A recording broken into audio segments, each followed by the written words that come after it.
Alrighty.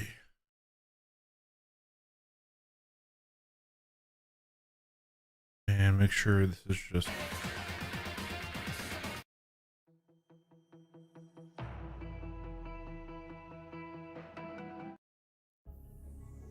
There we go. And... Hornet Ghost. I don't see a whole lot of people in the lobby.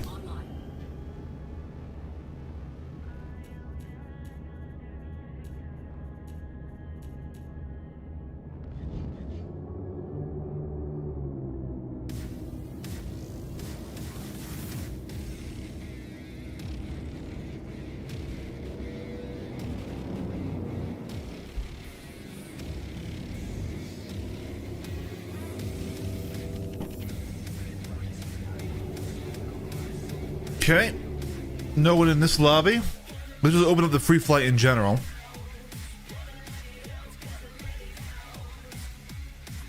Let's make sure we can try and find something.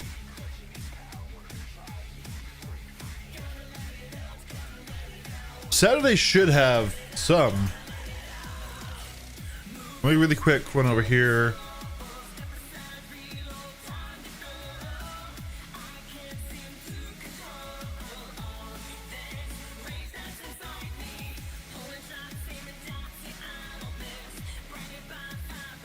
All right, some people in here.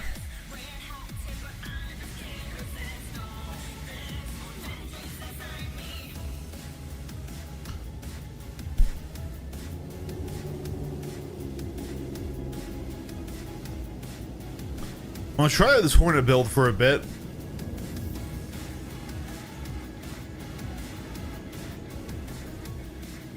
that a Saber Raven?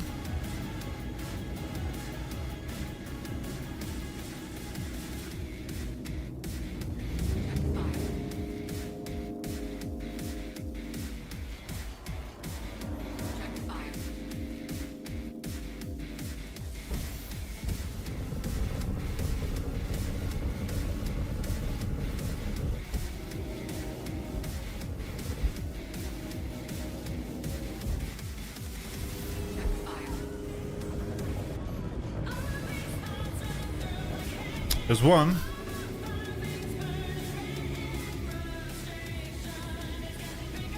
I would have done the breaknecks on the wingtips, which would have given us a full...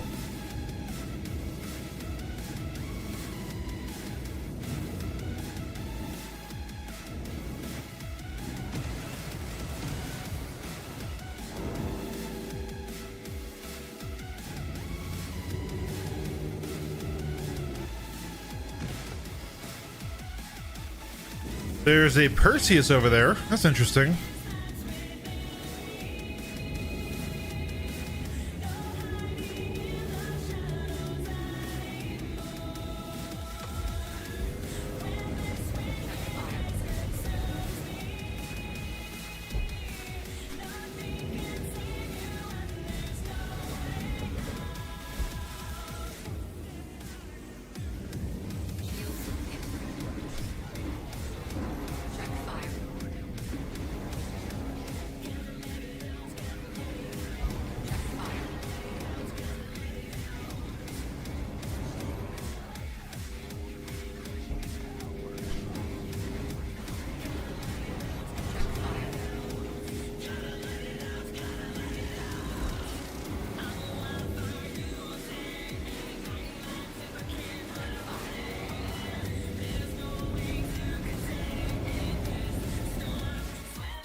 Yeah, that's the hardest fight right there, is in a Hornet versus something like an arrow, but that's okay.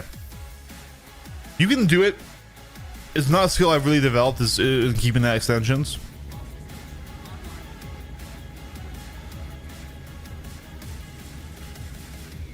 All right. There we go.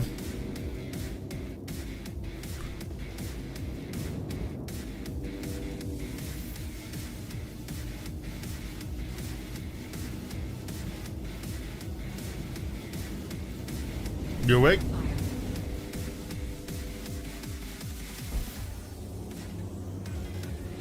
Nope.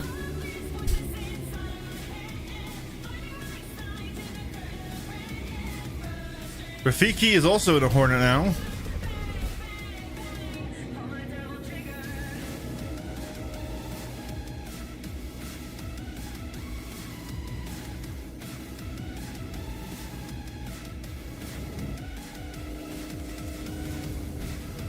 But it looks like he says that you just said he was sitting on controls.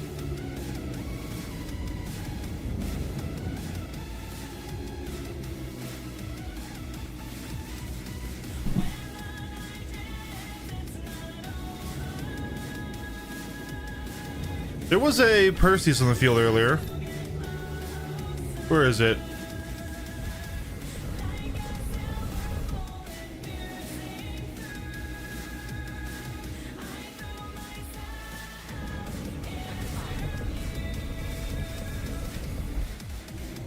Trying to get his attention, not trying to actually fully attack him right now. Come on, dude.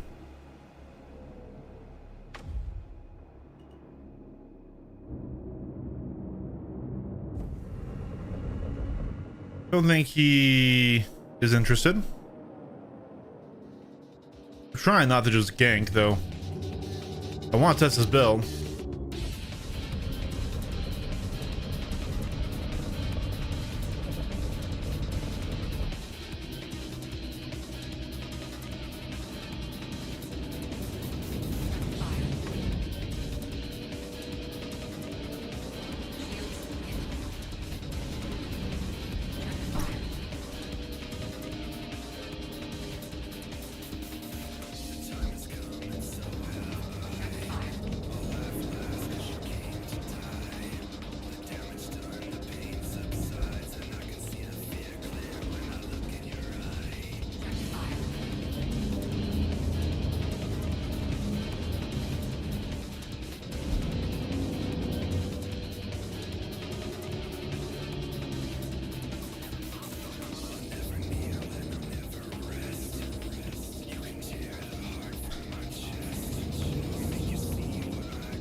All right, you don't want to push?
You're being really annoying about it.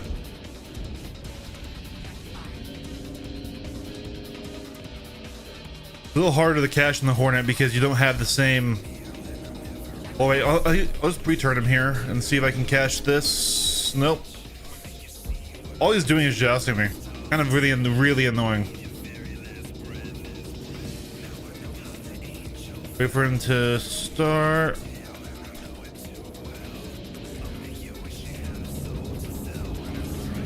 Nah, I waited too long.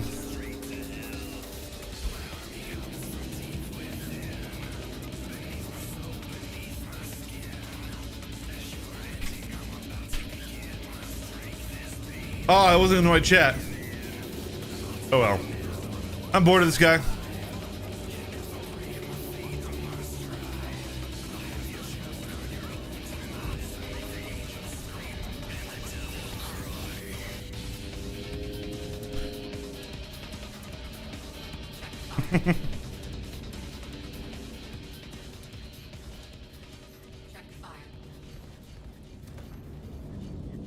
Got him. Turned away, and then he came in. There it goes.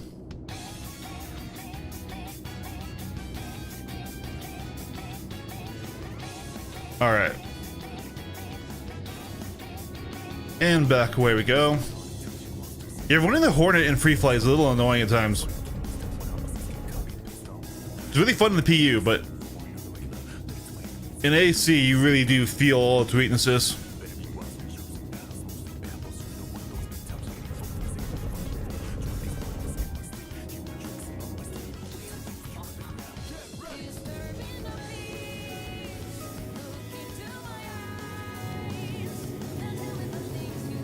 I think that's the way I need to go. Alrighty.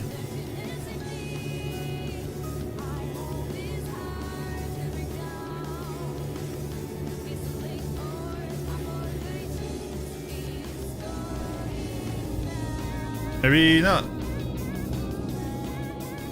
Thought that big rock in the distance was where I was going, but maybe that's not it. That's where it was. Ah, I see. Okay. I don't like this map. It's alright. Well, let's respawn.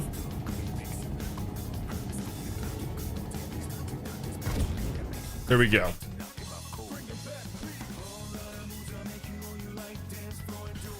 We just gotta get the breaknecks on. Those ballistics, I think, are going to help in the versus fighters. Because we have the damage everything capability from the ends already. Are we bugged? Shoot. We're bugged. Have to rejoin the server. No problems, we even get the same one right now.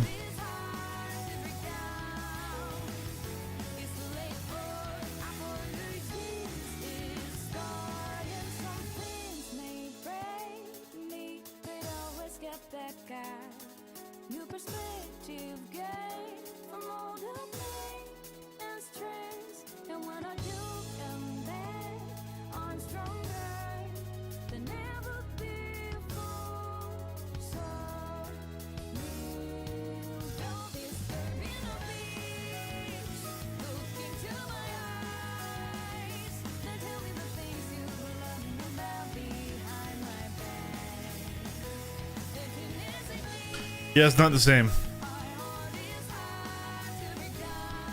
Alright. So, and the ammo is good for the Hornet usually.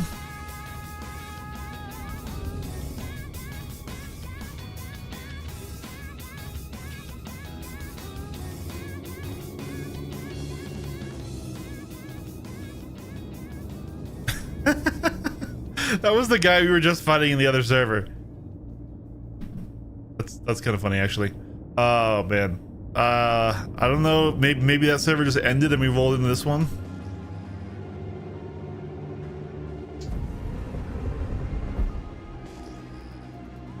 There's another Hornet here. Let's see if he's done the fight. Oh, he is, but he's all right. So he's doing a dueling loadout, which will be a little bit challenging since we're doing a PU loadout.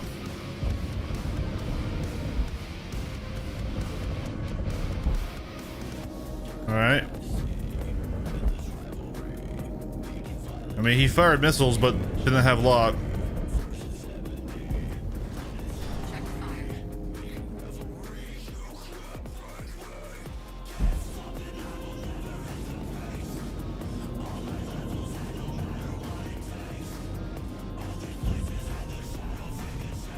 And let's try and catch this time. Here we go.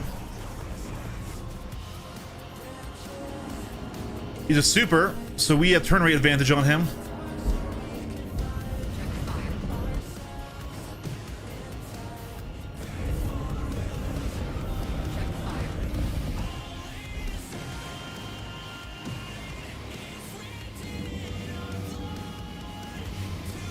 He's running now.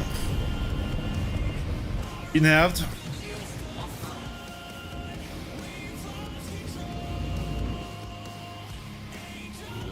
It's okay. We didn't start an honor duel. There's nothing wrong with him nabbing.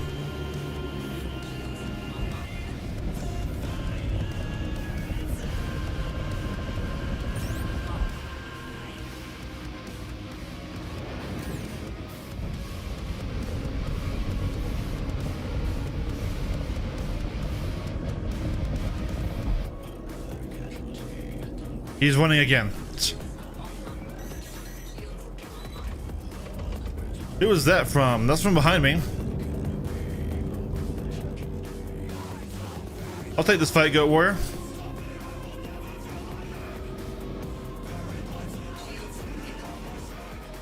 Push out this way.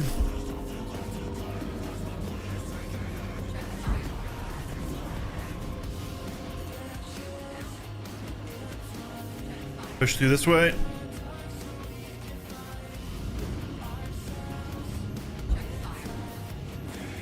Got him. Okay. Now, where is our friend in the... There he is.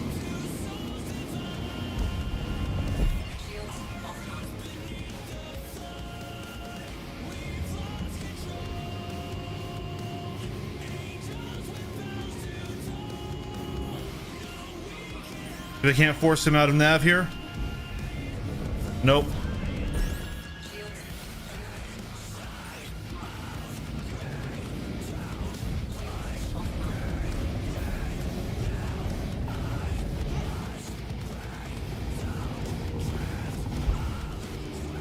Come on.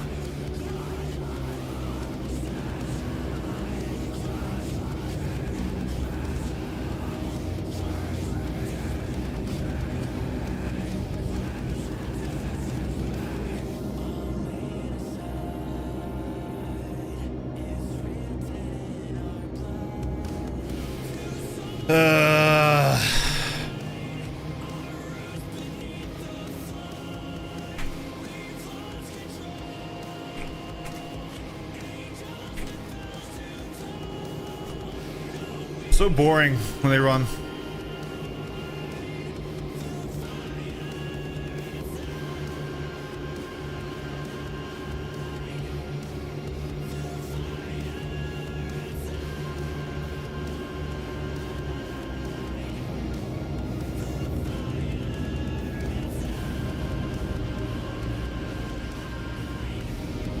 That is a Guardian. I think that's a base Guardian looking at his profile. Let's reset our ship though. We did get damaged by the Saber. I wanted to keep going and go back to fight that Hornet again, but he just nabbed, decoupled away and just does not want to fight. Which is, it's fair, you don't have to fight me, but you started the fight. So like, why run? Like if you don't want to fight, just don't shoot. That's all it is. Alright. It's okay. This isn't Korea. We didn't do a flare and pass. We couldn't because he just shot at me. Still. Alright. Rafiki.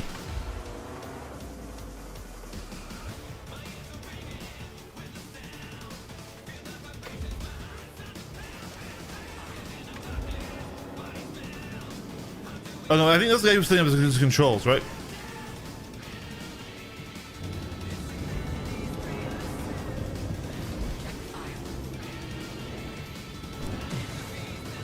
Got him.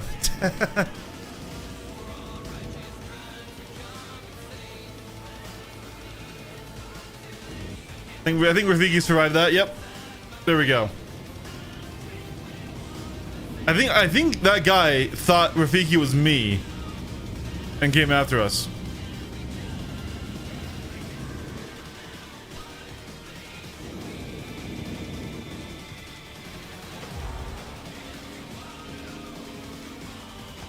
Nope. You didn't want that.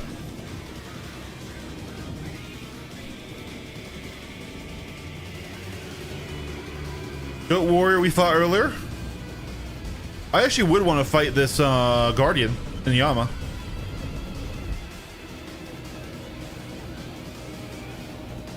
I don't want to just gank though. Let's give him a tap. Let's see if he's aware. Looks like he's working to reset his ship.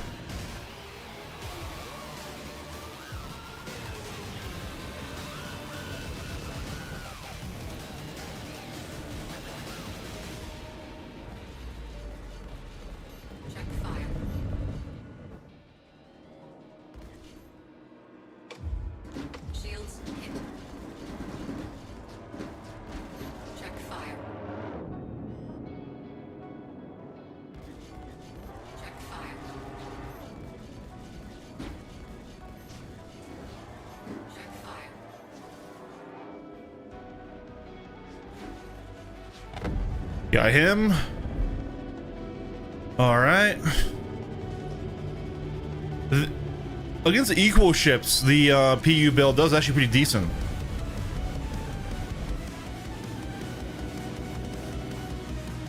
I wanted to fight that Guardian, but right now he's all hurt. It wouldn't feel right.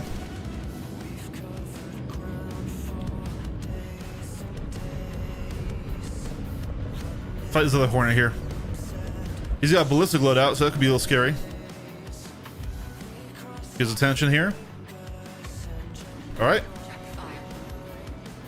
That's gonna be mixed pips. I'm seeing CS and ballistics. Just super. So we have turn rate advantage here, so we can do this.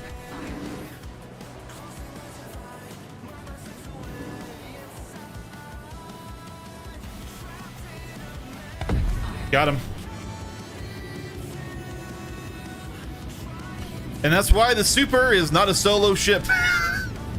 I know it has good guns, but as you see, DPS doesn't matter. Supply DPS. If someone gets on your wing like that, then they're gonna shoot you and you're gonna shoot them, right? I got 2 size 2s.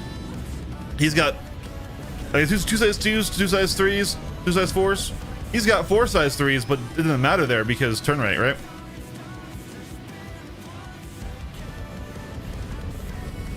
His attention, fire in front of him a bit here. Try to let him know we're coming. Here we go. He's looking. Maybe there's one tap.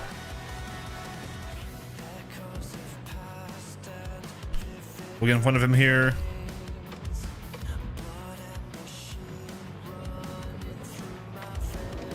There it is.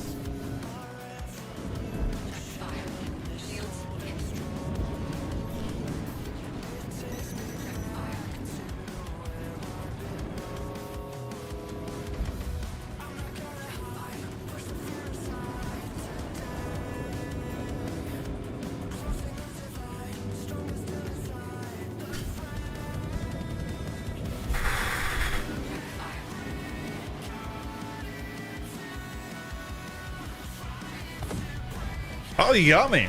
Surprise.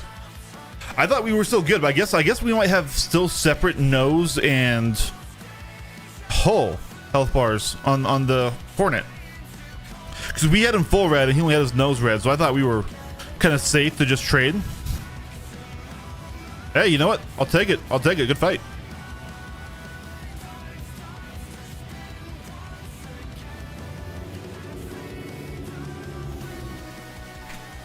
Flying Hornet v Hornet does really feel like it's just slow motion light fighters though, which is really how the flight model is. Oh, that was unfortunate. That wasn't his fault. I was just kind of looking at that as I was taking off there. I was under his ship and now we are bugged, sadly. We have to rejoin the lobby.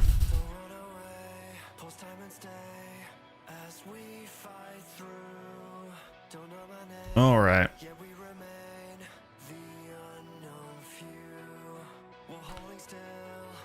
Wouldn't it be nice if they had the devs that was still working on Arena Commander to like fix bugs and like update content?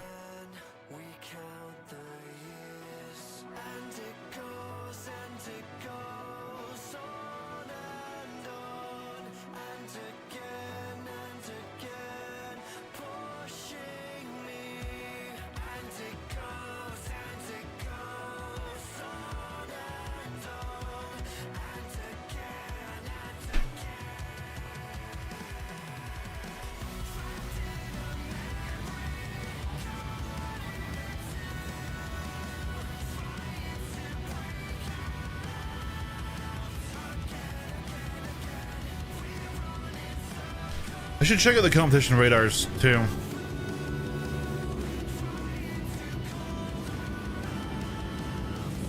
That's a Aurora. Let's take a hard fight. Let's see if no, he's 4K out there. Let's see if anyone closer. Oh, good again.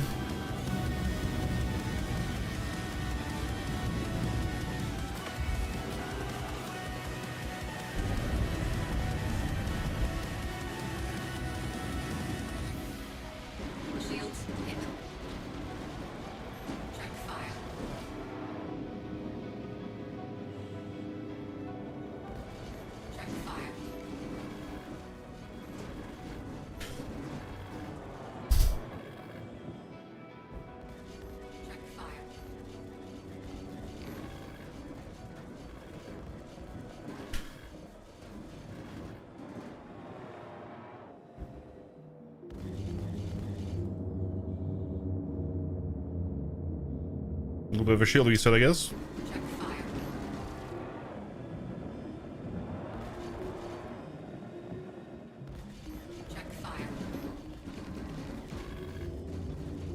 The distance, that's where we're losing it.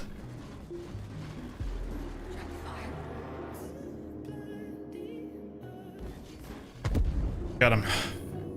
Yeah, you can really feel when the CFs just take that lead at that sort of mid-range. Still a very, very close range loadout. But that's what armor forces.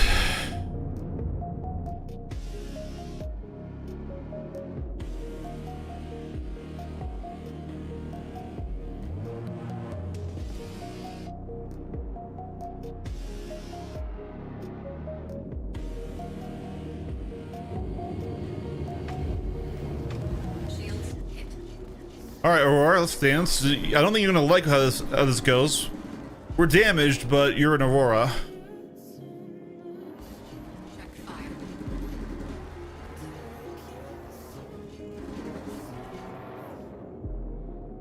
Here we go. Keep on his wing. Push through this right now.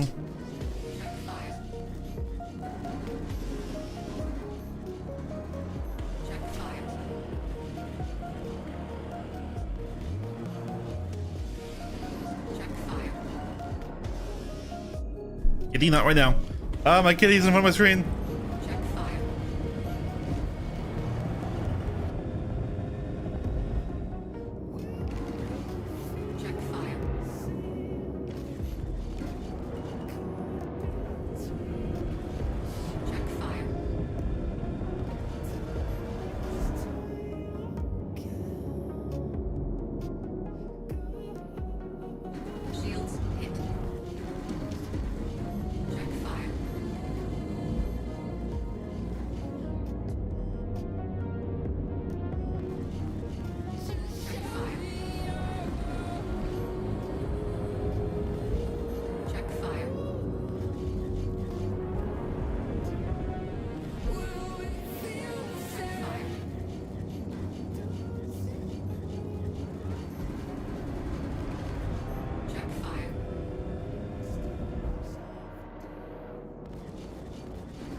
Funny how close the Aurora and the Hornet fly.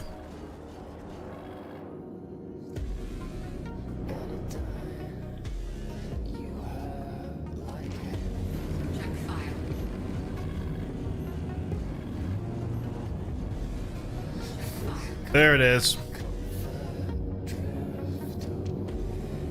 Hey, Dora. Dora, how's it going, man? So what's the PU loadout looking like for the Ghost days? I'm actually flying it right now. Well, I'm flying a version of it.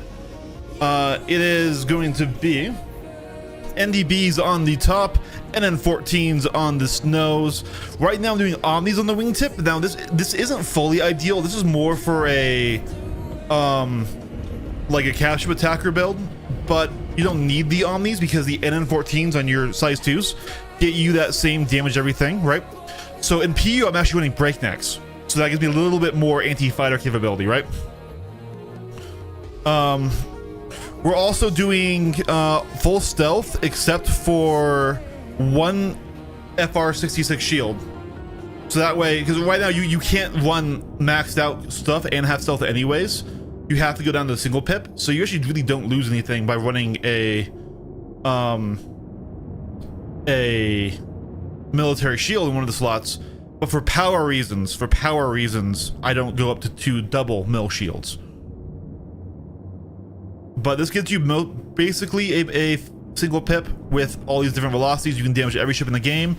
You can absolutely harass and murder any Polaris, Perseus, and technically Idris you went into. You can damage the Idris. It's just the shield regen is so strong on the Idris that you really need more than one ship.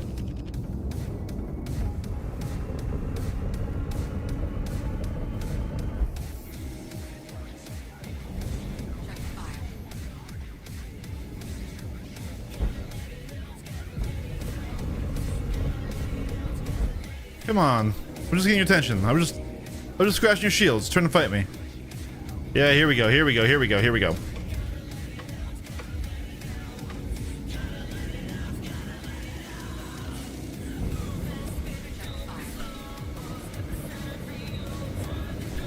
All right.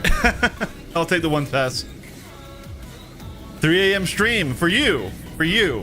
For me, it's 11 a.m. on the weekend. Just like we did on Thursday.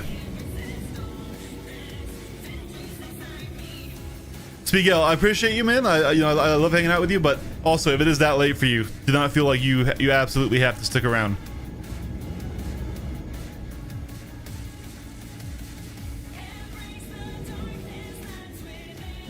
That's him again. We don't need to 1 pass him again. Vrel is not in a combat ship. Well, use the smallest hard points as alpha, and then 14 is need to fix. Here's the thing.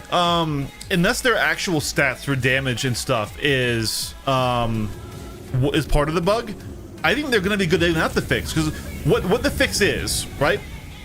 Hold on. Let me turn on the music for myself here so I can talk. You guys won't hear, but I will. So, what the glitch is they get instant recharge, and at full capacity they get a 90-round mag. Does this guy in the Alpha Wolf want to dance? He's there. Tap him 1 time. I don't think he does. All right, we're gonna leave him be.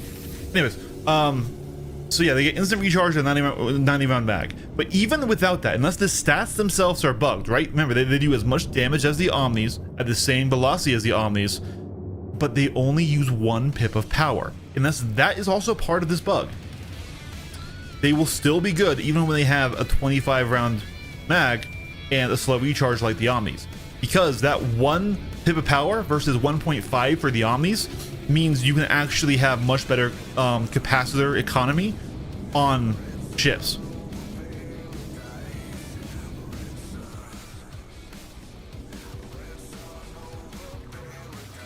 Yes, the NN14s are amazing. That's what no, it wouldn't be. Unless the power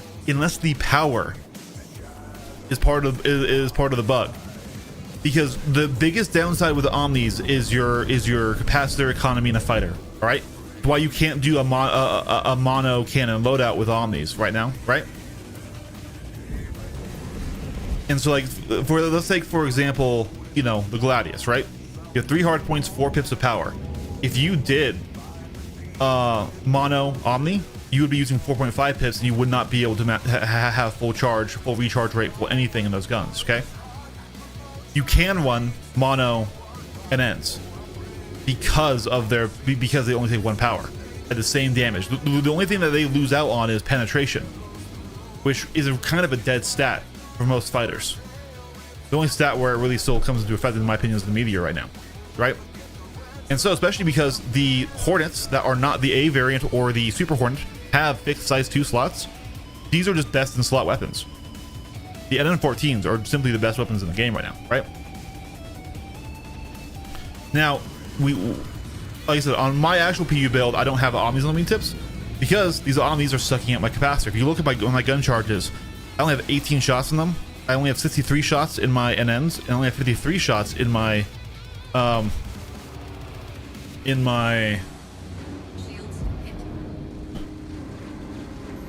one second.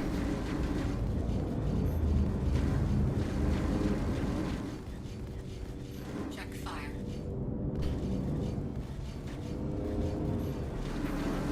Check fire.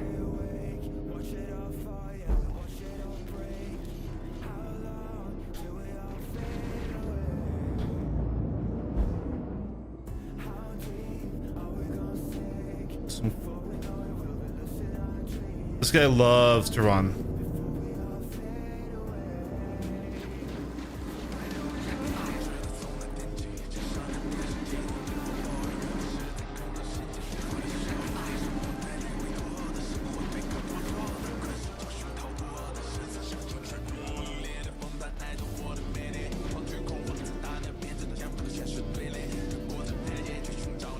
I think 2 of his guns aren't even damaging me, if I'm being real with you. Hold on, wait. He's not damaging me. Oh, Luca. Oh my god, armor. Through the shields, I don't think even his Manuses are hurting me.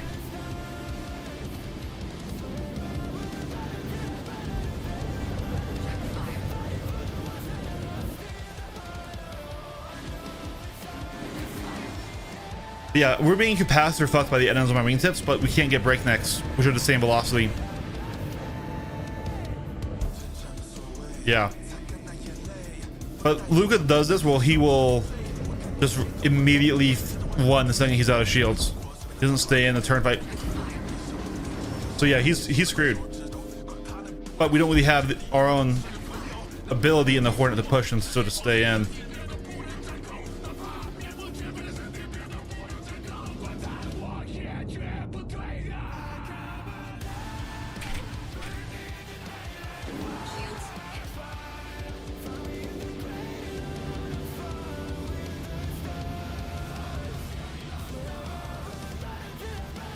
Yeah.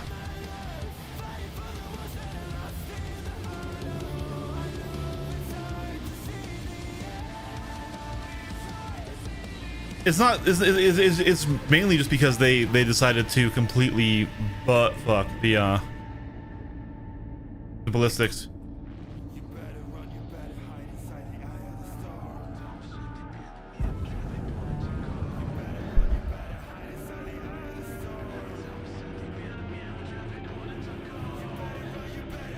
Like, we had 2 patches of ballistic meta, and now, yeah.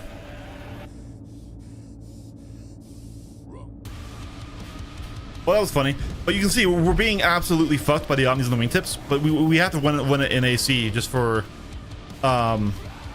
shared pit, right? There's not another 1400 meter per second gun in size 4, aside from the breaknecks, which we have in PU, or the omnis here. But that's why omnis are kind of rough to run, is they just capacitor fuck you. Now on the Gladius in particular, you can make it work. You can do an omni nose, and you can do a and then wingtips, and that will still be okay. You'll have enough power in your capacitor, but you will use all 4. This will be a hard fight. This will be a very hard fight, guys.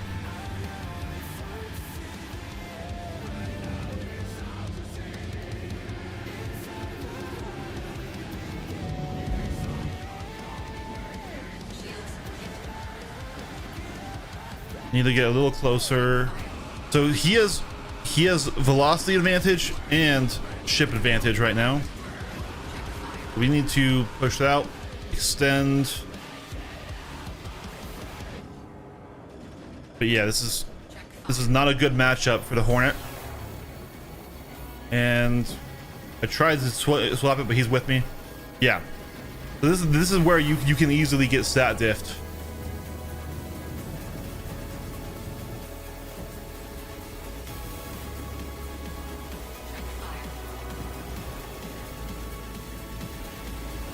Yeah, knew we knew that one was going to be rough. I think we just have a regular dueling build on our Gladius, so this isn't a PU loadout. Because you can't set a range anymore with the PU loadout in the Hornet, because you have that 1400 meters per second versus 1650 for them, right? So like you're bigger with slower shots, they'll just win that aim trade now.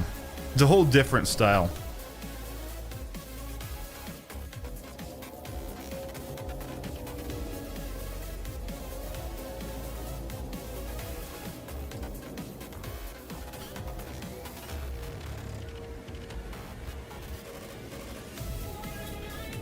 How's everyone's weekend going so far? So you have to choose 2x size 4s for a fighter. What would you pick? If they're on a Hornet and you have other things to apply your alpha damage to get through armor, like I said, the breaknecks are still a good option. Especially because they velocity match the other guns. If you give up on velocity matching, then you just run the Rhino. Now, if you only have 2 size 4s, like you only have on the Talon, then you really simply don't get to choose what you can do, right? You can't be a generalist Talon. Are you a anti-fighter build, or are you a anti-large ship build?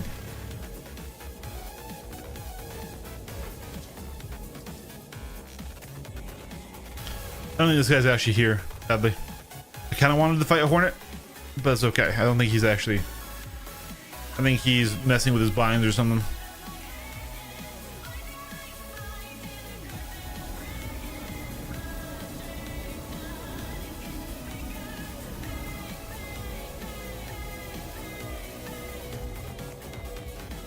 We'll come and engage this guy because he's attacking that raft. Somebody shot at me. Who was it? Don't know.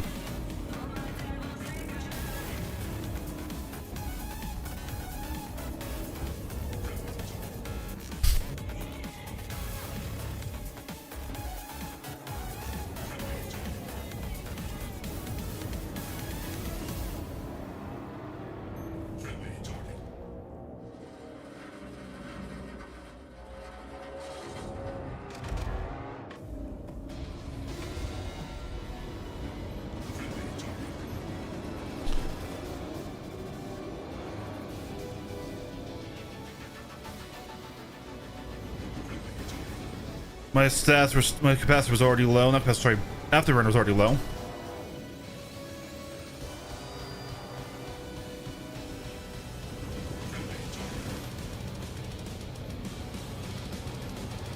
Okay, we're through. We're applying damage.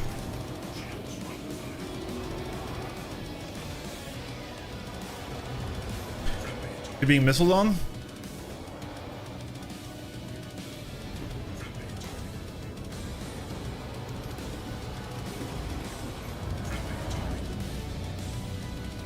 Overrolled there. I did. I am. Push back out.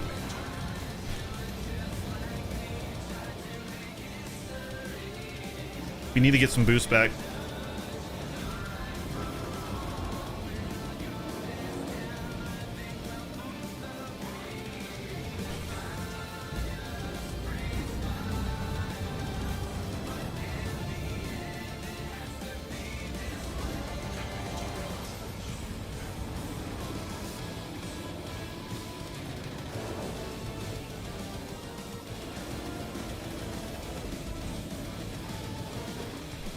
Yeah, he's winning that. I was just surprised. I really did think that the Gladius had the turn rate advantage on the Alpha.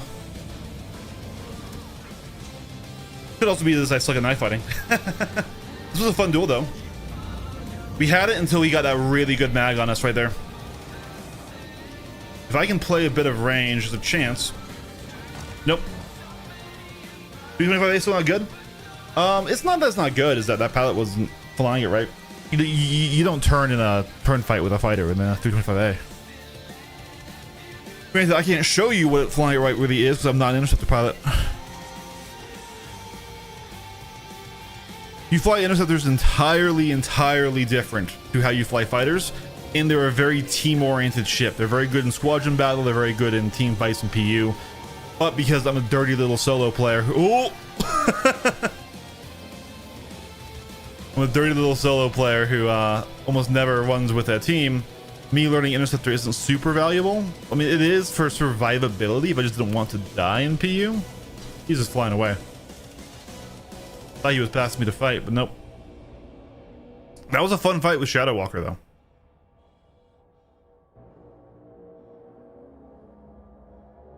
Let him get his power stuff back. He thought he could fight.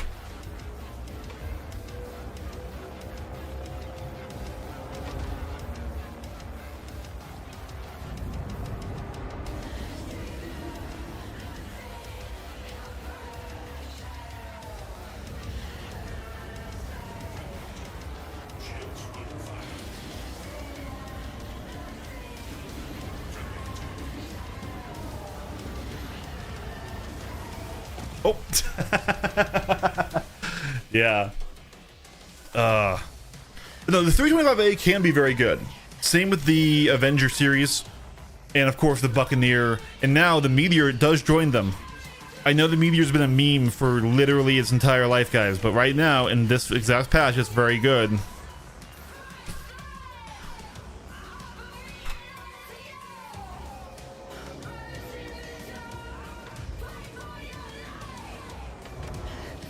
Let's see if Luca will stay in the fight this time.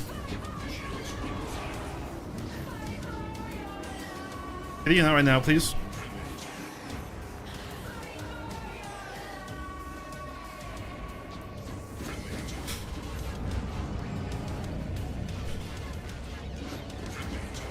What guns is he using?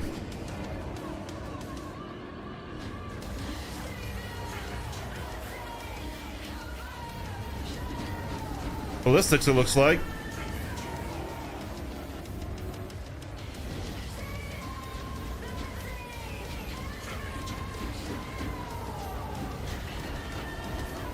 It's hurting.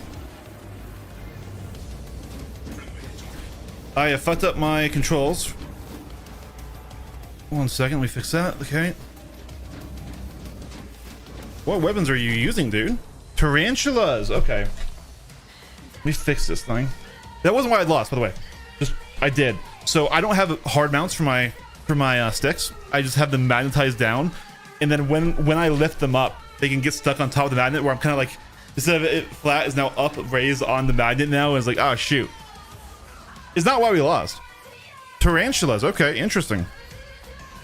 I don't know if they're actually still decent for generalist.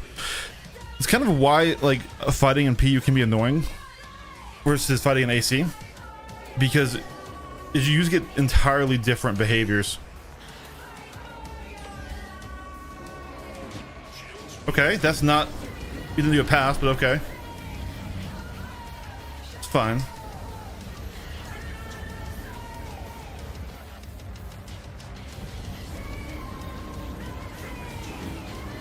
We need to try and get his shields down like immediately.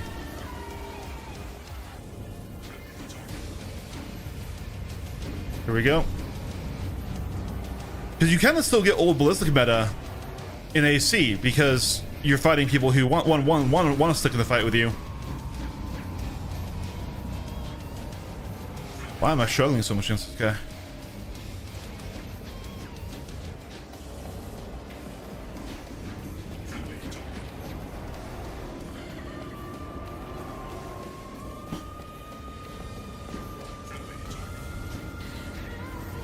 There it is. There it is. You want to make it so fast? Gotcha. Yeah. Yeah. So like, it's not really a PU build. Not saying I'm running one right now either. I'm not. What do we have on our Hawk right now? I'm just curious.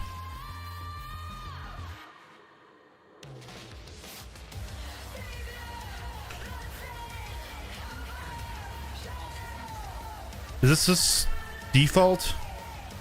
Yeah, Hawk's default. Okay, that's a shame.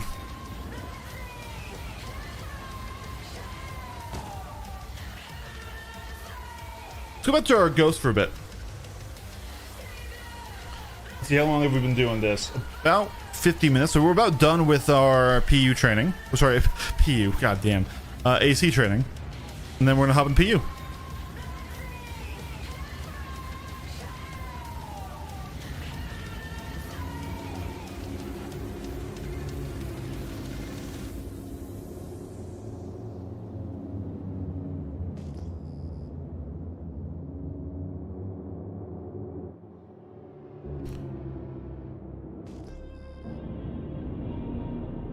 Let's see.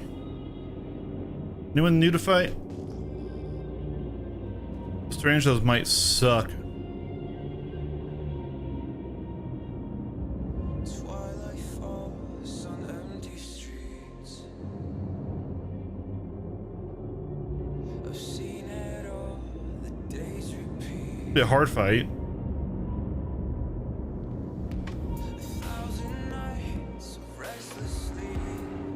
He doesn't want it. I'm losing touch with everything. You don't want to fight the cutter. That's not a matchup that we really need showing.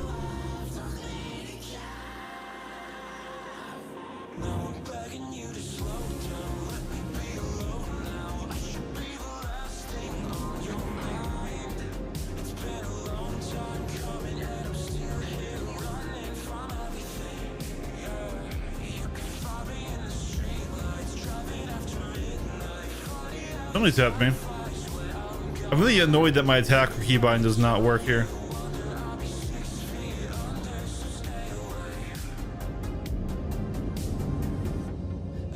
Is it really him? Dude. Wait. It is him. Okay. Alright, Raft, we'll fight.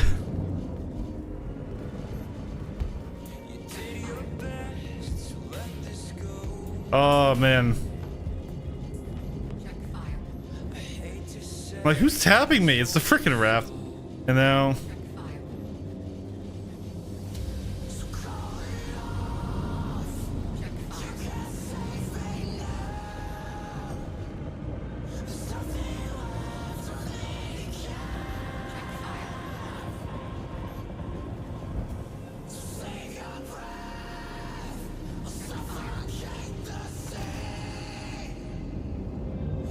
All right. Anyways, where is that F8? I want to fight that F8. There it is.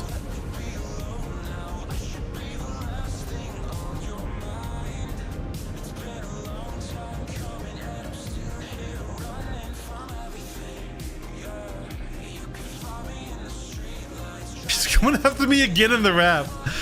But bro, I've got to peel it out. You're not safe. I know you're probably used to being safe from all these duelist loadouts that can't damage your armor.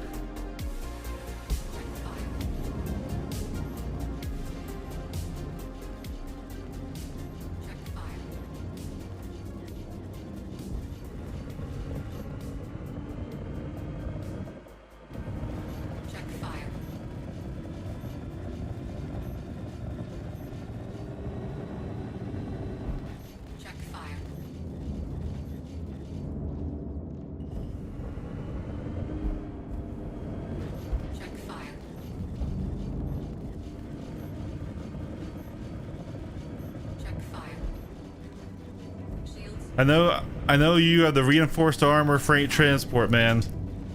But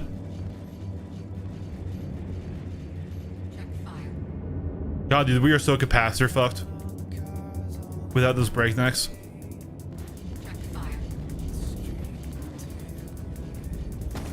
There it is.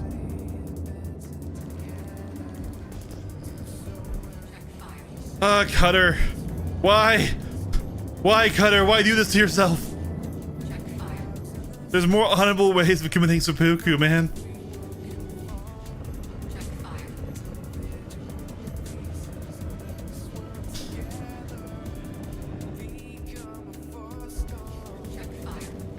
Oh my God. Poor boy. I wanted to fight the F8. Where's the F8?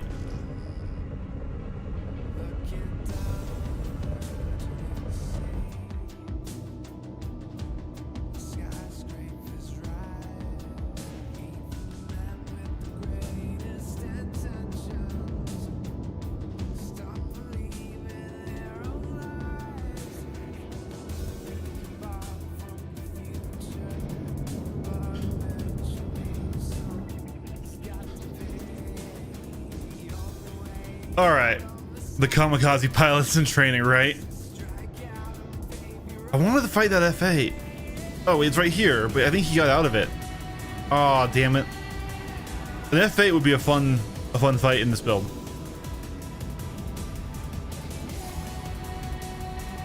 There he is. Look at the boy.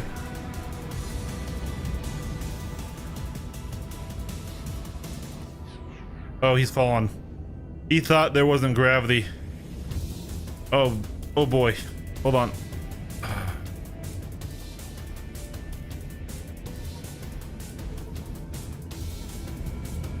Oh no! I did catch him, but he just died on me.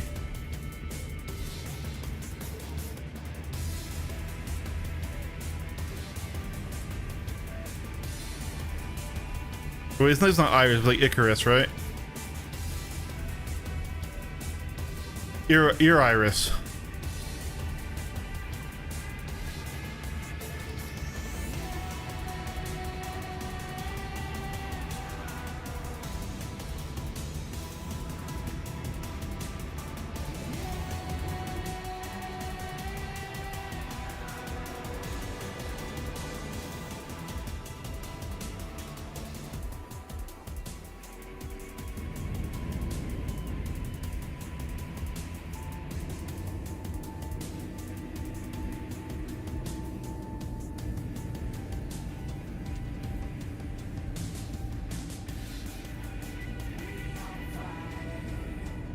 All right. Well, that's that.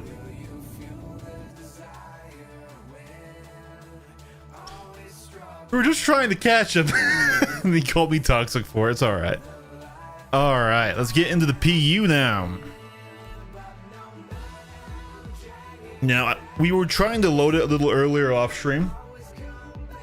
We are currently in New Babbage, as it says, because we had just lost our Polaris. All right, and we want to pause our try hard cringe, you know, Devil May Cry / Metal Gear Rising soundtrack that we do in PvP, and just go back to our low fly. No, I just feel how messy. Oh, dude. Look, okay. That is unfortunate, but if you want to do a 1v1 or something, we can. But I do about an hour of AC to start the streams. At least when there's players in AC. If there's not, then I'll just go. And we're right at that 57-minute mark, so with that lobby winding down, we just decided to hop over. Good to see you, Blitz.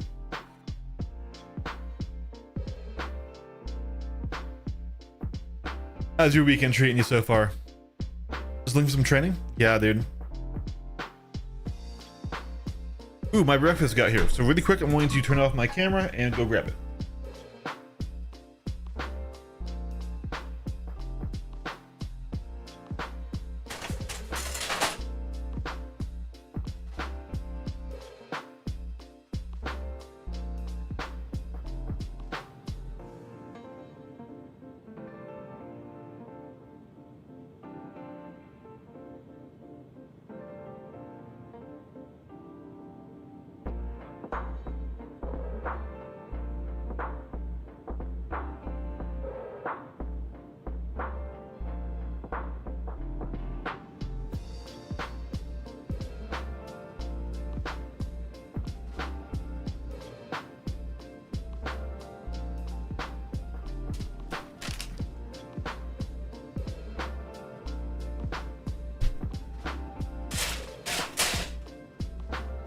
You're tired of being smoked by TT Super Freak. Well, listen, man. I can try my best to help, but TT's a better pilot than I am. He's a genuine ace. Remember, I'm only mid-level, so I can give you some pointers, but he'll wreck me any day of the week, dude. Bacon and eggs, sort of. I did an Einstein Bagels Bro bagel, and then coffee.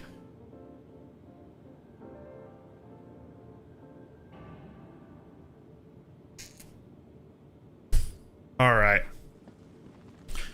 So let's pull up the Polaris. We should have all the things loaded on it, except for a few boxes, because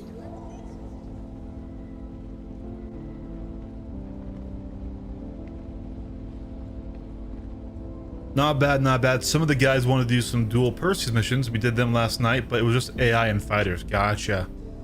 Yeah. Well, the AI in this game annoy me because not only do they not fly like players fly, but they also kind of cheat. Like you'll get some cases where an AI caterpillar can outrate you and you're in a Hornet, and it's like, what are we doing here, game? Like I really wish they would just make them fly with the same rules that players fly with the same methods that players fly with, and then simply just have their input accuracy is what they use as a slider to deal with difficulty. They've said on certain live streams, oh yeah, we could make an AI a player could never beat. I'm like, you know what, fine, let me see it, because the AI you have right now are just frustrating and boring and don't teach the same like the right skills.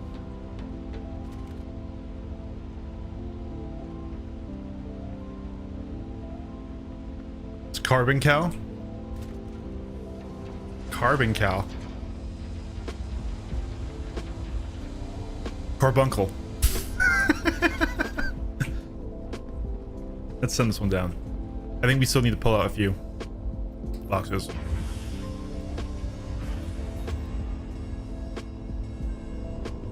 Carbon fiber. Ah.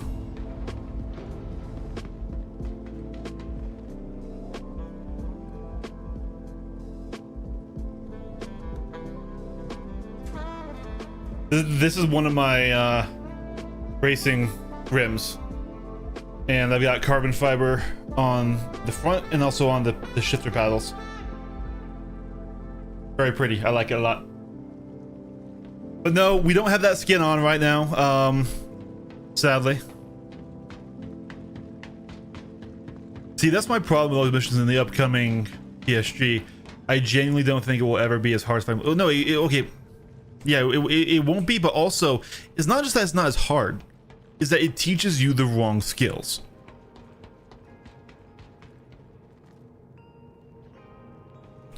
Oh, does the armor have carbon fiber?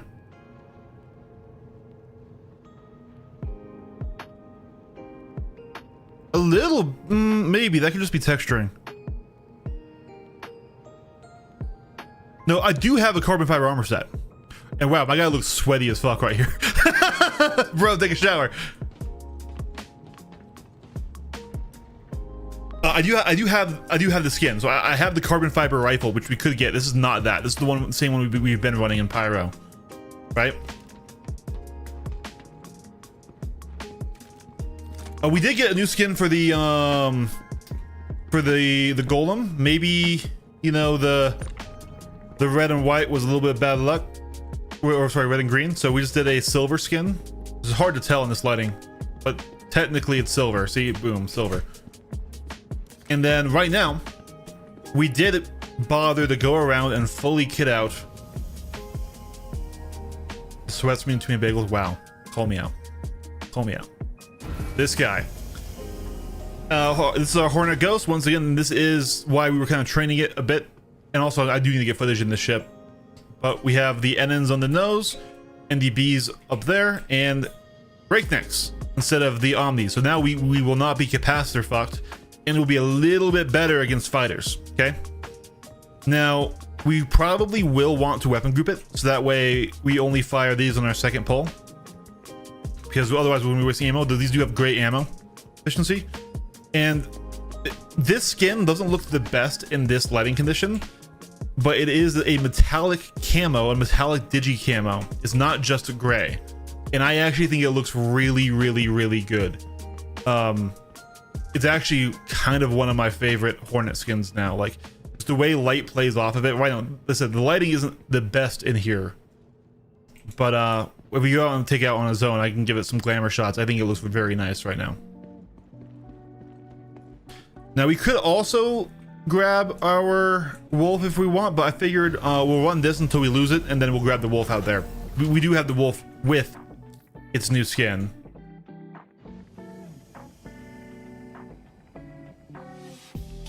So we haven't claimed it yet. Not since that's still there. So yeah, we need to get a few more boxes, and then we're good to go.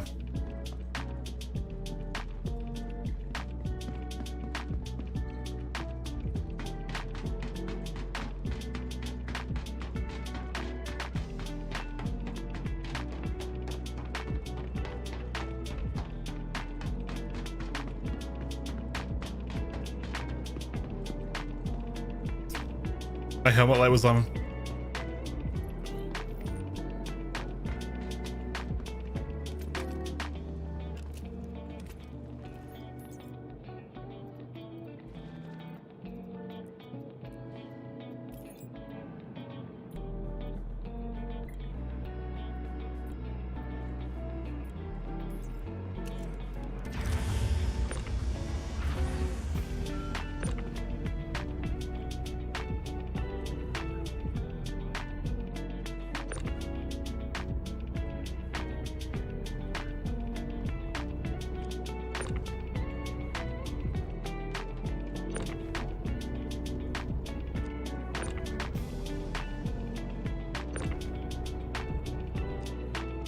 And then you can use a boom tube or railgun. Yeah, maybe. Right now, I've enjoyed having a slot open to loot with, but you could be correct. Especially if I knew we were going into more PvP, I would probably have one on.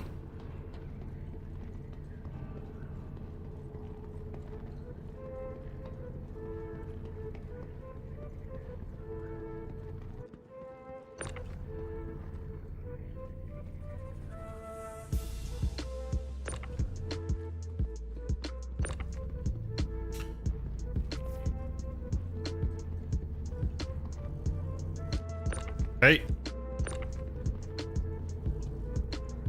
There we go.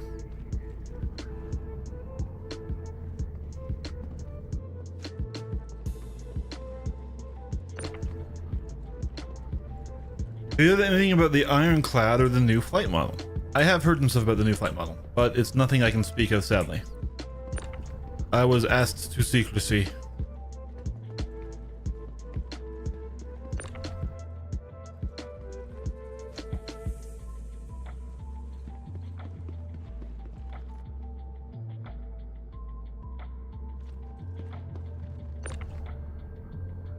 As for the Ironclad, we can talk about the Ironclad.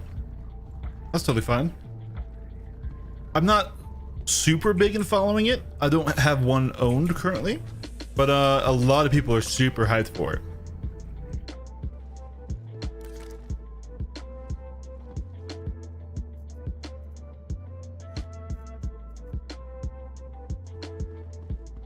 Yeah, I've gotten a few more discussions with people since I made that video on the flight model. Some more people have come forward to talk with me, but they wanted no comments to be made basically until it goes to a more public state, which I'll respect.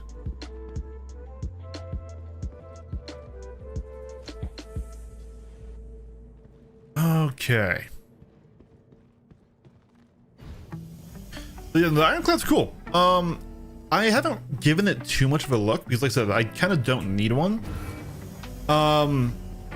It's gonna be a good, a really good cargo ship. I think a lot of people think it's gonna be a very good carrier, and I'm not sure if I believe that same thing. When I thought it was open top, where like it had a garage on top that opened up, I'm like, oh man, that's gonna be really cool. But since it's still ramp loading, you're gonna get kind of the same situation we have with the Golem right now, where it's like you can get it in there, but it's not necessarily like ideal, right? It could be a better Polaris. It could not be a better Polaris. What? The Polaris has a natively 4 med bags. All right, it has actually good armament. It has actually good armor. Good quantum travel speed, a dedicated hangar, and then a large cargo bay. Does it have on top of that? I was pretty sure it's a ramp loader.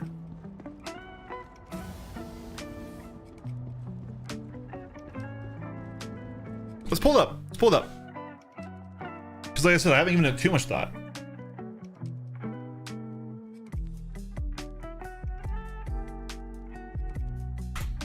Let's take a look at the brochure. Here we go. Here we go, Ironclad. Let's just see. I could be wrong. I could be wrong. I'm not the all-knowing guy, but I'm pretty sure it's not an open top. I thought it was, but I don't think it is. Okay.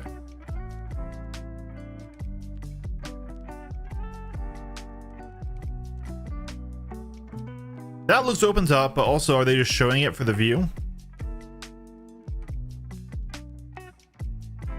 No, it does have an open top. Question is, can you leave that open?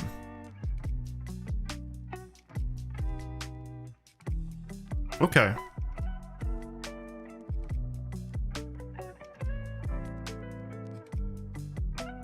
If you can do like you can do with the Polaris, where you go to engineering terminal and you lock it open, that would expand this vertical height that it can take.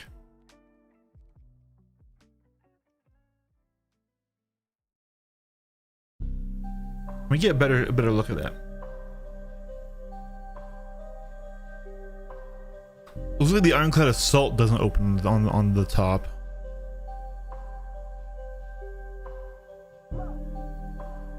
Yeah, fortified ramp. Okay, this might be what I was thinking of, actually, chat. This might be why I was wrong.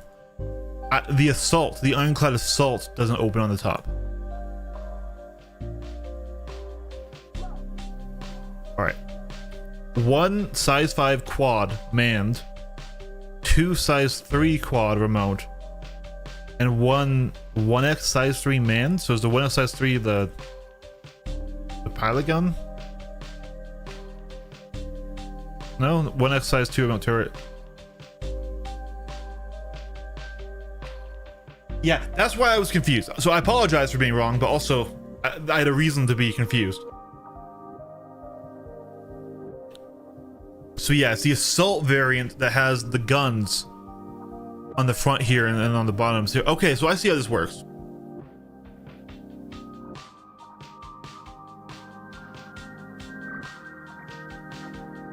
Yeah. That's interesting.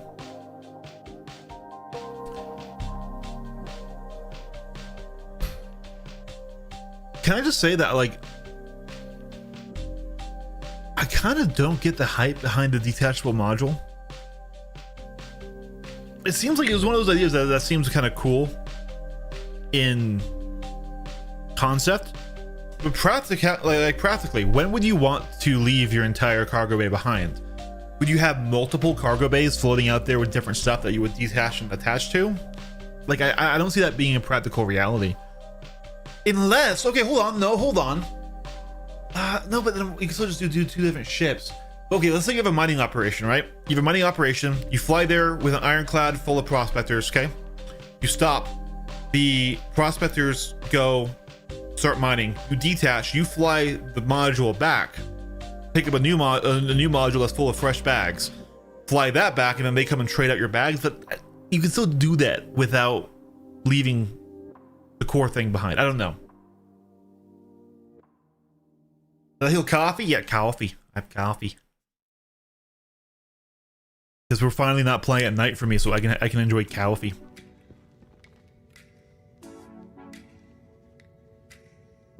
You can but can you let them attach to it? That's an interesting idea, but unless they kind of change how ownership works, you can't just like dock with someone else's ship right now, right?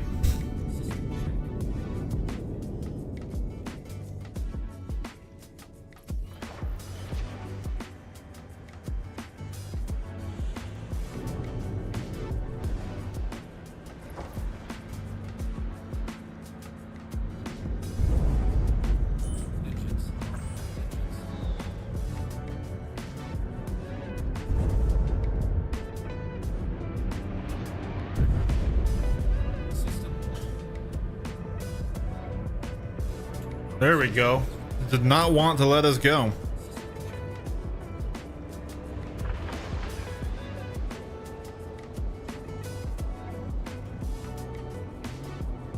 Yeah, an open top carrier is cool as shit.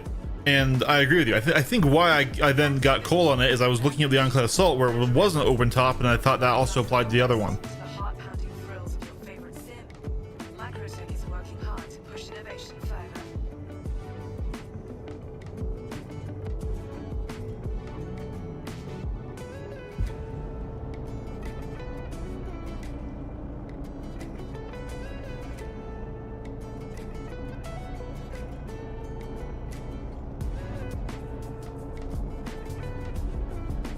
I guess. Assuming you don't lose the module. Like, that's the main reason why I don't just fly the Polaris somewhere in Pyro, stop and make quantum jump, and then fly away in one of my other quantum capable ships, right?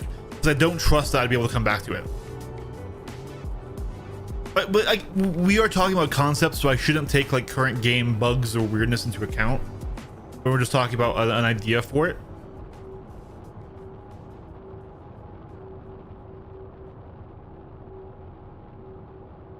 There we go, some nice camera work to make it look less stretched out. The Polaris looks so much better with just a different camera. Like this, aura, power, strength. This weird derp stretched out, like can't see anything, like big nose. Just some slight camera adjust, and then boom. She looking fine. She looking like she did in that trailer where she comes out and their guns are firing and everything's going off. What a good trailer, by the way. The Polaris trailers and then the Perseus and the Idris trailers that all tie together into one story are fantastic trailers.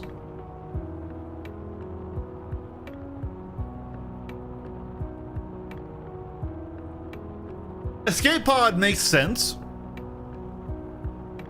But once again, like, isn't the majority of your armor and the majority of your, like,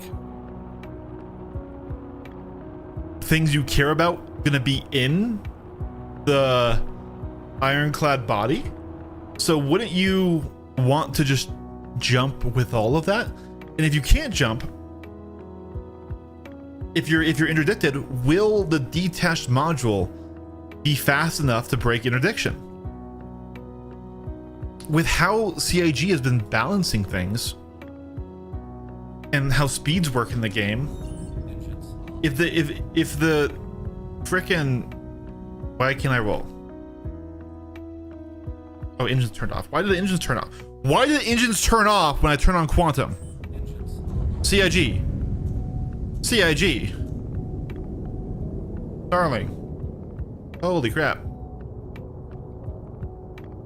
The power settings in these big ships are so fucky. Like, okay, so the only time I see that making sense is if they give the module by itself insane vertical, like forward thrust stats. Literally insane. To the point where they can literally just go, see ya at in SCM at like 800 meters per second. If they don't do that, then I don't see any point to it as an escape pod. Because if you're interdicted and you can't escape the mantis, well, they don't need to keep your module back there interdicted, because that's not going to move anymore. That's done. They have your loot, and if they want your kill, they'll just chase you, right?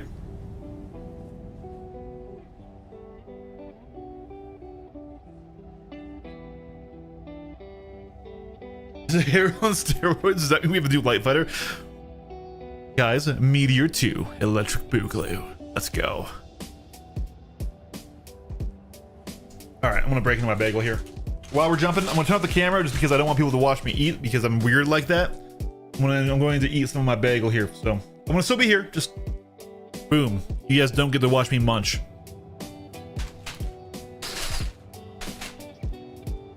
No, I get what you're saying. You love the Herald. You know what? I love that you love the Herald. I love that somebody loves the Herald. Every ship needs love. I'm not saying I love every ship.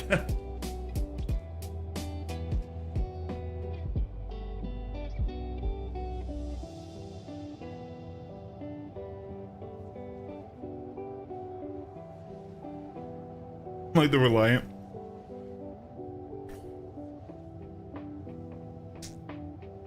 The Reliant is cool in concept, but it's I feel like it's been left behind by the entire game.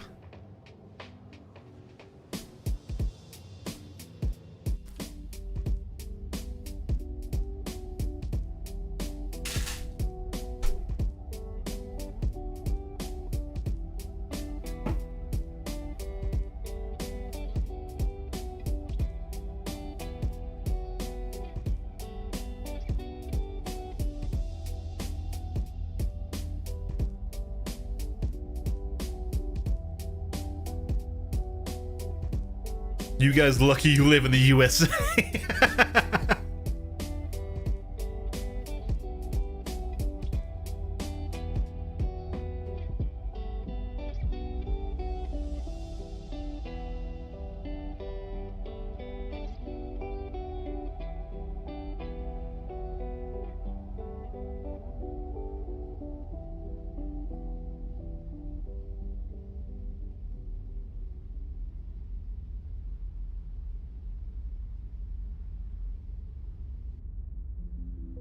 Yep.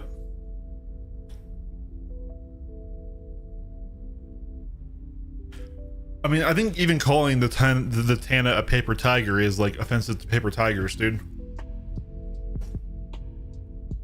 It was just built for a time when the game was different, and it doesn't work in the existing flight model. It doesn't work in the existing meta of like what's good in a ship. Like there was a time, unironically, there was a time when the Tana was a good competitor to the Cutlass Black because the Cutlass Black was smaller. Like, here, let me pull up the original trailer. Let's see. Yeah, 11 years ago. Check this out. Also, those old textures and everything. So I think this is a guy in a Mustang here. Nope, never mind. This actually is. It just had a very similar thing.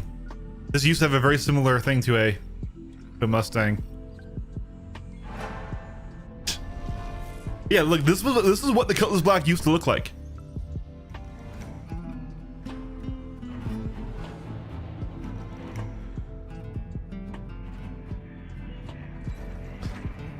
Look, the new Cutlass does look way cooler, but I like the size profiles. Man, dude, this MFD setup though.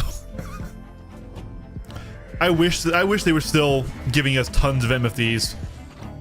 The only ship that I can think of that actually still like a new ship that got tons of MFDs was the Asgard of all ships. Probably the only thing I like about the Asgard. Sorry, hiccup there.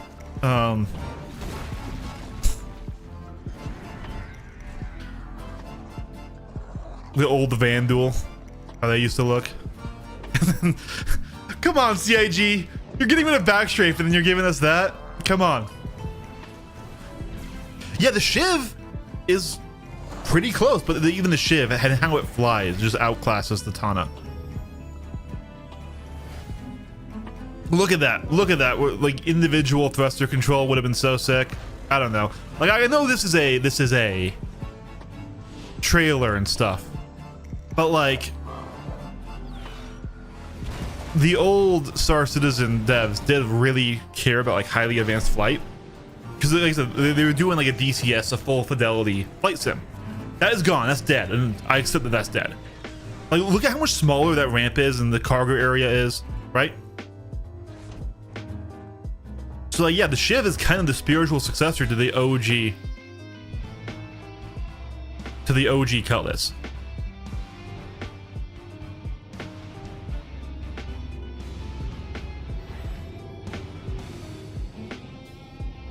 Let's see, where's that jump point? I'm at the right place, right? Oh yeah, yeah, there it is. I'm like, I didn't think I kept going towards Arc. All right, just make sure that we don't have autoplay on. Do that, and okay, somebody commented, but we'll read that off stream later. That size for ship would be my favorite. I usually have the ships. Yeah. So the overall scale of ships has massively increased, right? I mean, even just look at the Aurora Mark II to the Aurora Mark I, right?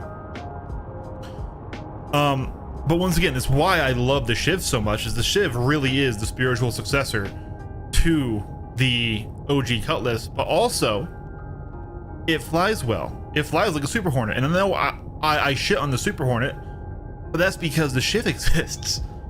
The Shiv, sure, it's bigger. Yeah, but it flies exactly the same firepower. 32 SU of cargo in the back that you can use to make quite a bit of money if you're doing smuggling, illegal smuggling on Pyro. You can make millions, and that requires upfront millions as well.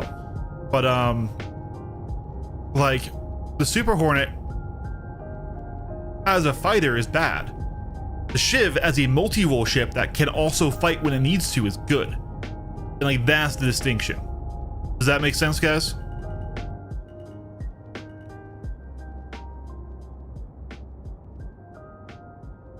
Like we're gonna be sharing the jump portal with a couple other ships here. I can decelerate in time, that is.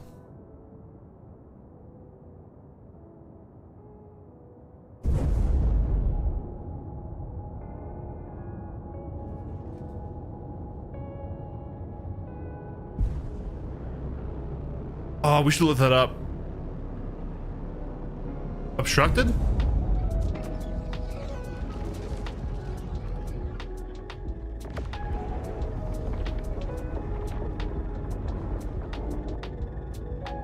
Ooh, an F8. We should, I mean, I think we're mostly safe to an F8 unless he has a specific build. There's a mole or a moth, one of those two. Let me in. There we go. Here we go. This is a popular jump tunnel right now, guys. Holy crap, we're sharing it with a lot of ships.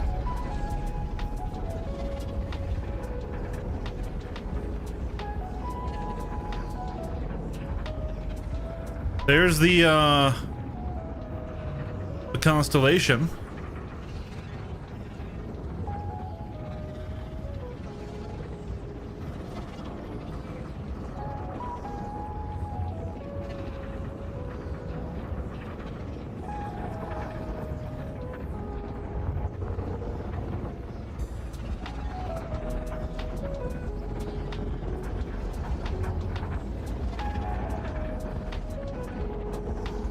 I know on stream this is probably pretty messy, but these visuals are awesome. I do love these jump tunnels, especially when you're flying with other ships, because you can just see them going through it. It's always sad when you see one breach the sidewall, like, oh, he's gone.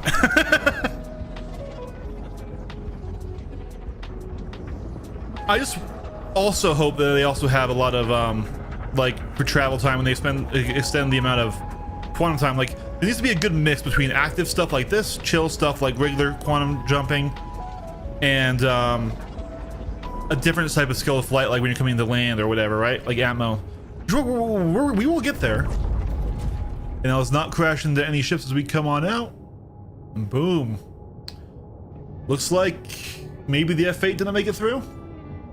No, wait, is that her? Yeah, that's not the F8. All right. And let us chart a course.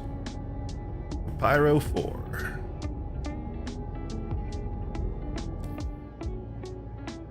Son of a bitch, we didn't make it through. We're still in fucking Stanton. Did all of us fail it? I don't think I hit anything. Well, that's frustrating.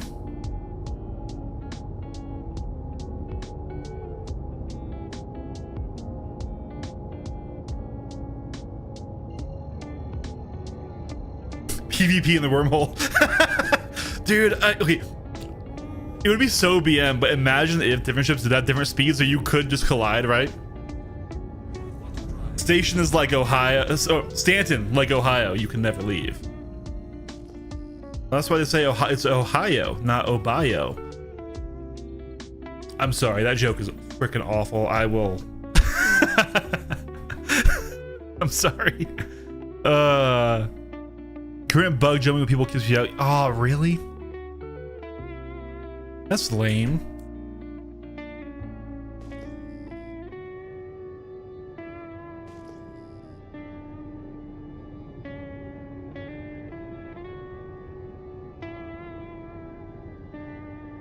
There it is, behind me.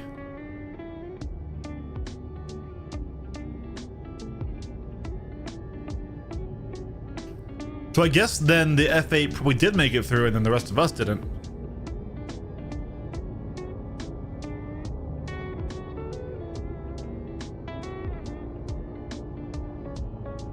Right, while I'm not eating and we're doing this, I'll turn my camera back on. Boom.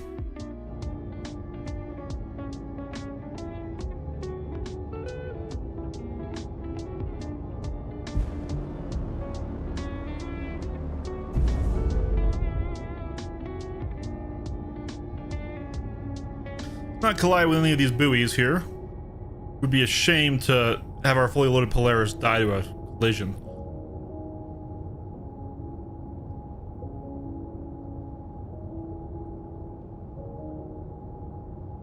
That's really annoying that it spits you out if you jump with multiple people, because that's always more fun. Oh god, wait.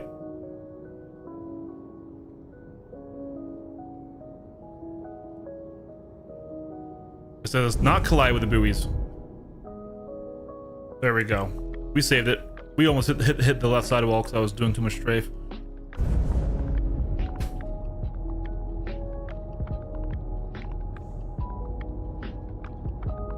Yeah, I guess the wormhole doesn't like to be trafficked by too much at once.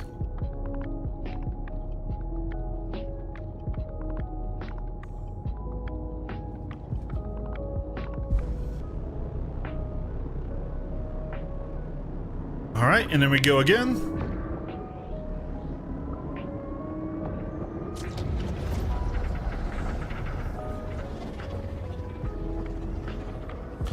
Flying a big ship through the jump hole is always a little annoying because I find it really easy to scrape my sides or my bottom or right there at my top.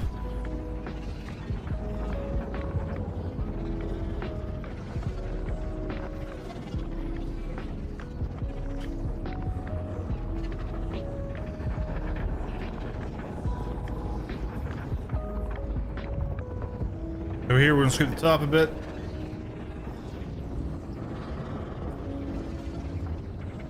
Well, there's someone else in here. Oh no, oh, okay, please don't hit the wall. There we go. It's our constellation friend again. Let's hope he gets out and then we get out.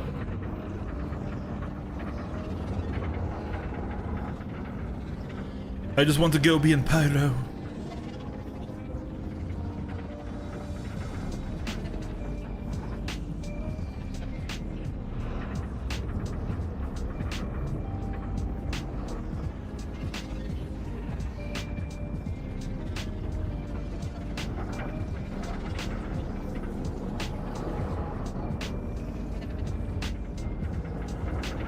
All right, everyone, cross your fingers. I think we're through. We are through. All right. Booyah.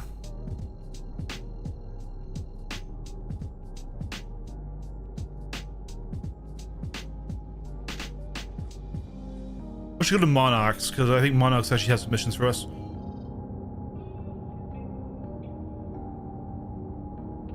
So once again, rules of engagement for Pyro are if they have something we want, we will try to take it, because this is Pyro, and Pyro is for the pirates. But if they don't have something we want, we'll let them be. Also, we will defend ourselves if attacked, and we'll just need to be more careful about how we enter and leave the Polaris. I actually did set my respawn, right guys? I don't remember if I did or not. We're just gonna double check.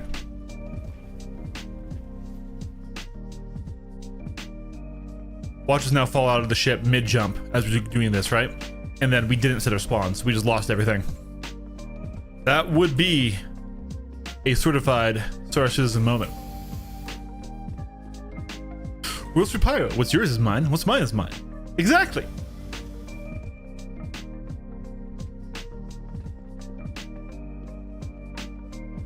I'm glad you're with the program.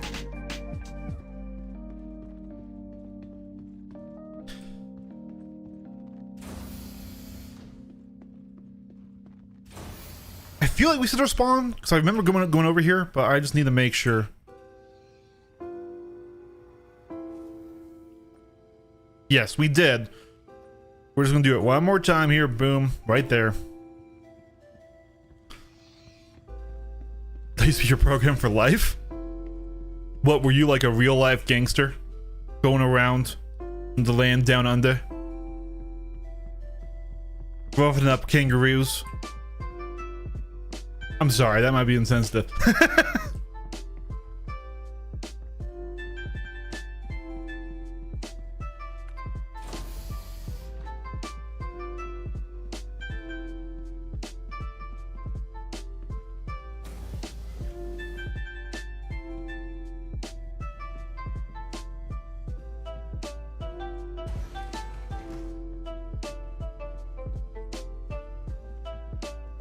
Why is my...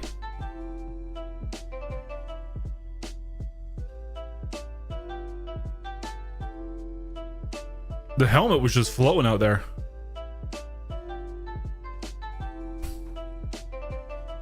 Okay, the helmet takeoff is a little bugged right now.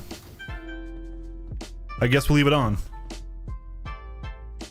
Normally, I'm not a fan of the orc armor, but I think this modified stuff with the Xenothreat stuff, it looks really good.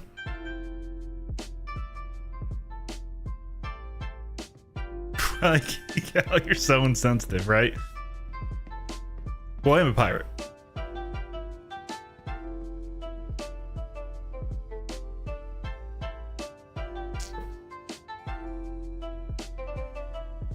Oh, it's funny. I think I can share this.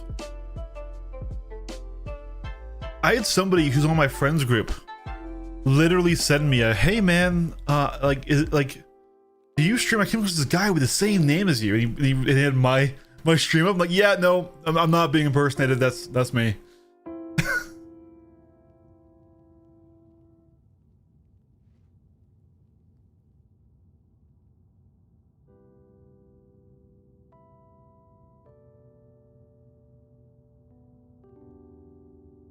You think we're getting Pyro Sun Cancer just sitting right here?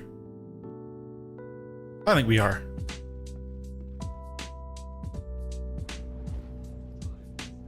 All right. Let's take a look.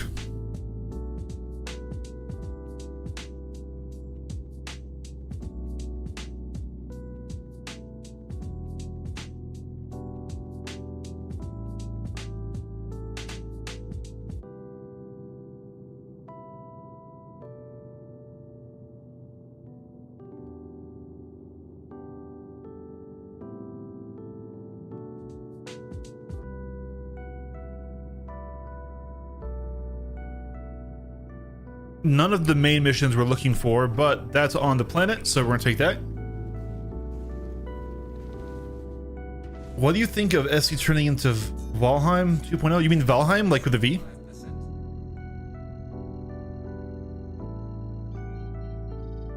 I wouldn't say it's turning into Valheim.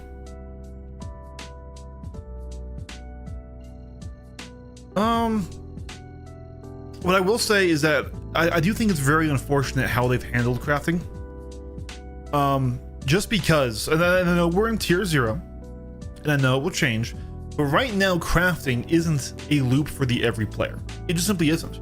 If you buy a starter ship, if you buy an Aurora right now, you can't engage with the crafting gameplay loop. At least not to any level that would make it worth your time to engage with it, right? Because they require ship mining. So crafting right now is a mining gameplay loop.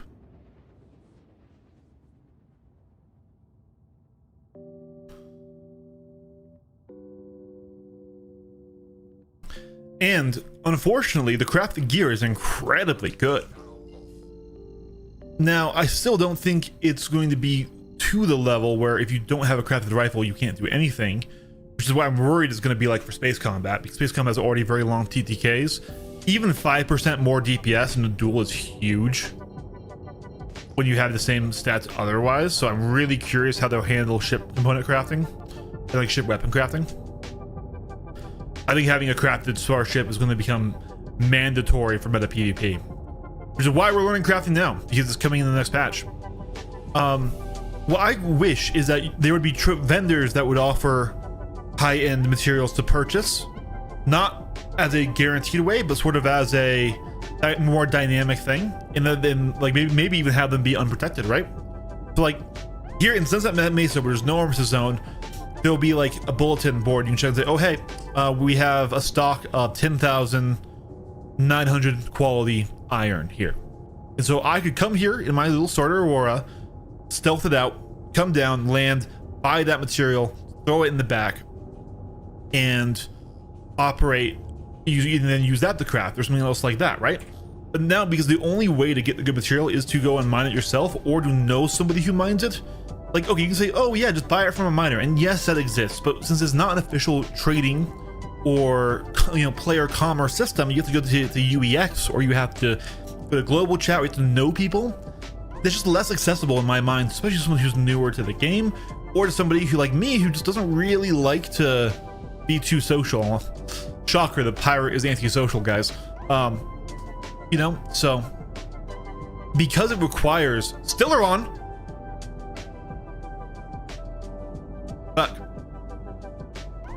Fuck. I wasn't coming here to mine, but we just found Stillaron. That shit's rare. We're gonna mine that shit. I do think that's needed for the PAAR as well as our armor blueprints. Shit. Someone has us targeted.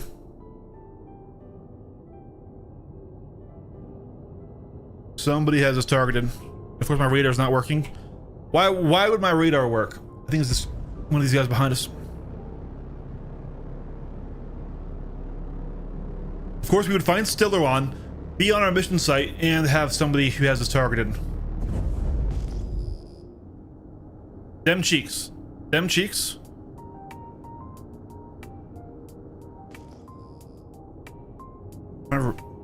My radar's powered. We're just getting this annoying bug. Hold on.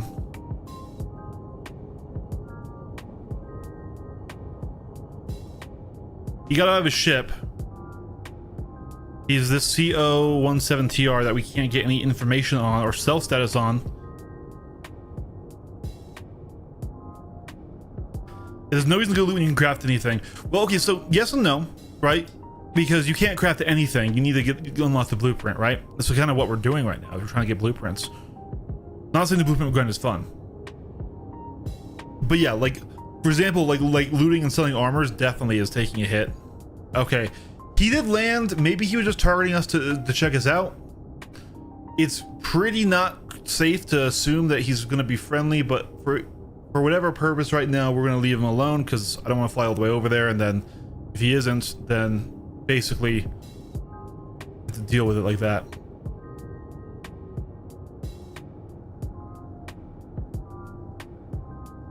No. All I'm saying is like, it's not that you can just craft anything, right?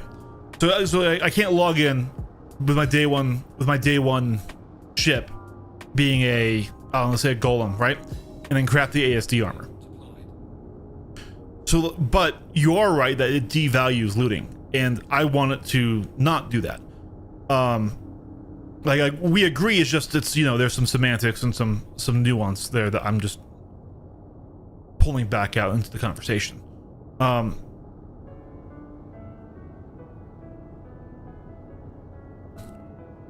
okay with crafting having a focus, especially earlier on, but I do want them to let the people who don't want to spend their time mining, like I don't want to mine really.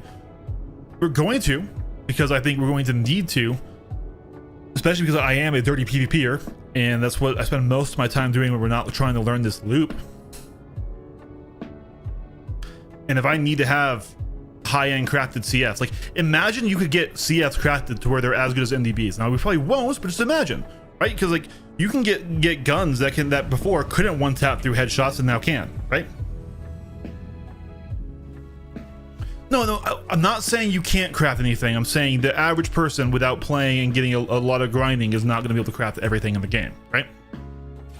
Or they might not have the skins that they want or whatever, right? The issue I come like we're agreeing, Ghost. We're agreeing. I'm just saying there is a nuance there. Thought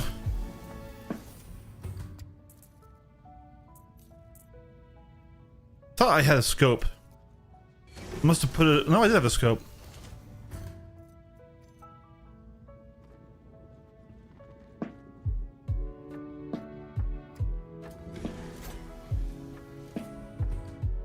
Had they said that silhouette, because that's been discussed and that's been requested, but I actually don't know if they've actually fully confirmed that is their intention. Okay.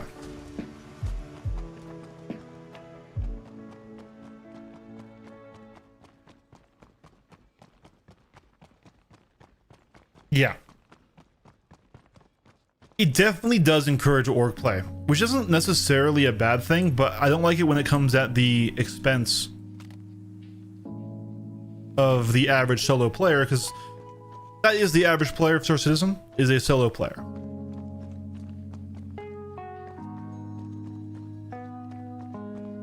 Oh, this mission didn't spawn. Fucking hell.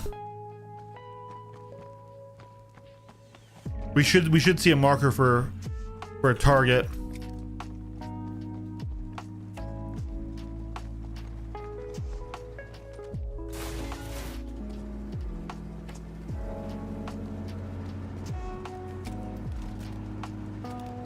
Yeah, these are CFP people. Not the bandits we're here to kill.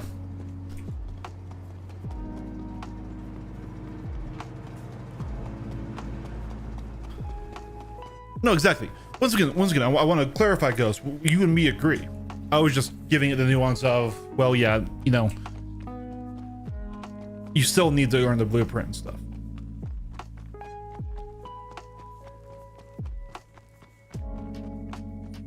Well, no, this can rob you of your ability to lone wolf in a lot of ways, right? So, for example, the only reason I can even do what I'm doing here is because I have multiple ships, right?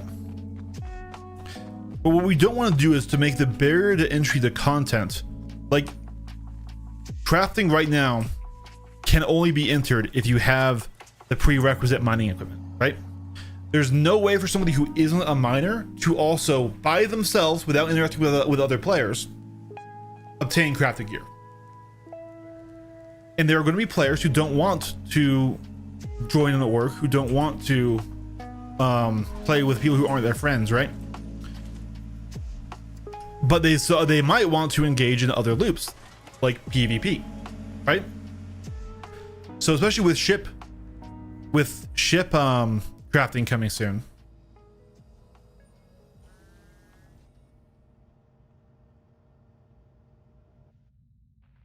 Yeah.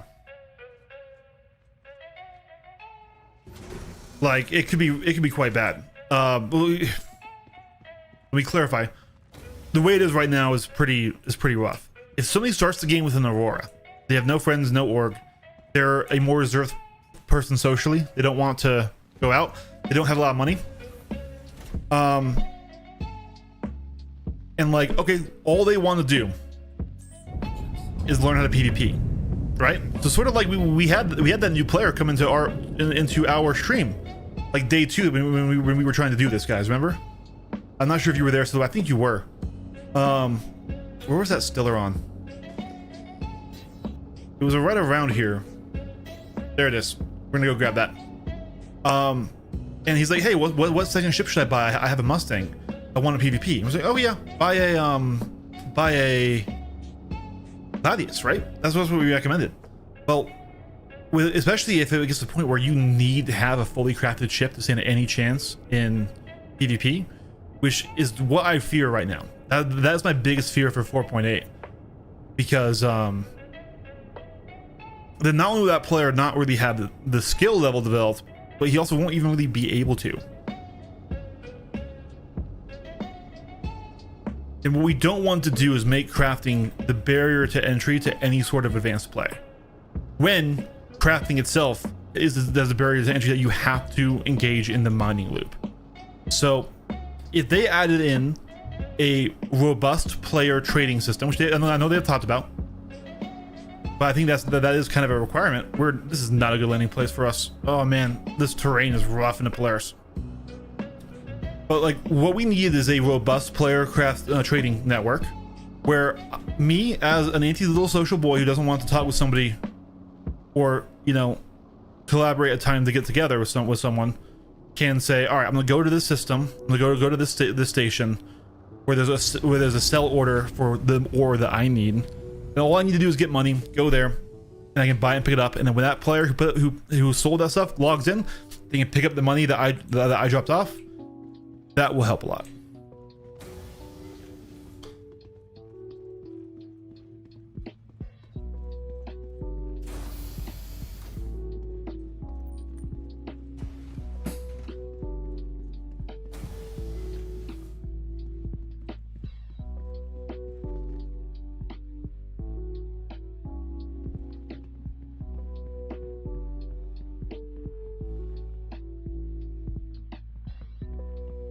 Now, right now, money doesn't matter.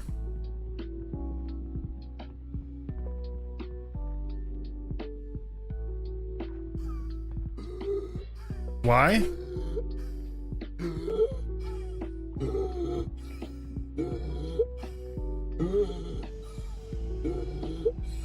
Why? We absolutely should have air in the ship.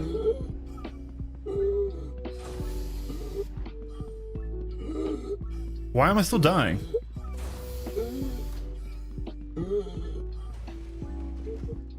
Oh, you're having an allergic reaction when you ate, right, dude? That heritage grain bagel, man. We shouldn't have any doors open. And also, we're on an atmosphere that has a breathable atmosphere. We're on Monarchs.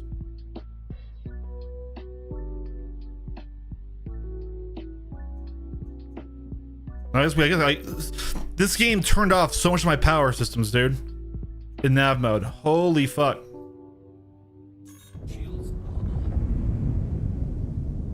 The power system is so fucky. I'm just gonna be real with you. I really hate how it just grabs power for no reason. Especially in these large ships. In the small ships, you can deal with it. There's not much power going around. I miss the power triangle so much. It's like, look at that. See, just restarting it, it just takes everything away.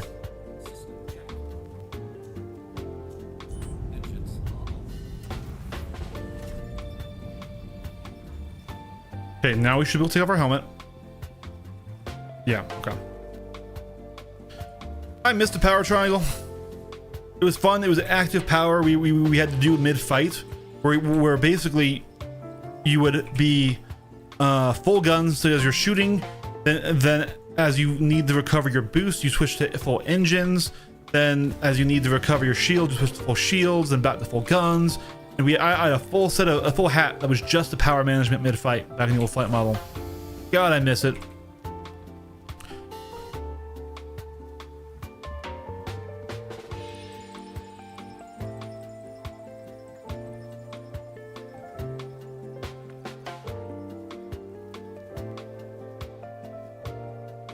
No, the new radar system is good. It's actually very good. First of all, range abuse was one of the biggest issues, and it was one of the key factors in the light fighter meta. Okay, and that was because you're able to sit at range, perform a maneuver where their shots, even with the meta fastest guns, the CF say rhinos on like a hammerhead, couldn't hit you because you'd be able to in a fighter fully traverse your ship's length and fully change your vector. So it doesn't matter if they had perfectly aimed shots, they'd never be able to hit you. That's basically what a circle shape is, right? So by reducing the range of engagements, not only are they resolving that one aspect of light fighter meta, it's not fixed, but that's one aspect that they have resolved. They also help a lot of players who would engage too early. All right, so typically in a duel, you don't want to engage at farther.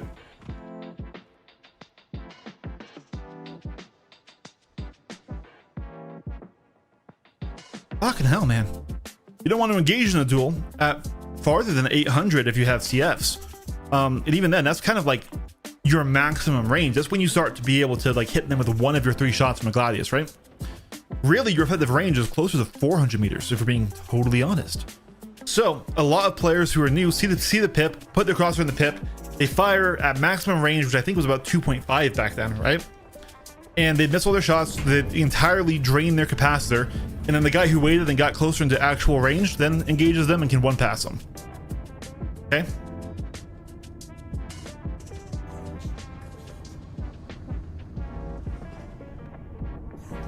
So the radar changes are great for 2 reasons. One, they address one of the elements of light fighter meta.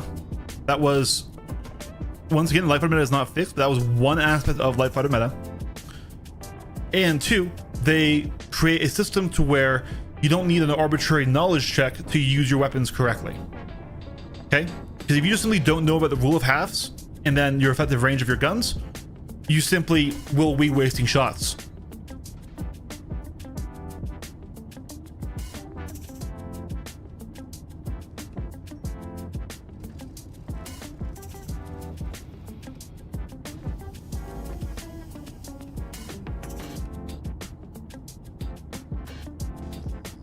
Why can't I scan this?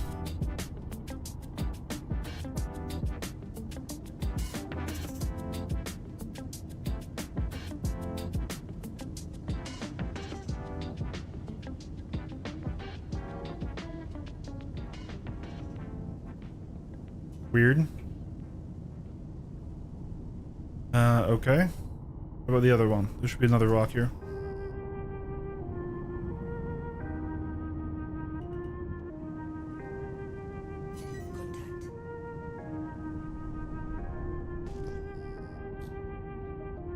AI.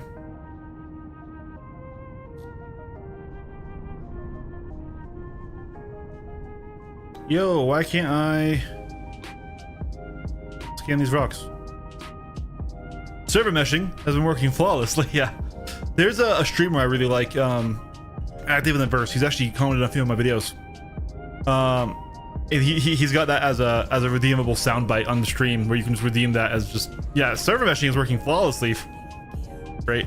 Let's try a full power reset, I guess.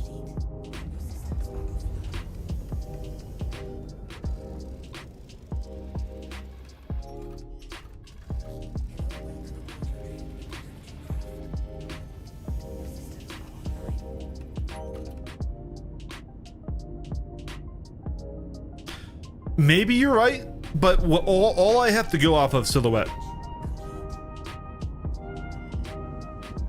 Oh my god, yeah, I can't scan these rocks.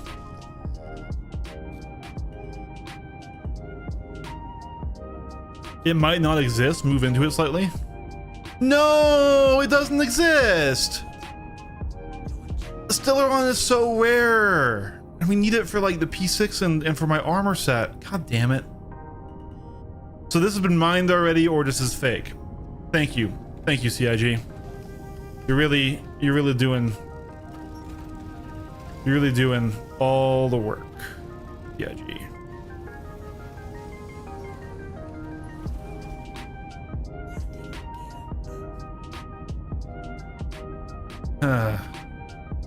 But anyways, what I will say, silhouette is all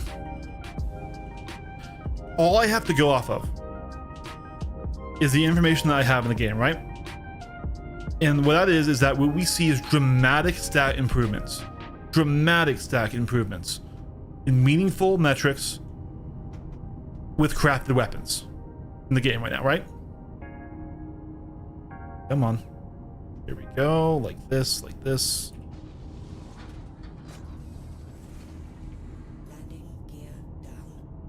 Okay, we're in, and we're fully on. So until I know better, I kind of have to assume we will be seeing those same meaningful stat improvements to the ships, right? We have no indication that they'll be doing side grades or bonuses and trade-offs or variants, right? What we can see is that the crafted weapon is just better.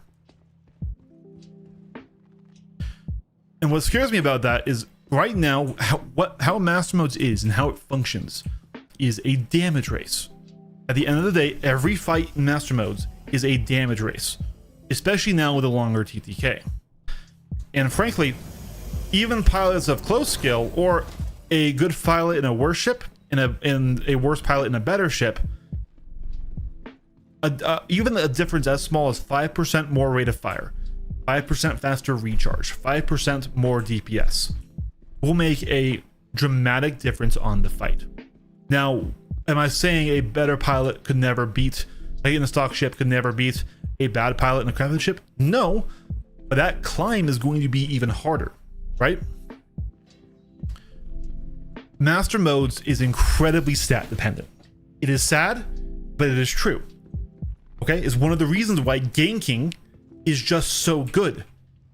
And that's because, oh, we didn't drink. Ganking right now is so incredibly strong, and getting multiple people on the field is so incredibly strong because your numbers are bigger than theirs. And that is one of the core, most important, most fundamental parts of fight, right?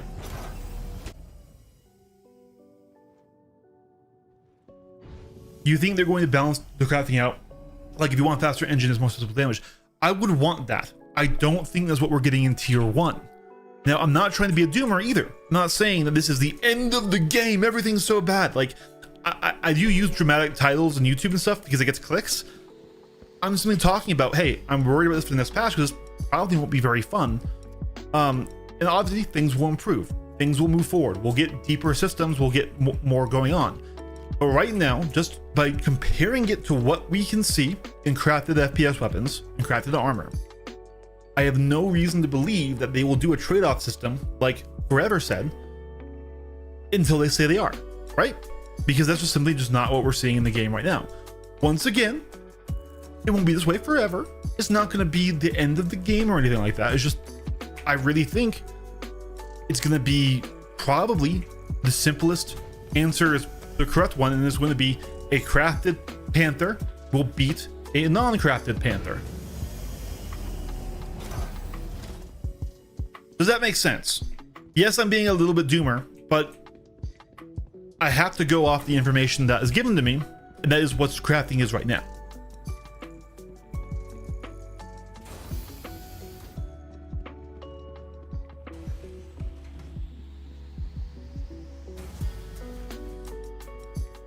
I'm really upset. Our mission glitched, and then the Stellaron that we found coming over here was fake. Oh man, it's been a bad first excursion.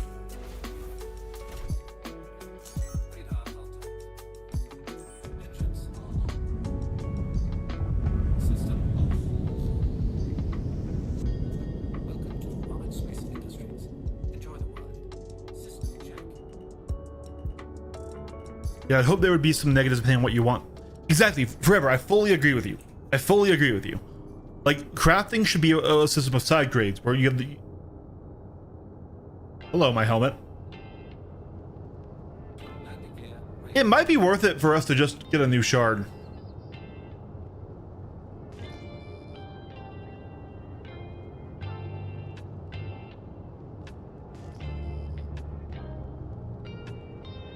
Helmet jump scare, right? Like, oh.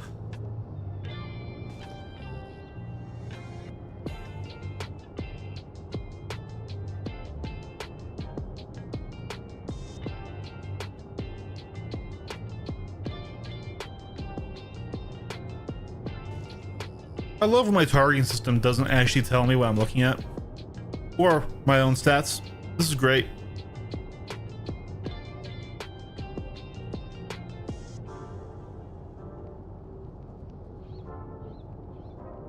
What the? Fellowship?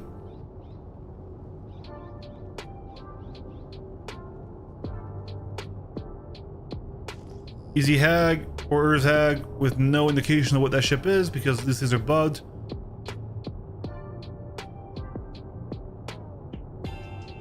Really can't make out what it is. Maybe a Hermes?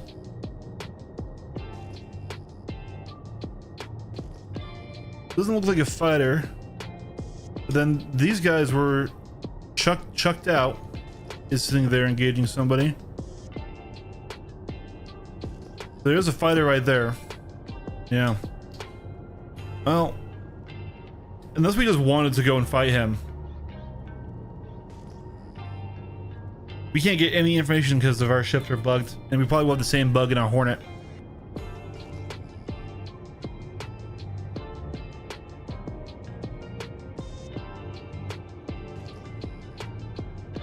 That's an Aurora.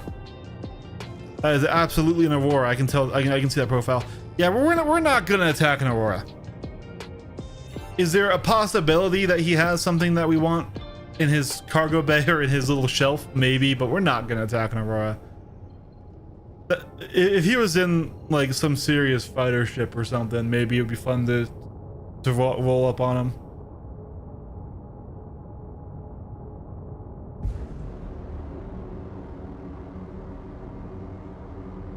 I'm thinking we set the ship down somewhere and we do a quick bad log and we get a new server. That's what I'm thinking. Because the rocks are broken, the missions are breaking, my MFDs are breaking. So I think we need a new server.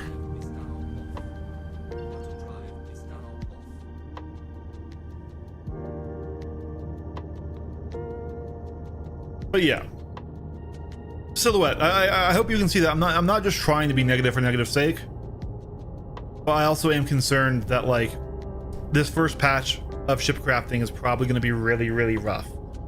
Like one of the main reasons why I'm wanting to engage in the loop right now and learn it is because I really feel like I will need to. I feel like I will need to make a crafted ship when PvP comes in 4.8.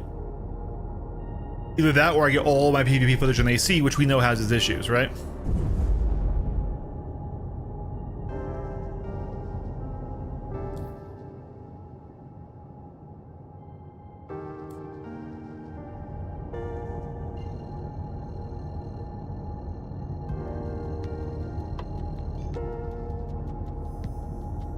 Yeah, it's gonna have to.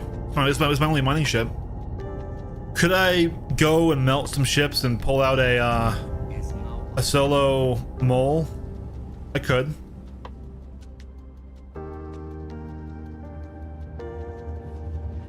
Or you'll need to find a way to hire PvP into things to make money and then hire people to craft stuff. Okay.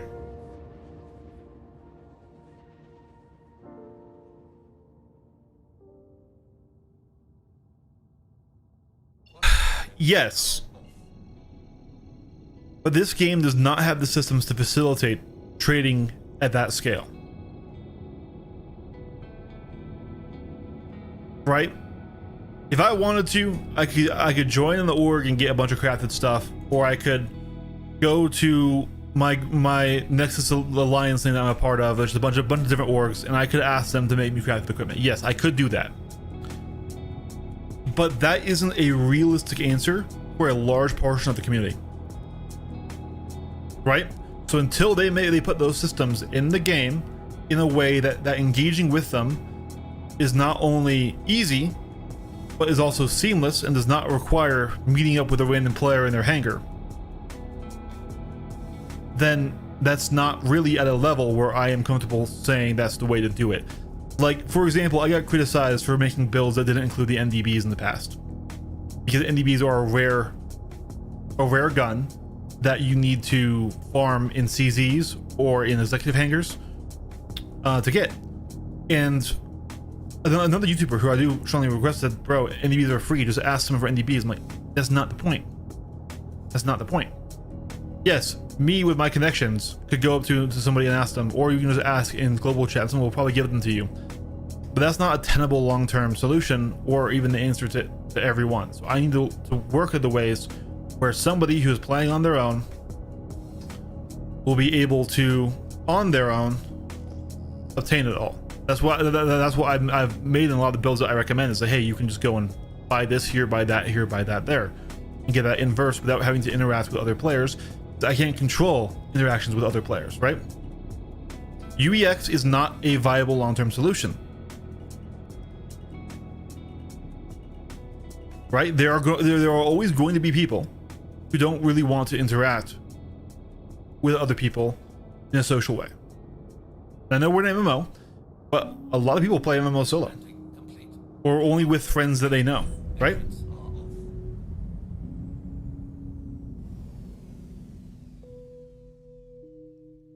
Okay, but the difference is we know we're getting an next patch.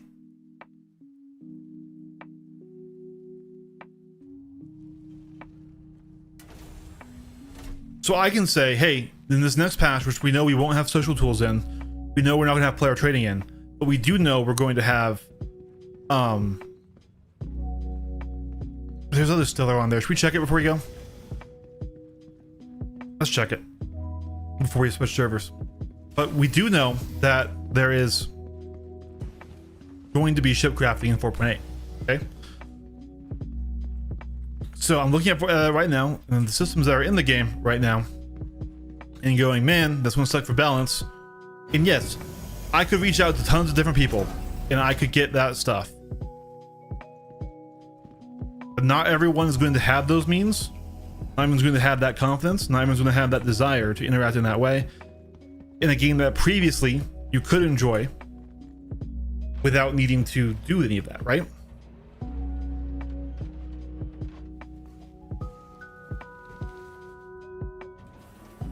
I'm less about crafting, more interested in upgrading my existing ships. Like, what happened to tuning engines and slotting in better pilot blades? Yeah, pilot blades are kind of a thing, but yeah, no, like, and I actually do think that's going to come in with the later, like, full ship crafting, right? With the tuning stuff. Why are you bouncing? And I understand saying, bro, it's an MMO, but not everyone wants to play it socially is a weird take. Like, objectively, the best way to play this game is if you find a good org, right?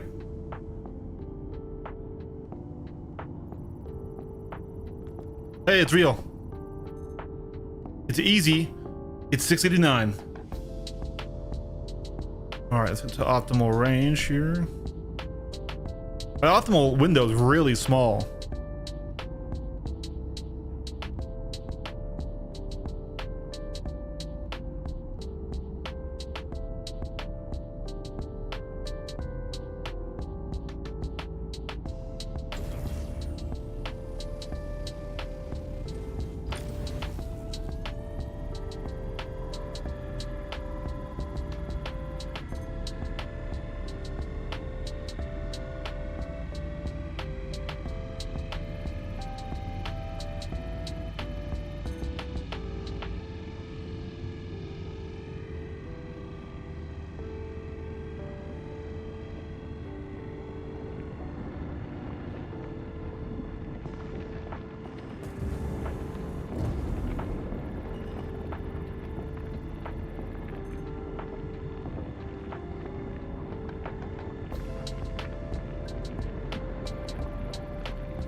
Ah, I thought there's the heat in there would be enough.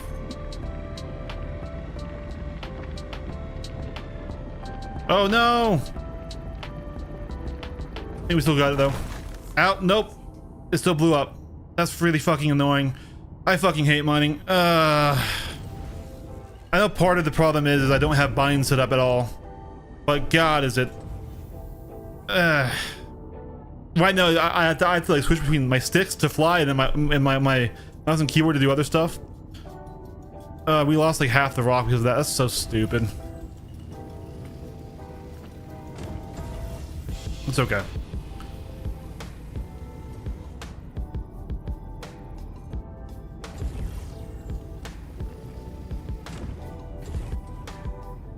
It's a bit ragey because I am too lazy to bind mining to my flight controls. If I'm being real with you, it's all me.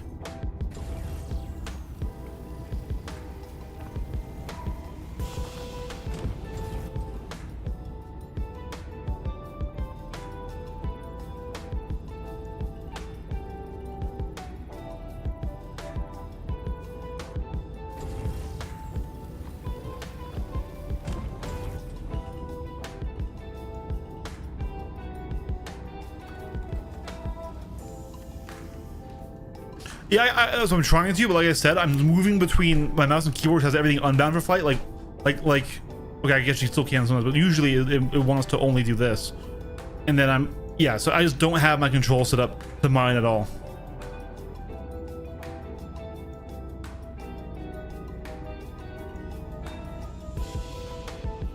I just really don't like the current crafting system. It's just, I'm just gonna say, it's not a gameplay loop for the average player. It's a gameplay loop for the miner, and until they add in actual competent social tools and trading tools, so that way you do not need to go to a out of game site like UEX, or just know somebody who's into mining, or do mining yourself. It will stay a miner's gameplay loop. And I know they talked about that and stuff, but I can still criticize it right now as it is, right?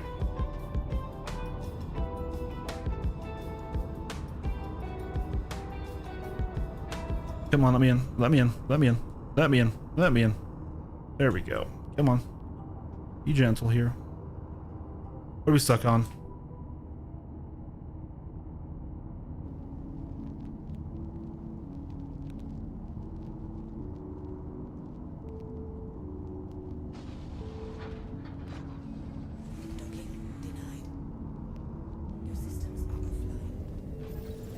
Okay, yes. Silhouette is tier 0. I'm not saying it's not tier 0. I have already, we've already discussed that. Why am I not allowed to criticize the gameplay loop that's in the game right now? Why do I have to give them the grace that, oh, it will change in the future? When I can say, hey, right now, this isn't fun. Or right now, this is limiting to most of the player base.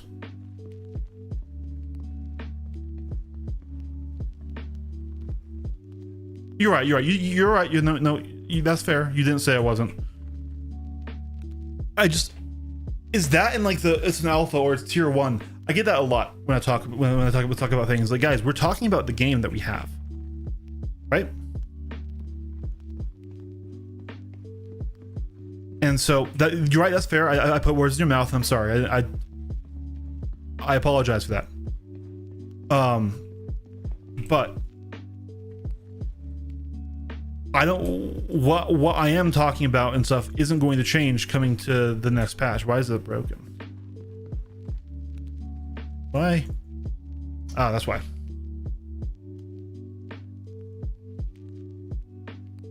What I'm worried about is, yes, in tier 0, yes, the game is in alpha, yes, it's in development, yes, it needs to change. But the way they are implementing this is only in a way you can engage with as a solo player if you are willing to engage in the mining gameplay loop. Okay? So right now in tier 0, crafting is a mining gameplay loop. If you don't want to engage in crafting and you're a solo player and you don't want to try to track down other players to get you stuff, sort of like with MDBs, right? your only option is to, well, right now without looting, you're actually your only option is to just not have crafted equipment, right? Now FPS combat is already desyncy, it's already buggy, it's already broken, and yes, the extra stats you get on the guns and armor is really impactful, but it's not. But because time to kill is still relatively quick on FPS, is less effective. With how long time to kill is in space combat, I am dramatically worried about. It might only be for one patch. It probably will be a little bit longer because I don't think we're getting social tools in 4.9, right? But even if we do it, if we have 2 months of gameplay, one patch cycle of gameplay, where if you don't have a crafted ship, you can't compete at the high level because the other players around you will have that. They will use their orgs to get that and stuff. As a solo player, we are once again pushing the game and aspects of the game that were previously available out of reach to a lot of people. Now, yes, find a group. Yes, trade with somebody. Yes, do all that stuff. But the game should facilitate at the same time where the game itself systems either support that behavior, like through an official trading platform or whatever, or give you alternatives. So, for example, if you could get high-end crafted ship parts at Hathor sites as loot is on the ground, like why do you right now to get grade A components? Okay. If you could find high-end crafting materials, like I don't know, you do a let's say you do rock breaker or something, right? And not even like the full rock breaker mission, but like one of the missions at the sites, and you find in a warehouse a big crate full of high quality materials. If you could engage with the system in the other gameplay loops to either get the materials or to get the end result item, that would be a better system than what we have right now, which is just, if you don't have the desire or the ability to mine, you don't get access to the crafting system. So I apologize. I fully apologize. You were right. You didn't say I wasn't allowed to complain. You were right. I put words in your mouth. I didn't mean to. But yes, this stuff is coming, but I still see in the very next patch that we're getting that we're going to probably have really bad balance. That's what I'm worried about. Now, if I'm wrong, great. Like, whenever I talk negatively about the game or about something, it's never coming from a place of I want to be a hater or I don't want the game to do well, or I want people to leave the game. I love Star Citizen. We're sitting here, we're playing it for hours and hours every day this week, right? But Star Citizen is a community full of a lot of people that will give you the perspective of, hey, in the future, right? So if you want that, cool. Board Gamer will do that. Space Tomato will do that. There are lots of people in Star Citizen, and not that I blame them, but Star Citizen, is a game made on a lot of hope and a lot of like what will come, because that's just sort of how it's always been developed and always been done. I look at the game kind of in the more immediate future. I look at the balance right now. I look at the performance of ships right now. And now that we know in 4.8 Weapon Crafting is coming, I can now say, hey, really soon here, we're going to see some big changes. In like, I'm worried about those changes. And I feel like I'm allowed to be worried about those changes.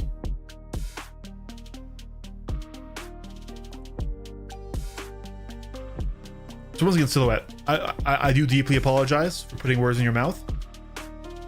That was not fair of me.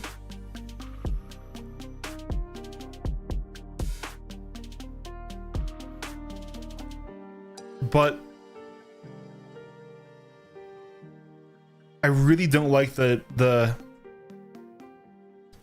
don't like it when, especially with how crafting is touching every system in the game, right? Yeah. No, well, yeah, I know you aren't offended, but still, that was wrong of me. Like just for everyone here, it was wrong of me to basically strawman his argument with something he didn't say, and I do feel bad about that, right? I know in the future that this, if we just talk about everything in the future that is going to get better for this game, that's great. but like, I don't make ship reviews on the future. I don't make meta discussions on the future. I talk about what we have or what I can see us having soon. Like when I was talking about armor before armor came out, I got so criticized for criticizing armor before it came out. I got so many bad comments on those 2 videos, and it was like, I hate to say it, I was right. Like, yeah, the armor system does not benefit large ships at all right now.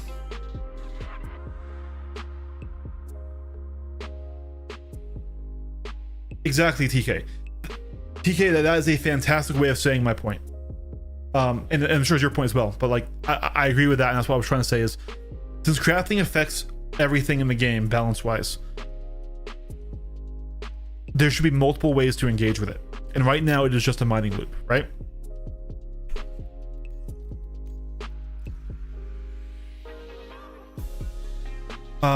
Now you could say, well, hey, crafting is high level end game and people can make do with uncrafted stuff until then. You know what? Okay, I see. If that's what the way they're going with it, it's kind of weird how it's still going, but okay, fine. I still don't like then that I'm going to be locked out of my gameplay loop PvP if, like I said, even 5% bonuses are going to be so huge.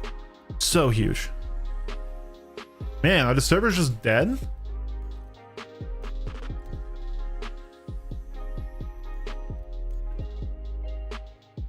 Or did I get like shard locked by logging out on my ship after a server error?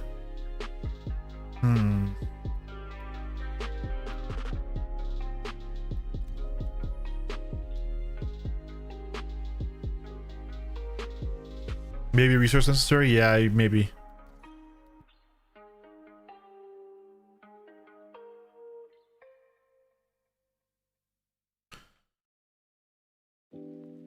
And like, okay, you know, if, let's say, because ships aren't subject to the same level of looting protection that player gear is. So like how I got my NDBs was I saw a cutlass with NDBs at Hathor and I stole it, flew it back to Grimhex and whipped the NDBs off it, right?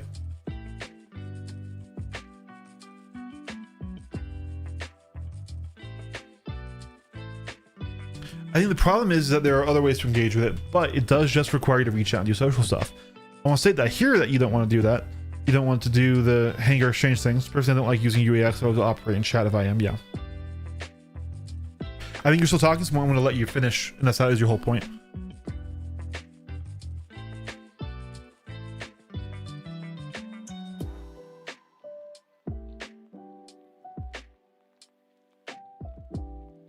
It's not just that. It's not just miners. I guess I would say it's large organizations, right? And like, guys, I do have. So I'm part of a group that I think I'm okay to say this publicly, right? There were some people I attacked in PU one time, and we had a good fight, and they invited me to this group, this sort of org of orgs, and I just joined it because I was hoping that I could be, you know, I could get more fights with them and get more content. Didn't really work out, right? But like I have access to mining orgs. I could literally just go and say, hey, guys, I'll pay you for high-end mining materials. I could do that. Like I could bypass this whole system. But what I'm trying to do is engage with it myself so I get a first-hand experience of it, so then I can talk about it to you guys from a place of more authority than just I feel, right?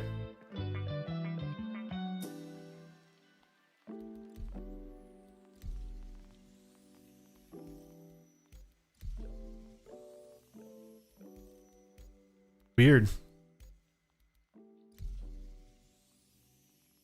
There we go.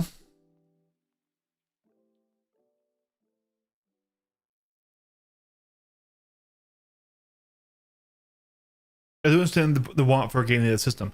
Yeah, it's like basically the system right now can and will be abused.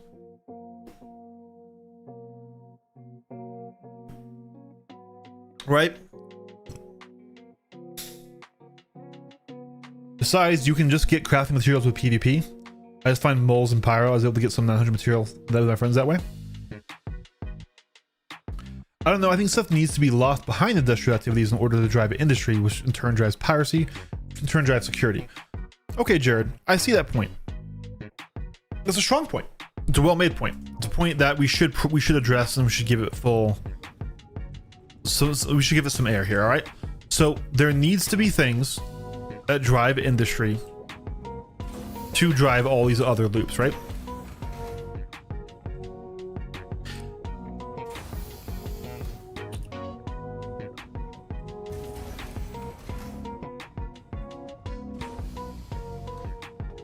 The issue is that are we actually driving industry, or are we driving a gameplay loop? Right now, we're driving a gameplay loop, and that's not necessarily a bad thing. It's not. But we don't have a player economy. We don't. Okay? I can't go to a location that just got in a shipment from a mining org with nice high crafted P4 ARs, right? I can't go to a trading post where people post what they've done publicly for that. So, because of that, that requires complete there's no system to support that. There's no player driven economy for that to drive. It's not like the ships and the weapons and the parts that we buy in Verse come from a player that was crafted, like in say Eve, where 99% of all things in the Verse come from what players have built, right? So we don't get to engage with that industry because they aren't pushing the industry, they're pushing the gameplay loop. So right now, the only people that get to benefit from it are the people who either A, enjoy the loop, or B, have people they know or are orged up with who get it. So this right now really only benefits the large groups playing together, or the people who themselves are actively engaging in the content. And once again, I'm doing this so I can learn it firsthand and then come at it from a position of knowledge and authority when I discuss the subject, right? But this is not my gameplay. This is not what I like to do in Star Citizen. I'm a dirty fighter junkie, and I like the PvP. I like to run Hathor. I like to scrounge for high-end components at executive hangars and at Hathor sites. And I wanted to fight at Rockbreaker too, but nobody's running the contested Rockbreakers because they screwed up how they deployed that.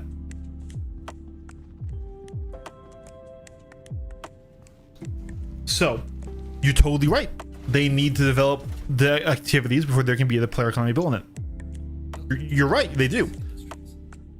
I'm not sitting here saying crafting shouldn't exist. I'm not sitting here saying that the system shouldn't exist. I'm saying that as it is, crafting is a hugely impactful system. Okay? It's a hugely impactful system that will negatively affect the balance of the game, that can only be engaged with directly by people who either A, have the capacity or desire to mine. So I have the capacity, I don't have the desire, but I have the capacity, right? I have purchased mining ships, okay? Or have large enough organizations with that industrial base to leverage that without having to do that. But what I'm talking about is for the average player who does not want to mine, they will now be at a further disadvantage. Now you could say, okay, your average player is still losing in any PvP fight they go into. And yeah, that's true. But it's sort of the same issue I have with attritions, right? Where it's like, I get it, they're PvE weapons, but why are they literally useless in PvP? Sure, somebody who's running attritions probably would already lose a fight in PvP, but why are we making it so their weaponry and how it's balanced is literally like almost as if you're unarmed, right? I think we should work in a ways where the game can still be enjoyed, and if something is requiring that level of social or group interaction, then that should be more end game stuff, and it should be things that don't limit a vast majority of things you can do, right? With FPS gear is almost less impactful, even though the stats are high, just because it's so desyncy and the TTK is so fast. If we had a really fast TTK on ships, if it only took, like, say, 4 shots for you to blow up a ship. Let's say, you know, fighter v fighter, arrow v arrow, 4 hits of CF Panthers blew you up. Not saying I want that. Then cool, you gave one guy 3 hits blowing you up. Sure, in a straight nose to nose fight, that will suck and you will lose, and he will have an advantage. But if you get slot on him, he's not gonna be able to turn out there before you kill him anyways, right? So the longer the TTK is, which we have right now, have a very, very long TTK in ship stuff. The more these stat changes and these number changes will matter, right? I offer a half serious but slightly less. It's okay. All right, I'll take it. I'll take it in that. Go ahead, Silhouette. Industry is a gameplay loop now. Well, no, okay, so no, it's not. Player economy and industry should be something that everyone can engage with, right? It should be an all-encompassing system that everyone can engage with, or even if they're only as the consumer, or only as a supplier, or only as someone who's running, you know, courier jobs. Like, oh hey, you know, a courier job is to haul data, right, about a mining claim to some group or something, right? Gameplay loops are fun ways to engage with the game, but they aren't necessarily industry. They aren't essentially the economy, right? Yeah, go ahead, Silhouette. Go ahead.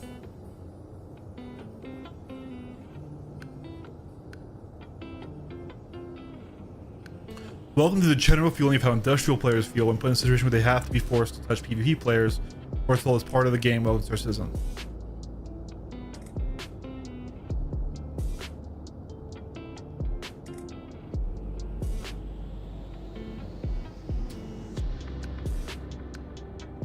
I guess, yeah.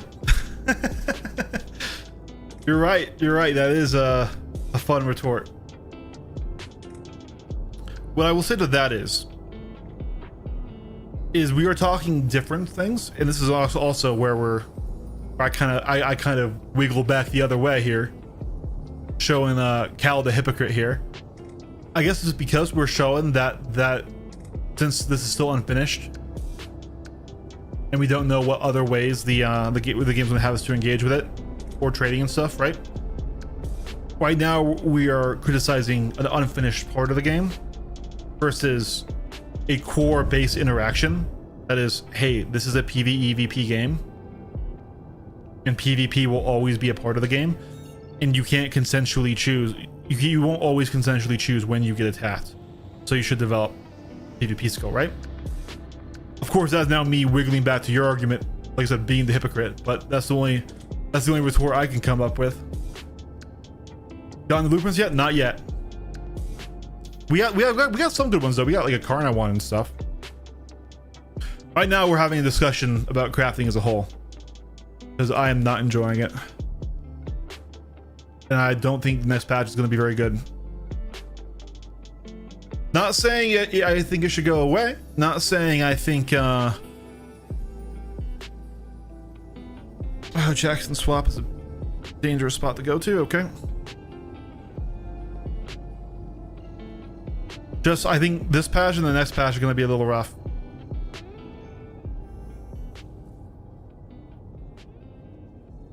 Forcing people to engage with industrial game loops is not a bad thing. No, hold on. Yes, it is. Yes, that is, Jared. Forcing people to engage with industry is not a bad thing. But forcing them to play industrial gameplay loops is a bad thing, right? If somebody who all they want to do, like me, is be a fighter pilot, or all they want to do is be a explorer, or all they want to do is be a salvager, or all they want to do is ferry cargo, to then say, hey, you need to go and mine to reach the pinnacle of your gameplay, is poor. However, when we have the more refined social tools, when we have working VoIP, when we have working trade tools, forcing them to engage with a miner's gameplay and obtain those materials or the crafted end result through trading, that is not a bad thing, right? That gives value to the player who wants to be the miner. But if we make it so mining, everybody is a miner, then miners lose value, right? sort of right now. Like, let's think about it this way, guys. If we aren't talking PvP, does anybody value a good pilot versus a good enough pilot? If we're talking a cargo hauling organization, right? Do you think they value somebody who has really, really high end, really refined flight skill? Or do they only care that they can get, you know, their cargo from A to B safely? It's because flying is something that everyone in the game needs to do. And if we're just talking pilot competency, once you reach good enough, nobody cares about past it, aside from, of course, PvP, because there's no real benefit to it and everyone has it. So if we do the same thing with mining, miners will lose value. So yes, forcing people to engage in mining gameplay is bad, but forcing them to engage with miners who are doing that gameplay is not bad. Does that make sense?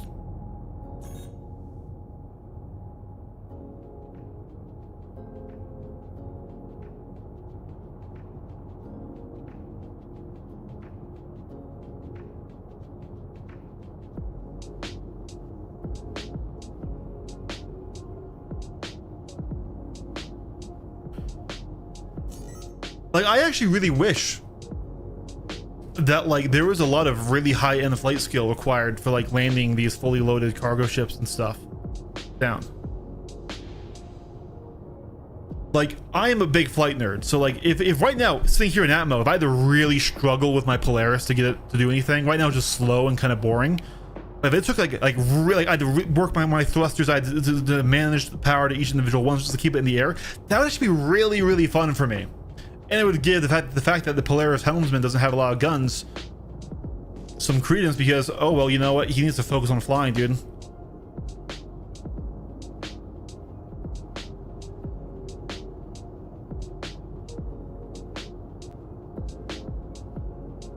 I don't know, Terminus and got the AO3 and P6LR really quick. Oh, maybe we'll check out Terminus then. Terminus is kind of on the other end of the system, but we can do it.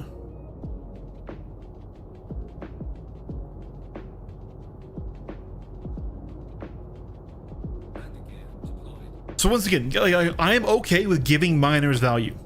I am okay with them having a large contribution to the mining economy loop. Oh, sorry, to the economy, not mining economy, just to the economy as a whole, right? I think that's a good thing. What I don't like is how right now, to engage with the system, everyone needs to be a miner, or they don't get to engage with it.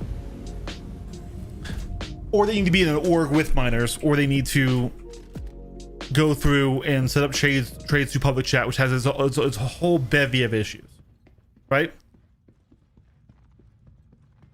So when they make the barrier to obtaining crafted equipment just a monetary check for people, from the people who are doing the crafting, from the people who are doing the work, then I won't have an issue with the system, guys. But we're talking about the right now, because the right now is what I'm playing. They don't make it clear that the regions in Pyro and different ones have different blue people.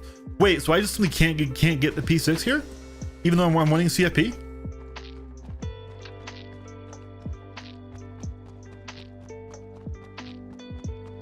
Yeah, like this is just me and being a flight nerd. Is I want more things to be difficult when it comes to flight.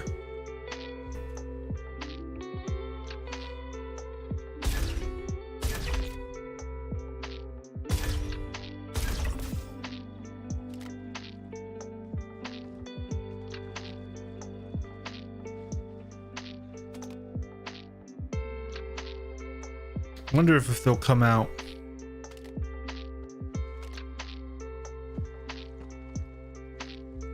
What's the wrong button there?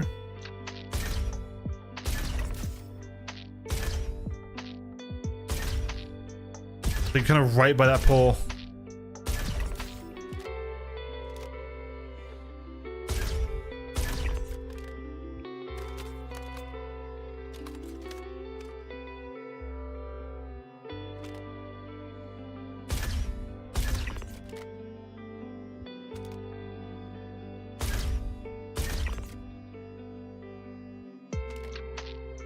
Damn, so we were just in the wrong place entirely for this.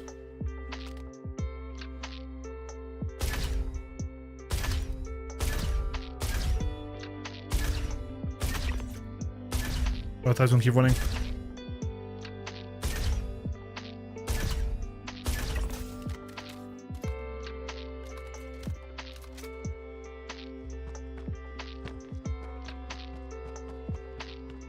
If you want the easier time telling, I recommend trying out Mr. Kraken's language pack. Oh, we already got him. We just needed to walk in closer. What is that? A language pack?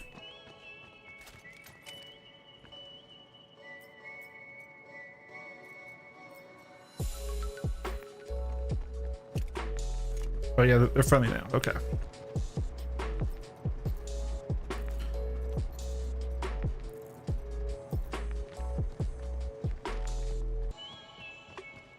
Yeah, I went to Terminus and got both the P6 and the AO3 and 3 missions. Damn, dude. Okay. Well, I will say this AO3 has been it has really grown on me. I was a PS6 guy. I still probably will be a PS6 guy, but I'm really enjoying this AO3 and how it plays.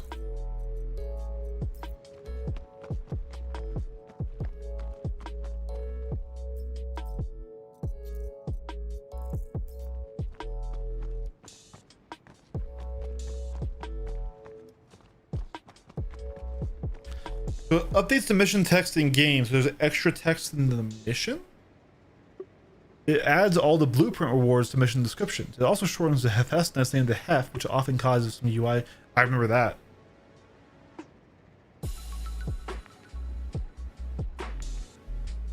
Well, shit. Okay, that sounds really cool. What do I need to do to get that?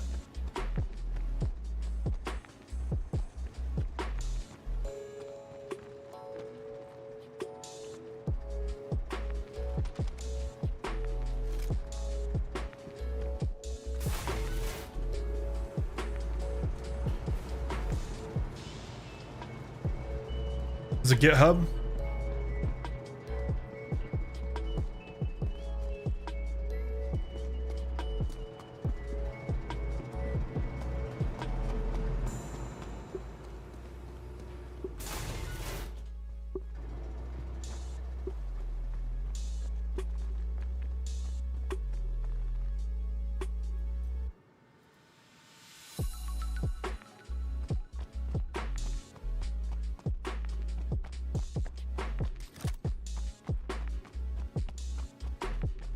Videos telling you how to install it also. Okay, we'll look into it. Yeah.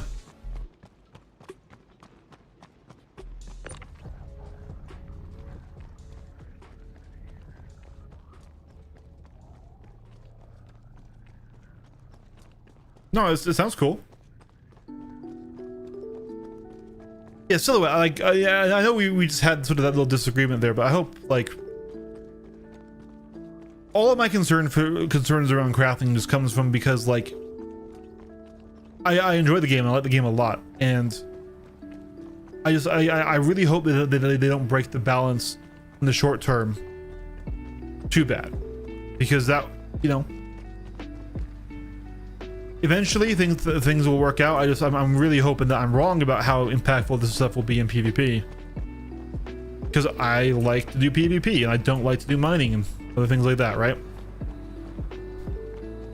We don't need more advantages to go to already very advantaged groups like orgs. So maybe we do. Maybe we really want to push like, hey, if you want to do stuff in Star Citizen, get an org. That is the typical MMO thing to do. But it feels like, I don't know. It's already rough with NDBs alone. I can't find the prompt to open this stupid ship. Why don't I have a button to open this stupid ship? So where did I put that body? There it is. Point.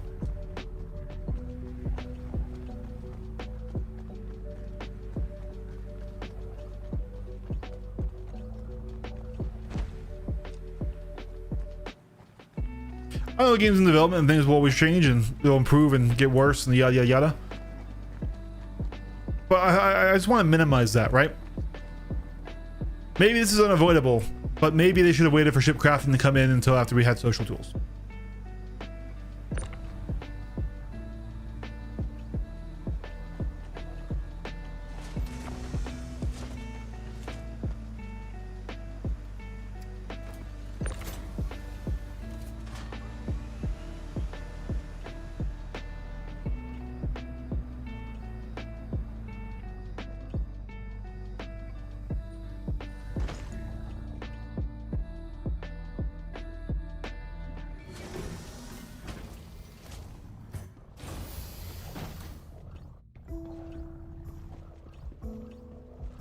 I mean, maybe it's covered for horse. Maybe this does need to come out for various reasons or another, right? Like, I mean, as what was his name? Sorry, as Jared Can said earlier, like, yeah, we need to have mining gameplay loop.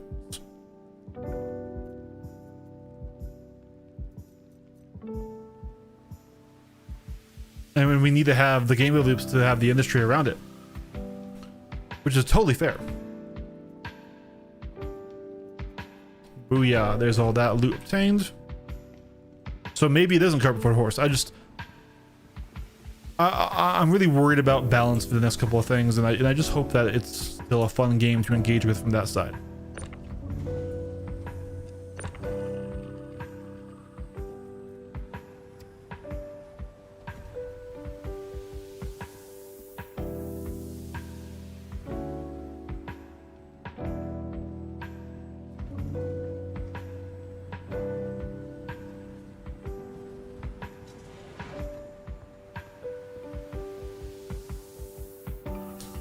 I need to try and get this body off the ship, or else we won't be able to bed log.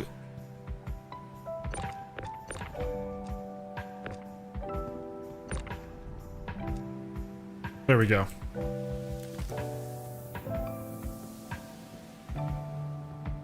Yeah.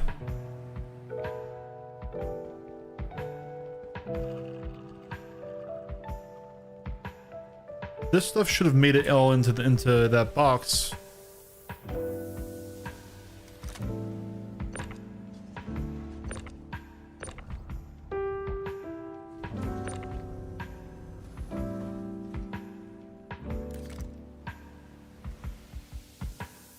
Man, this new inventory system. Some stuff is in there, some stuff did not make the trip. The helmet and the undersuit and the legs. I guess that's my fault for trying to move it all at once, but oh well, it's okay. We got some of it, the gear. All right, let's head up to the...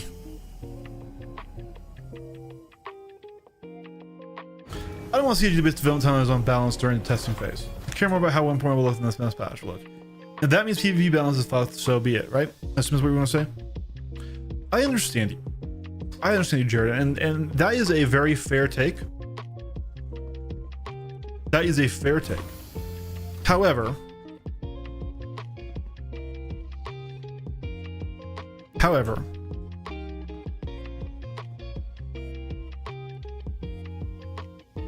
the only game we have is the game right now.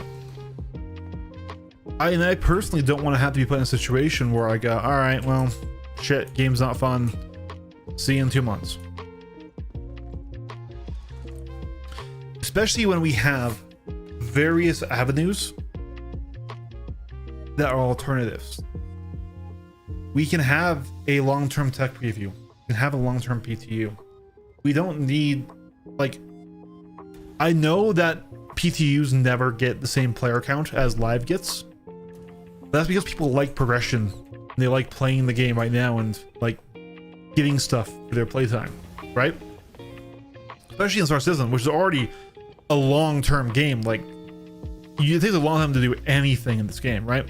So I get that devoting that time to a testing channel is not very fun, but simply put, we have alternative methods to add new things and balance new things and test them before they come in, that I would appreciate there be some respect for the current game, because the current game is what the majority of their player base is playing, right? I mean, it's why we had a year of playability, because they realized that upsetting and destroying the main game every patch was not very conducive to keeping a heavy player base. Now, the year of playability wasn't exactly a success, but it had noble intentions.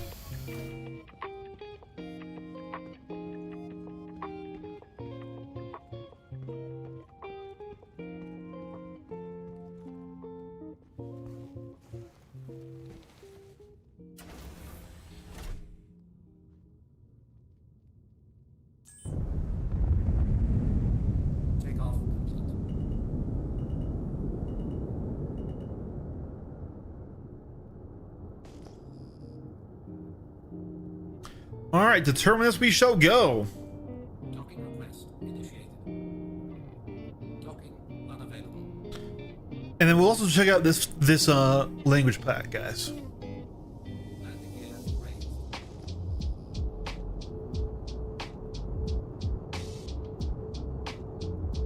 You know, the time I spent in broken honest facilities kills me in broken bunkers. Exactly, right? Like, I mean, Pyro as a whole has kind of been abandoned after it came out, right? And I just, the game we have right now is actually pretty damn good. Like, I understand exactly your point. I really do. Cans. I really, like, you make strong points and you make good points. We don't fully agree on like some small details, but you do make good points. It's just, as somebody who plays this game very frequently and who tries to play it at a high level, I know I'm still only a mid-level PvP pilot and stuff, but like, I want to engage with the deeper side of the game. I know it's still in development, but I also don't think we need to fully treat the PU experience as worthless, as something that can be sacrificed on the altar of the next patch, when we have tools to potentially avoid that. Well, yeah, like even as they said, like, they just communicated their idea for balance and what they wanted out of certain things more. At the very least, then we could criticize those ideas or provide feedback on those ideas versus just guessing what they want based on the balance of the game. And the same with you, Silhouette. You also make great points. We may not fully agree, but you make fantastic points.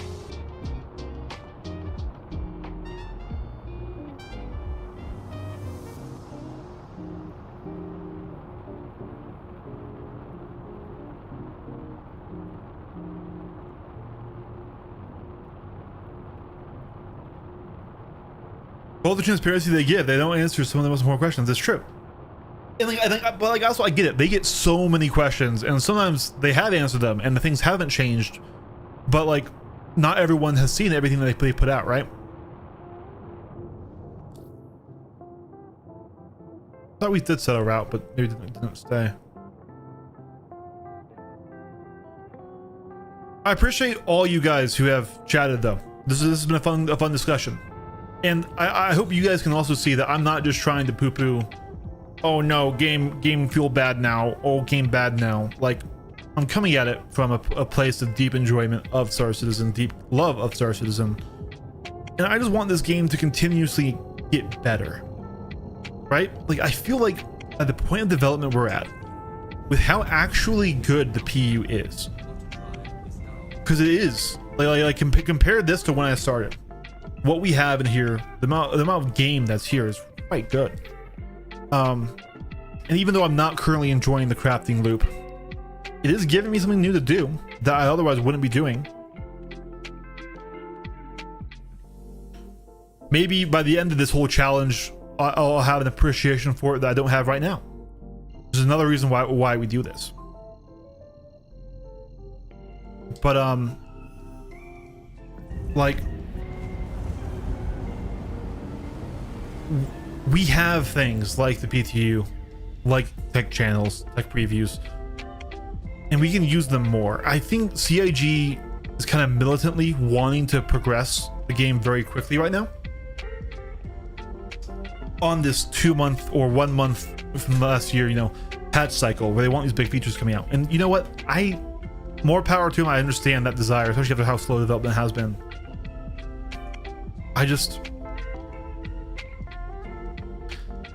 It's going to suck if the gameplay that I do enjoy gets ruined for a couple months, or maybe even for a couple years while they're working through things, when they could have potentially done more actual testing before changing the live game. Like, master modes is only kind of just now feeling decent and we're losing it.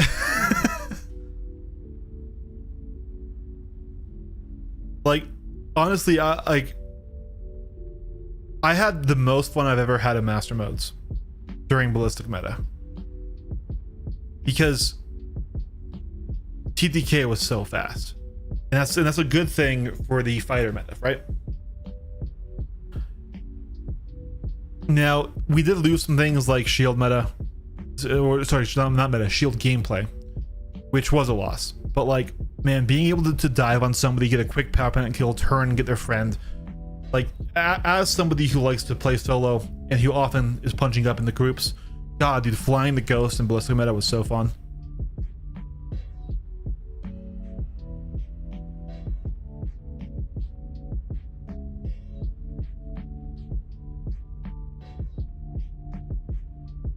All right, really quick, guys. Just going to go top off my drink and I'll use the restroom, and then we will see what we can do out in Terminus. So be right back.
Oh, looks like we've arrived.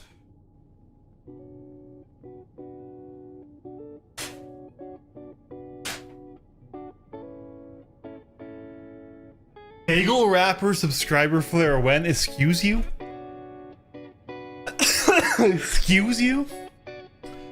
What do I need to do to make the 10 an awesome PvP ship?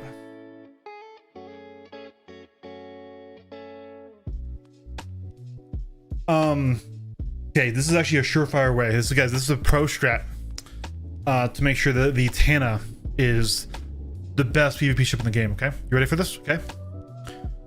You go to a website called www.gamehacks.org and you make it have infinite thrust, infinite shields, infinite weapon capacitors. There you go.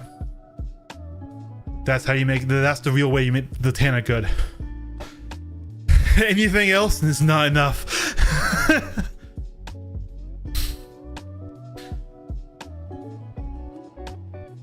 All right. I'm not seeing anything super awesome. We'll do that.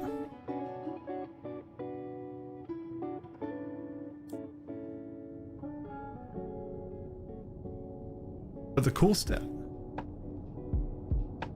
Bro, go tell CIG to the Tana should replace the end of wing gun turrets with size and torp rack. That would fix it. No.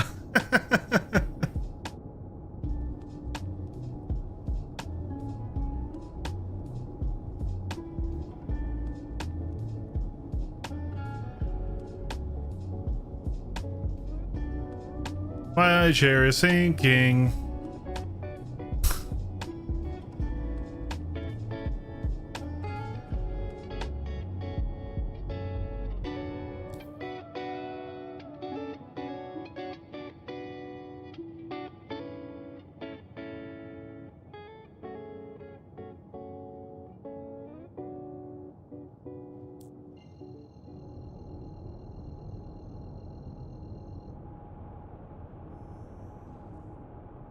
Fuck, I'm late. It's okay. It's okay, Marcus. I don't have like a set stream schedule right now, so people being like on time is hard.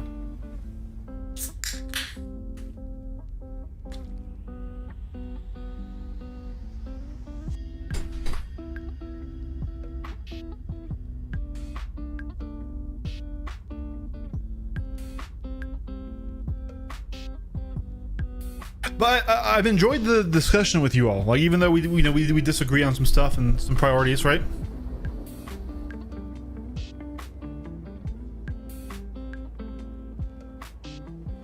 Oh, I hope you guys feel the same way, that it was a good and fun discussion. And if not, well, I'm sorry. You missed it. CIG fixed every bug in the game for 1 hour. Be the best PvPs ever. Even A1 came back to the game. Imagine.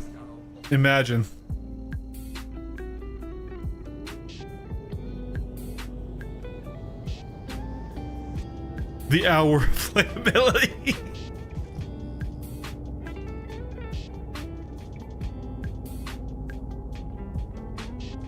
That's fucking hilarious.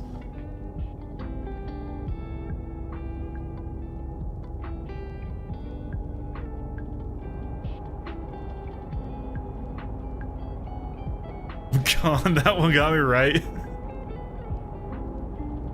3 hours of server error, yeah, basically.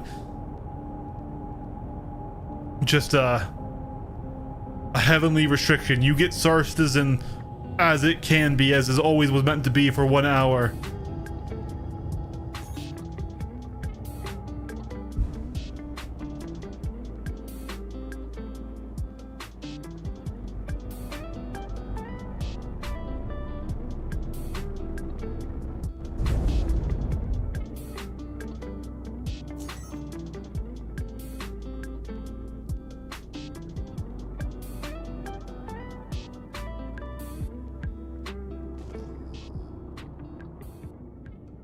Okay, AI. Probably also AI. Shields damaged.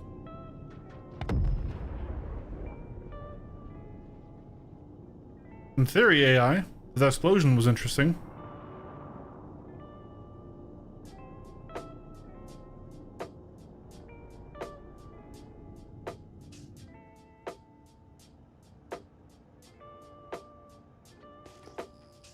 Hornet. A Hornet we might need to deal with. Hold on.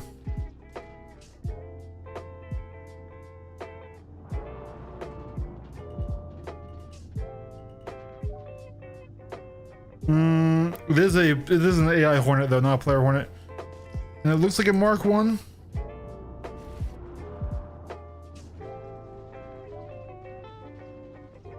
I don't think we need to worry too much about it then. I don't think the rhinos on that Talon is also anything to be feared. And how it's flying, that horizontal sweeping is very clearly AI, right? Yeah, it's all AI. So we should be completely safe to just leave it. The explosion was me entering my hangar.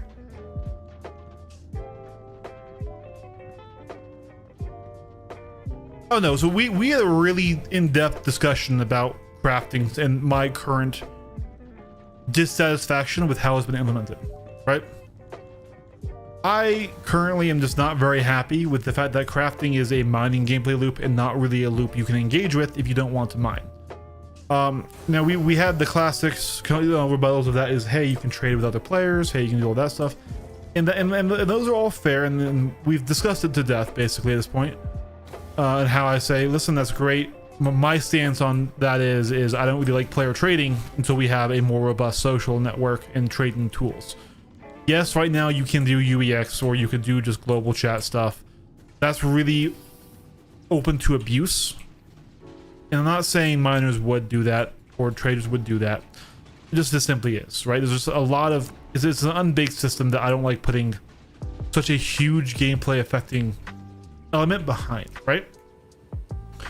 And really you need to have, like, if crafting only took hand mining stuff, I really wouldn't have an issue with it.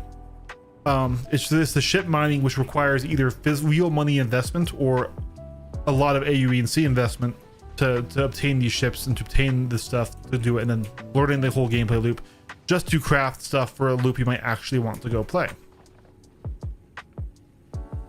But as I said, we had a long discussion on it. There were people that agreed with me, and there were people that disagreed with me, and both sides made a lot of very good, very valid points. Okay, this just doesn't work while you're in EVA. Can't believe you became a solo capital ship pilot. Shaking my head, JK. Can the Clipper even craft? No, the Clipper cannot craft yet.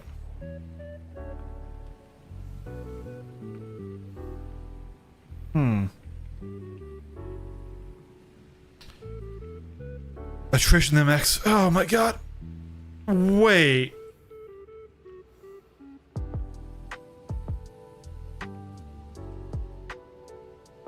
Attrition Breakneck MX.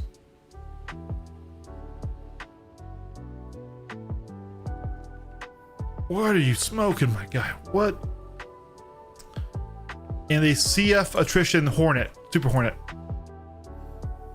I'm sorry, not Attrition Breakneck. CF Breakneck Hornet. You know what? If that's the best you have on for the Hornet, that's actually still okay. It's split pips, but at least it's high velocity split pips.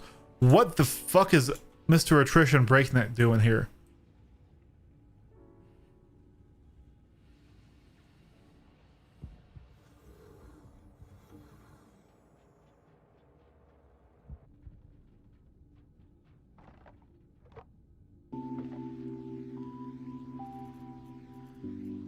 We should open this door.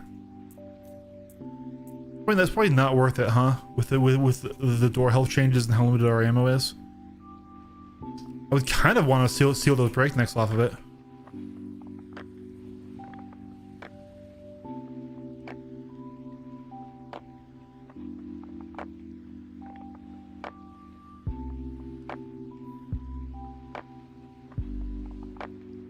It's cursed, yeah.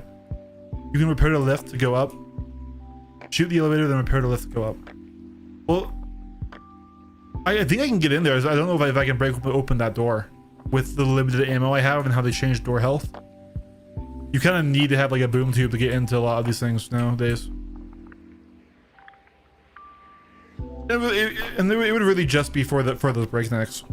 But we don't. Like, I have breaknecks. I could dupe them if I wanted to. They're literally on my Hornet right now.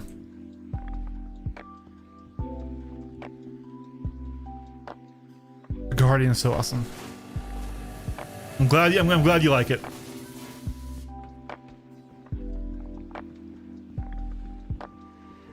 Is using attritions to ship armor for the breaknecks? That's still just a wacky build, dude. Like at that point, go Omnis and and breaknecks, and you've got assured pip. You can actually not, you're not giving up half your DPS when you're not Jesus, that guy did not want to die. When you're fighting like a fighter, right? So you'd have mono pip, so boom.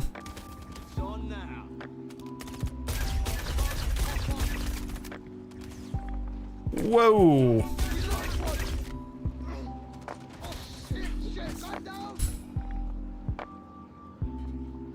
Please give me my rifle back.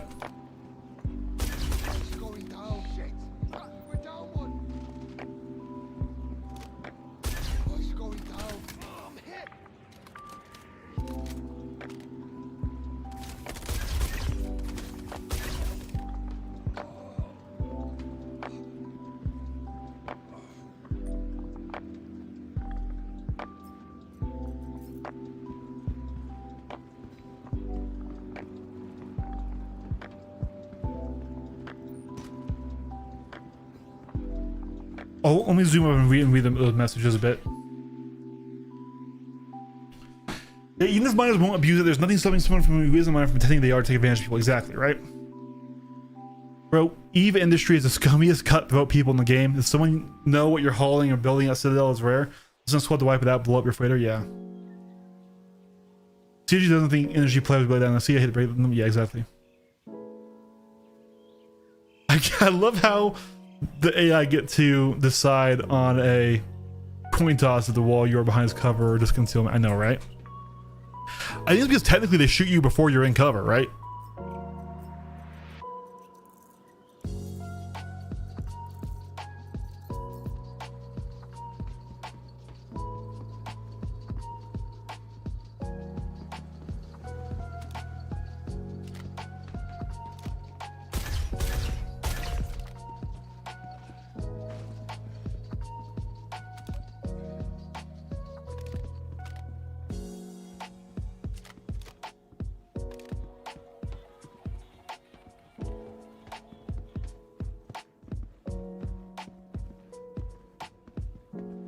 Game kicked me, sure, let me know, saying full and him.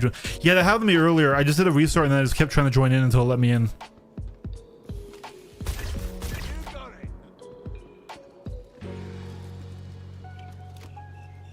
Here we go.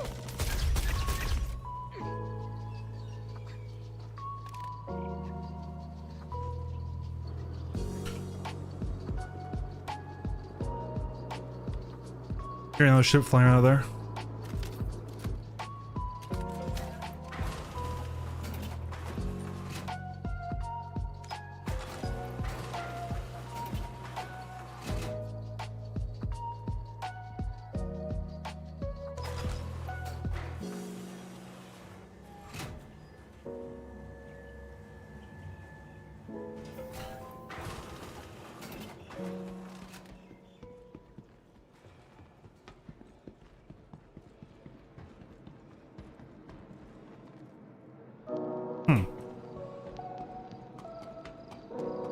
I think we might be in a glitched mission, boys.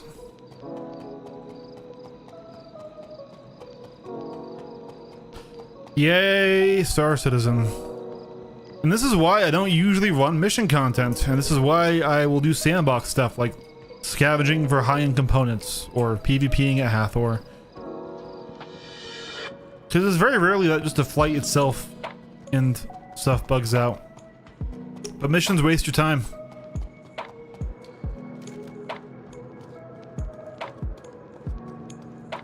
At least I have crafting. Ah yes, we're now almost on week 2 of trying to craft something of value. As a solo player. Who doesn't like to mine? To be fair, we did make this take a lot longer by doing the whole live on a Polaris thing at the same time. Or by like not just focusing on mining and then doing any blueprint possible.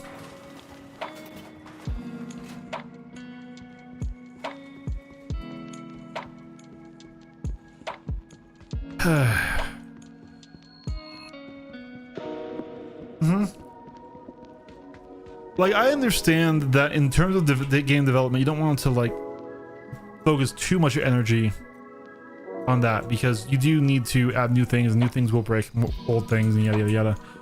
But I feel like we can have a happy balance, especially with the amount of testing tools that are available in Star Citizen. This guy also had corner mags, right? Or did we already loot them?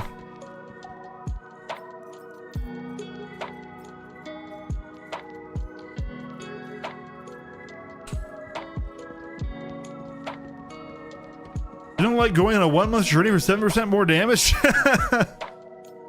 Blasphemy. Yeah, man. End game, baby.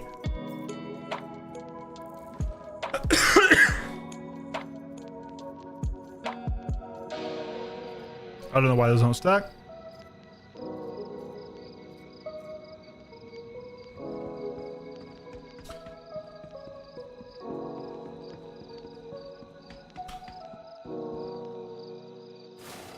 Now watch, there was a player that showed up that did blow up or steal my my Polaris in the meantime.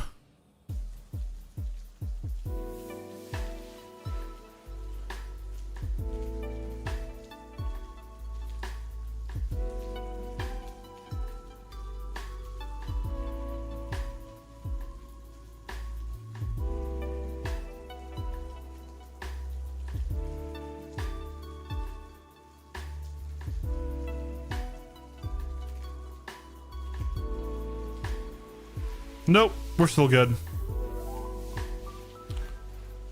These AI can't harm my ship anymore with armor. Isn't that cool? That I get to ignore some oh,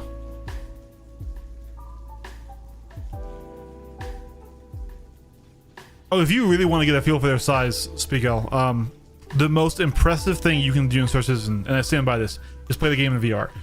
I would be playing VR right now on this headset if I wasn't streaming and I didn't need to interact with chat, and like if all the UI issues of VR wouldn't make the viewing experience kind of bad for you guys, because that is the coolest way to play this game by far. You get to feel everything in full scale. Like literally when VR first came, me and my buddy just went on a tour of Stanton, and it was so incredible. Like going through ArtCorp or Microtech New Babbage in VR is freaking wild. It makes all their social spaces that feel kind of useless really cool. Like we started off in that bar at New Babbage that had the holographic rain. Holy shit. You hate VR? To each their own. I mean, this lets you literally, like, the game feels smaller. It feels smaller when it's on a screen. When you're there in the headset and everything's full life size, man.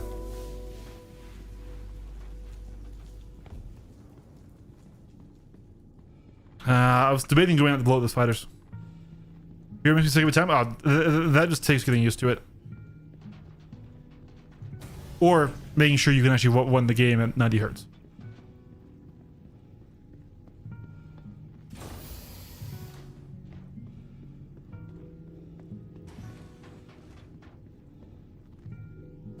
But especially with how the game's third-person camera works, it makes a lot of things seem small.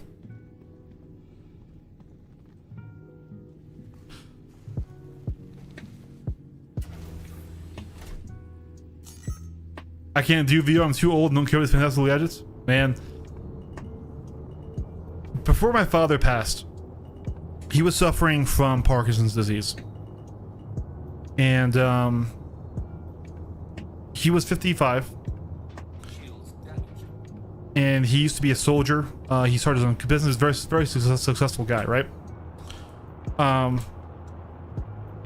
And he got to play Star Citizen with me just a little bit before his passing. And I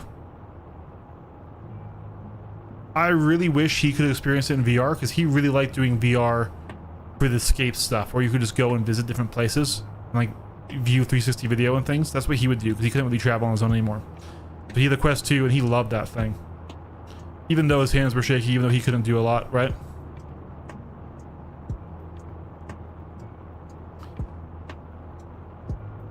He would always either gun for me in a Hurricane or Scorpius, or he would just run cargo.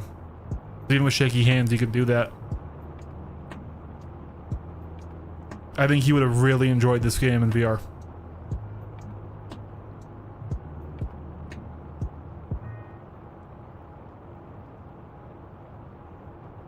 rather see a working ladder than VR. Fair enough. Fair enough.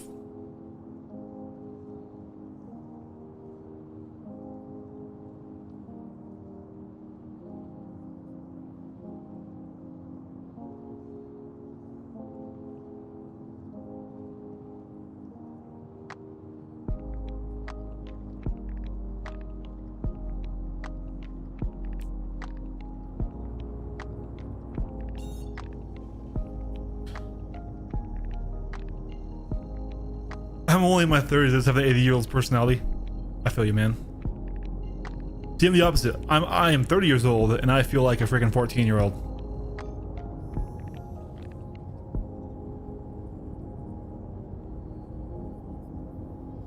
Auto drive is now on.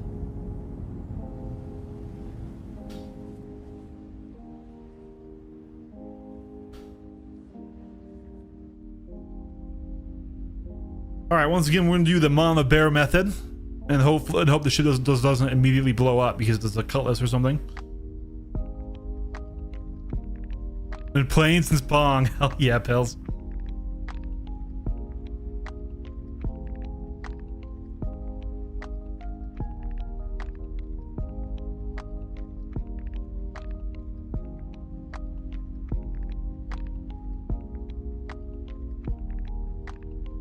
Exactly, right?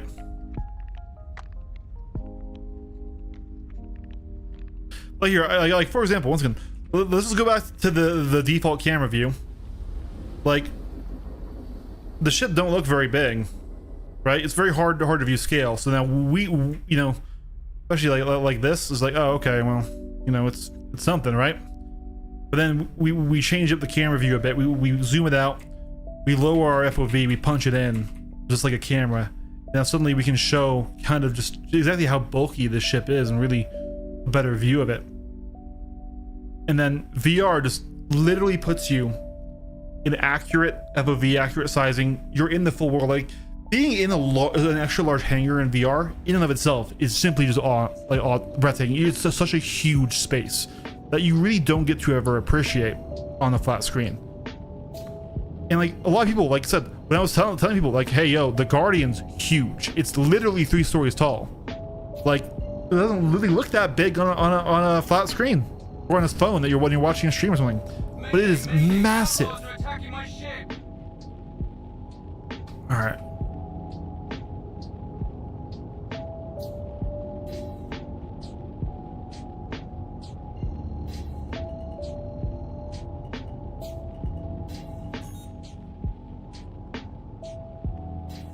All right, it's the hull.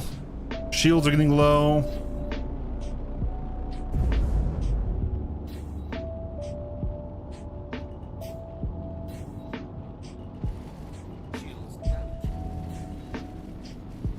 We overshot it a little bit here. Where'd it go? Where'd it go? Where'd it go? There it is. All right. And let's just once again park directly on top of it. Just block off an entire angle that it can be hurt by.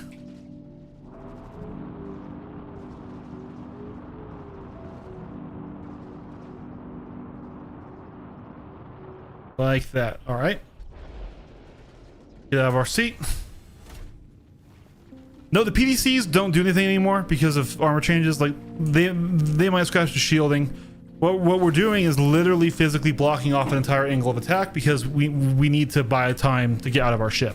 The PDCs might get shields down on some of the ships, but they really aren't going to hurt anything of value. And now we go out in our fighter.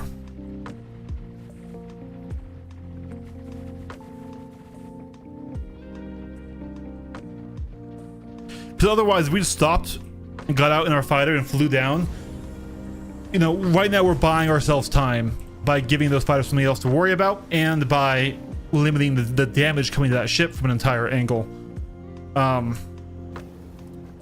To actually go get in our fighter and come out to actually help.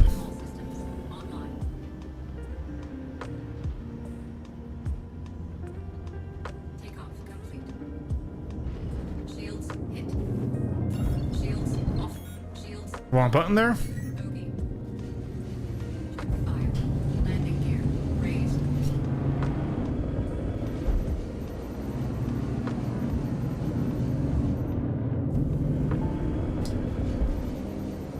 Target destroyed.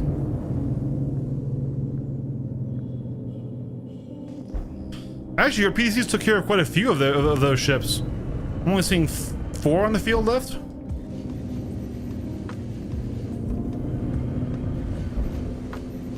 Target destroyed. Bogey.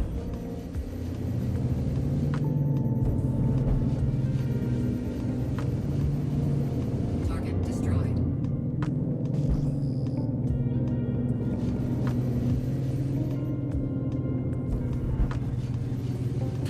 But I think one of it was that the ship crashed into our Polaris. That's what I think I saw right as it opened up. See? We just provided a lot of physical cover for that little hull A right there. And I like this PU build. Landing gear deployed. Did a little bit of damage on takeoff there. I think it's just because we didn't have our shields up by the time the hangar was opening. Landing complete. All systems. Maybe I should leave it powered on, but oh well. Pop sounds so cool.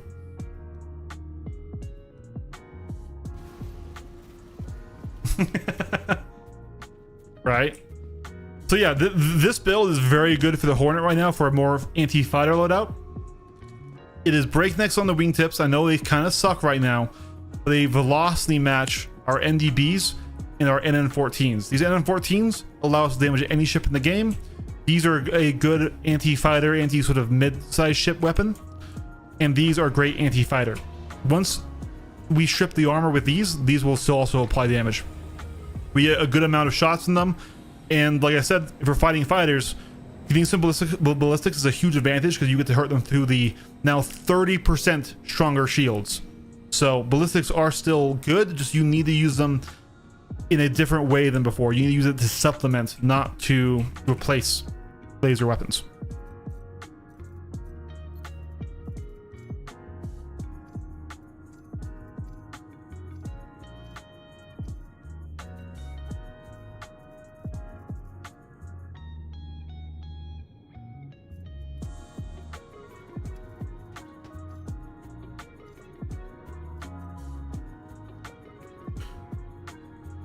No, I would still run the NN14s on the size 2s.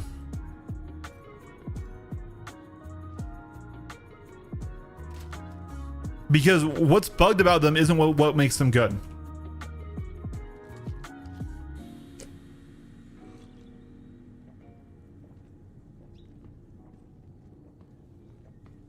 So what makes the NN14s good is they do the same damage at the same velocity as Omnis for 0.5 less power. So they are much easier on your capacitor. They have the same power draw as a Badger or as a Panther, right? Whereas Omnis take up 50% more power charge. And that means it's really hard to have maxed out capacitors on fighters with Omnis.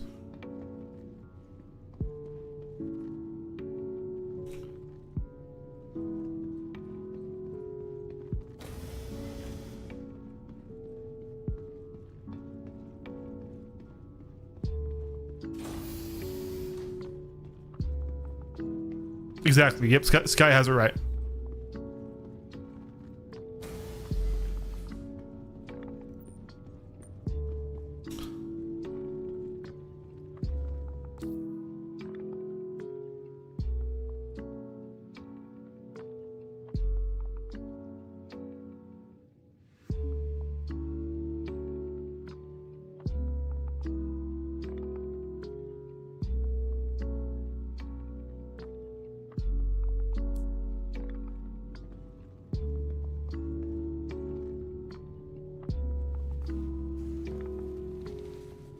I'm gonna buy a Talon on Alien Week. Wasn't the Talon available right now? Am I crazy? Maybe that sale has ended. they were doing.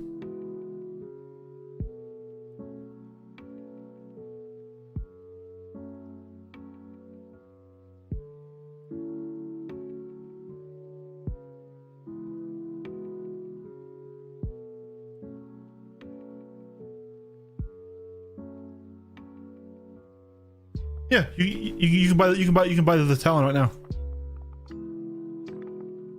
It might go on sale for a better price at Alien Week.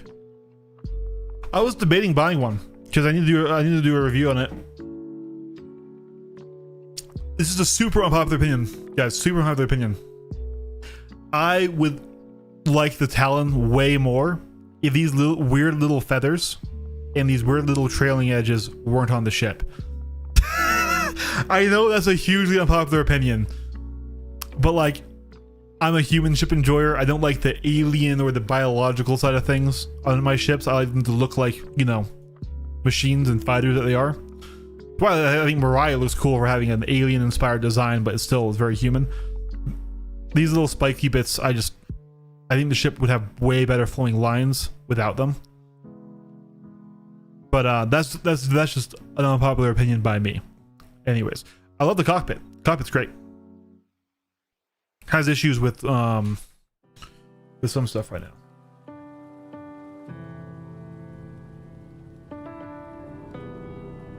And we have messed up MFDs, so we have to freaking restart this whole ship.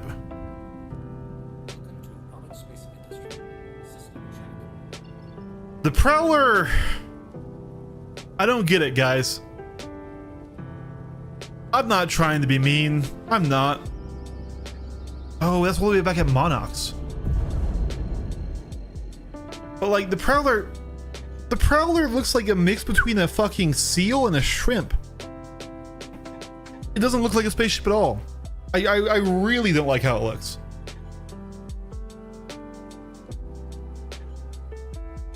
Fly back to Terminus and try and get a Terminus mission.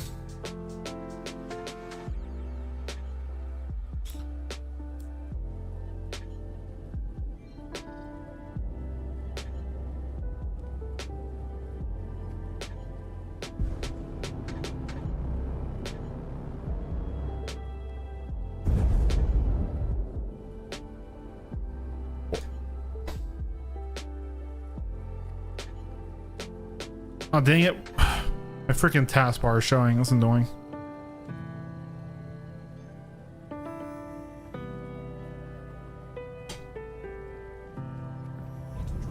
Yeah, we haven't gotten any of them. So I'm just hoping to just get rep and like do other things in the correct zone. But the game's been very stingy about those contracts.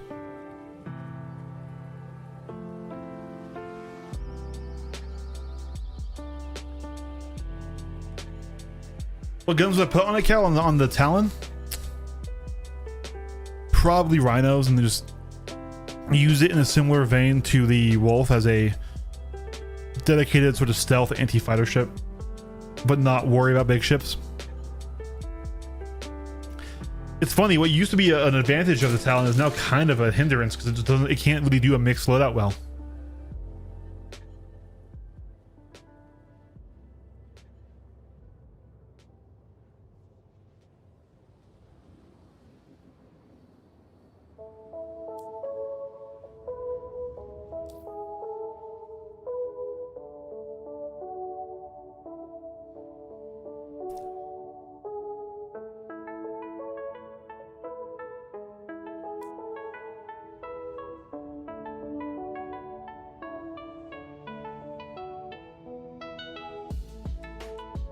Breakneck on this game. Yeah. Actually, I laughed, but no, actually, you're right. Sorry, you reminded me of the breakneck attrition guy at that place, but no, you're actually. Ugh, I kind of hate it, but yeah.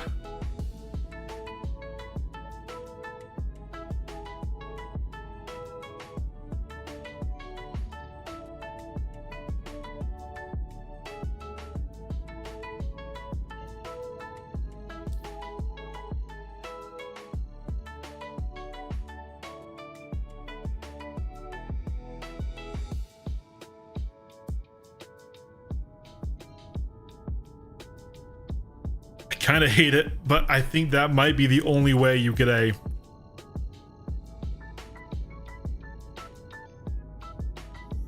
mono pip, and you get the ability to engage fighters and engage larger ships. Yeah, dude, the game hates me right now.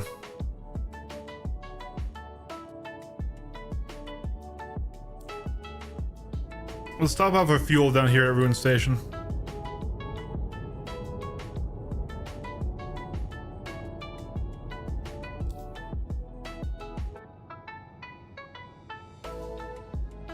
Yeah, I don't know what the fuck this means, but yeah, we still have more just missions to do.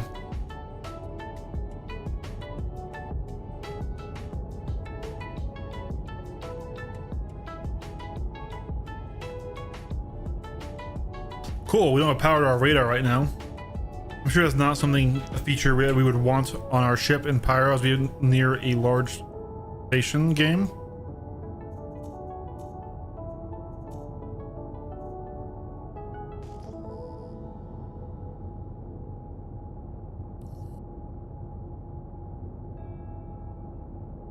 Docking request approved.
Automated docking initiated. Boom, got it without third person.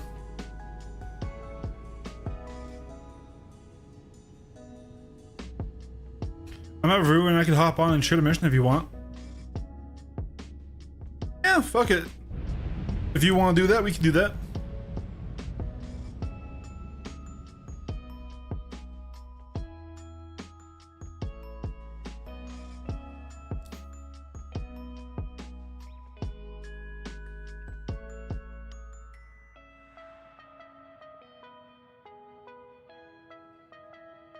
A service full? Ah. Oof.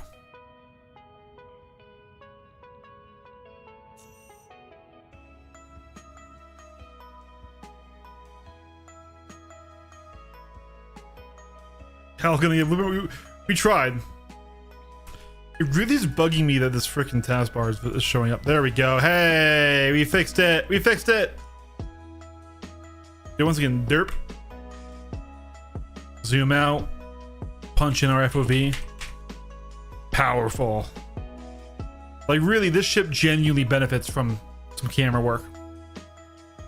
It goes from feeling not very impressive to feeling really nice.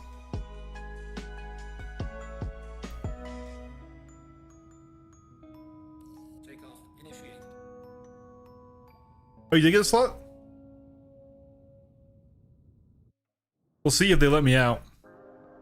Oh, look at that as the sun comes on. See, guys, I do love this game. Like, I want to make that very clear. Like, whenever I criticize the game, it's not coming from a place of hate or even just salt. It's, well, sometimes it's actually, salt is quite common. But it's because I do love and enjoy this game. And I want it to keep improving. So when we have, you know, one step forward, 3 steps back, it gets frustrating, right?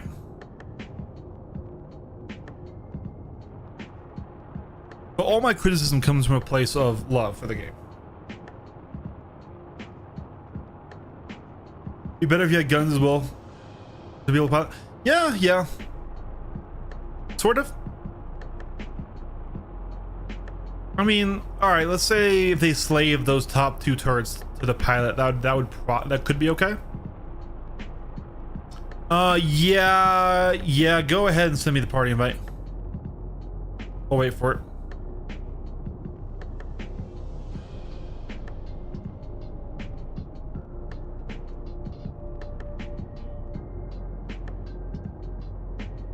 I mean, if you wanted to come hang out in the Polaris and play with me, you can, Sky. And I know you said it was just to share, but if you want to actually team up and jump up on here, I can come and land back down and you can come hop on. No, I don't want Corsair Polaris. I already take issue with solo captures enough as it is.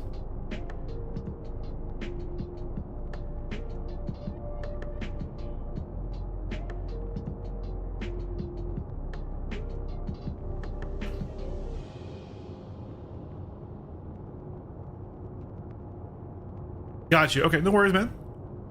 Just thought I'd offer since you're being kind enough to come give us missions. If you wanted to tag along and play with, you could. That's all. I know I'm an antisocial little boy, but I don't I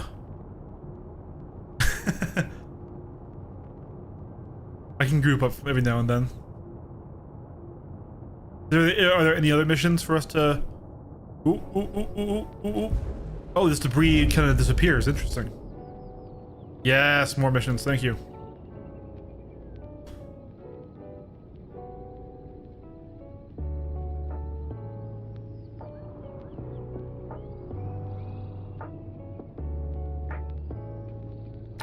Wonder if I could like... No, it's not like Seraphim where I can come park and look at him through the window.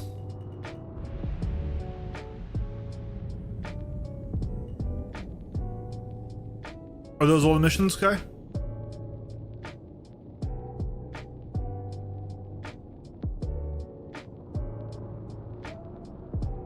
Fine if that is. Oh, here we go. Nope, we got more. Heck yeah.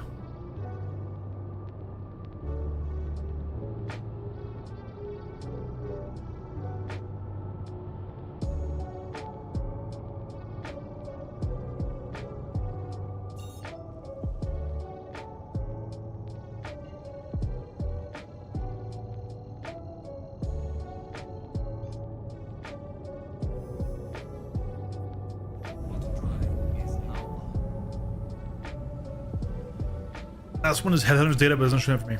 Okay, no worries, man. Well, then I'm just gonna go get started.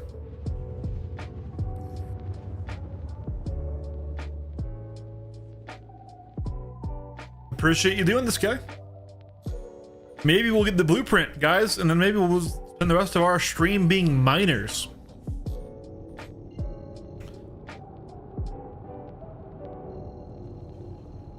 Thought of a really bad joke, but I'm not gonna say it. Alpha Wolf with a damaged nose, but doesn't appear to be occupado.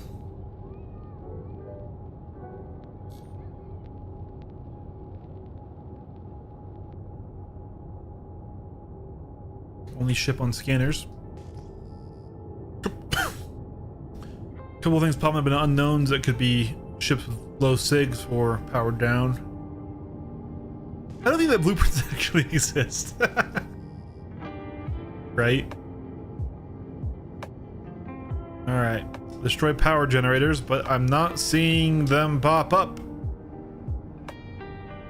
Does this mean we have a broken mission?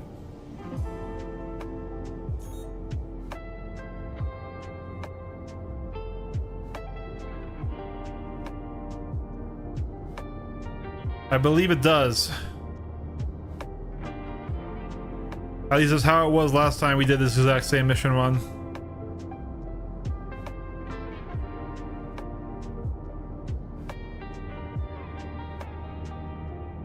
Never mind, we just need to get closer. Well, howdy do. Alright, let's put down our landing gear.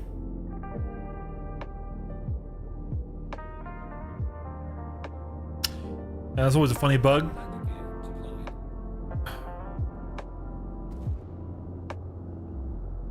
Jesus Christ. You would think that like this place was being bombed with all these explosions.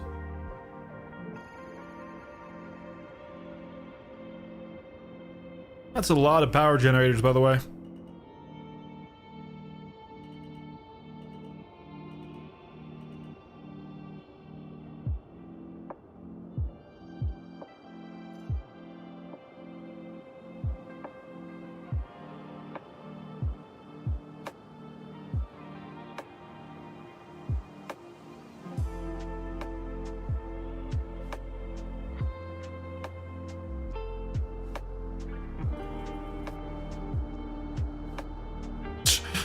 What?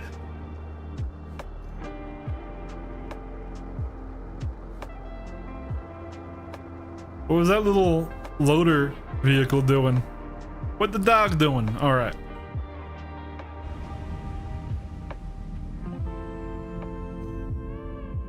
Can destroy most from a ship.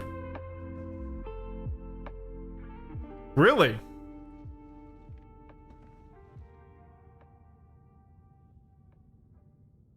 Oh, there are NDBs right there. You can't rip him off of a destroyed ship, can you?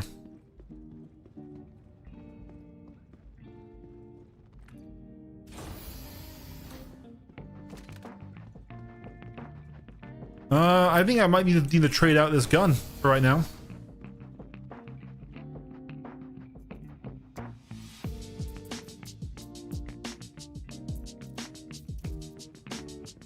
Oh, there it goes. One of the ship, only 3 are indoors. Okay.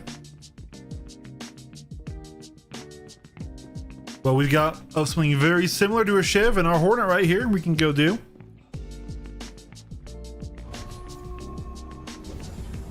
But we're low on ammo for our AO3, so we're going to swap it out for a Karna.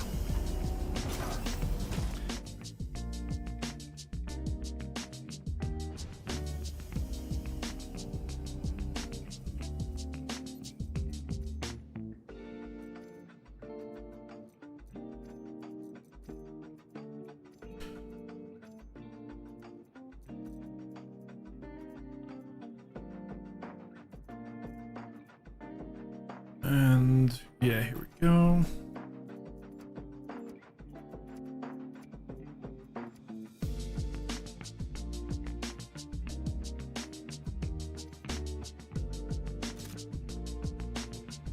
Perfect. What's wrong with the weapons rack? It's just so basically if the ship blows up, everything in the weapons rack gets lost, or things in cargo pods get flung from the ship. Also, it lets you use the inventory system rather than kind of the clunky weapon rack.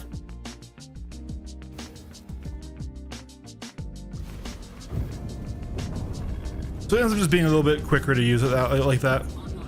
And I get to keep all of my gear in one place instead of having to kind of organize that around the ship. The weapon racks are cool, and I have filled them out on ships before. Landing gear raised.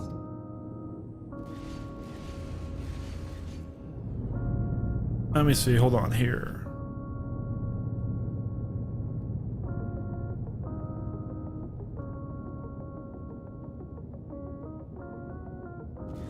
There we go. You can save some of our ballistic ammo.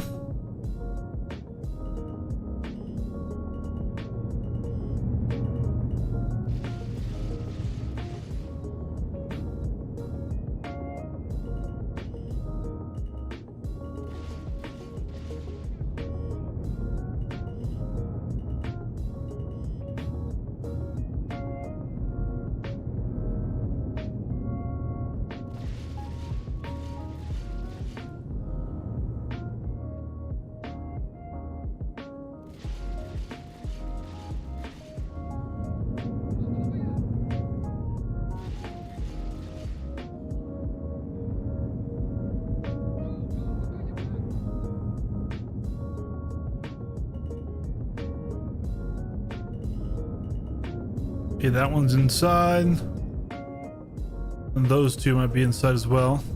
So that might be the 3 that Sky was talking about. Yep.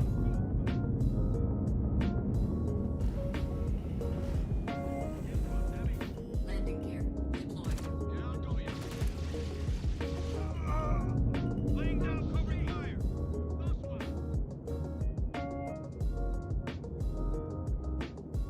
What's a player?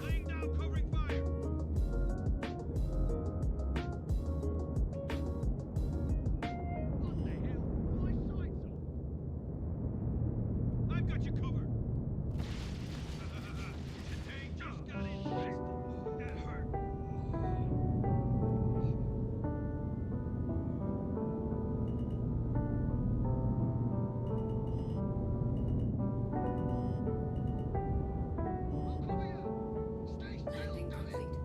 Engines offline. Do you know the fix it when the Geo says the pod box is full, but I've emptied it? Ah, I don't. I'm sorry, man. I'm sure I'll run into that bug eventually here because we are going to be winning a Geo.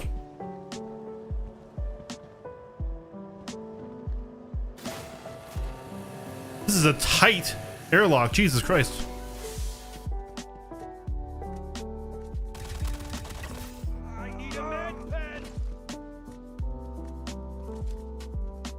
This could be shit. Here we go.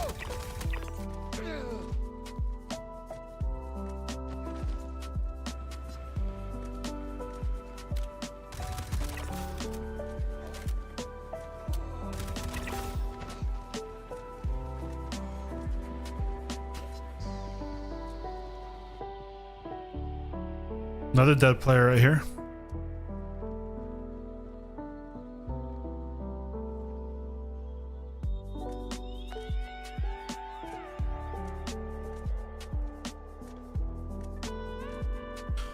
So how do I get low?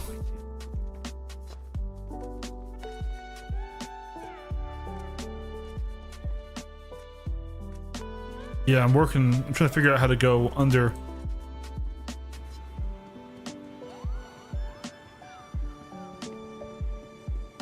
Ah.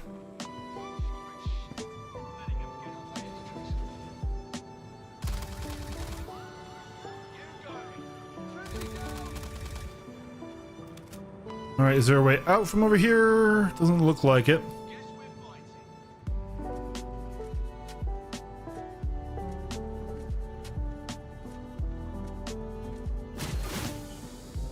Changing cover. Weird.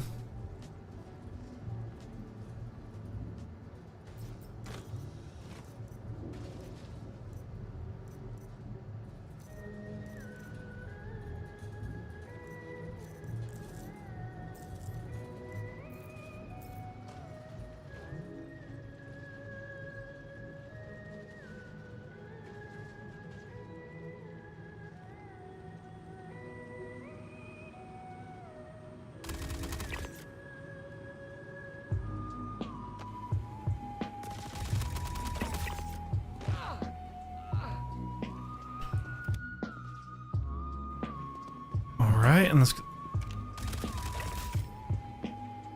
out of here.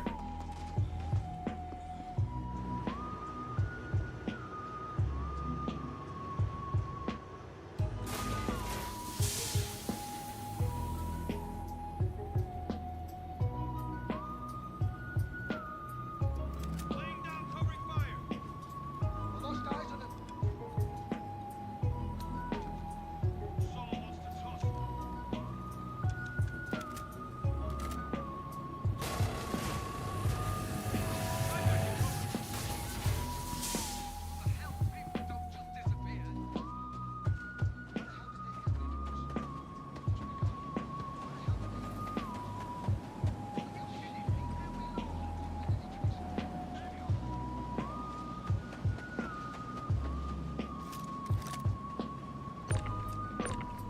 Yep, we can't remove the NDBs from them.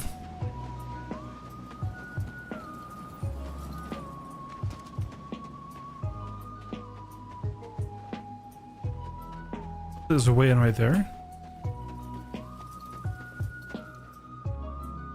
That's cool.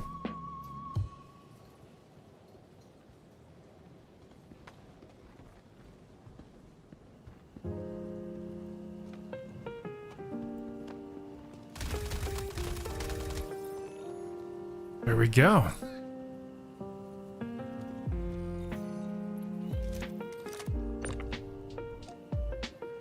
Why is there an ender out there? Huh. Did anyone see we got a blueprint? I was not looking. Oh, just we had more ammo for it. We were out of ammo for our AO3. I won't last long here. It's about to move in position.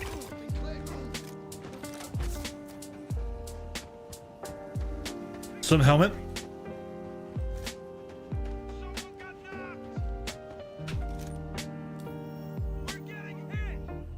Yeah, CBH3 helmet base.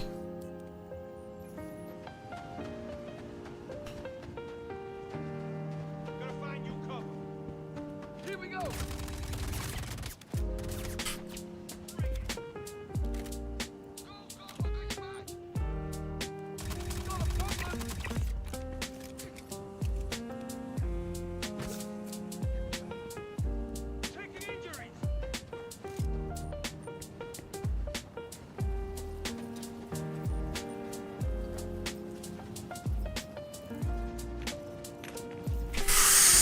What the fuck?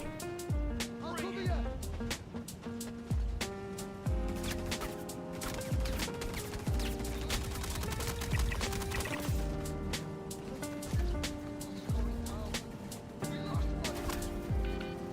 Please let me in the ship. I'm bleeding. That's not good. It's about to pop up. Engines online. Takeoff complete. Docking initiated. Docking denied. Landing gear raised. This isn't good. We're gonna bleed out. Docking initiated.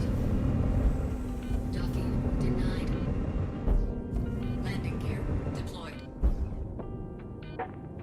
4. A little bit more, Eric, please. A little bit more.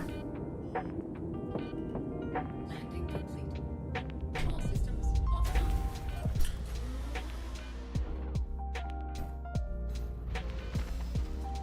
Holy shit. Holy shit. Holy shit. Holy shit. Holy shit. Holy shit. That fucking AI just sitting there shooting at my landed ship. Thought it was a player at first. Oh!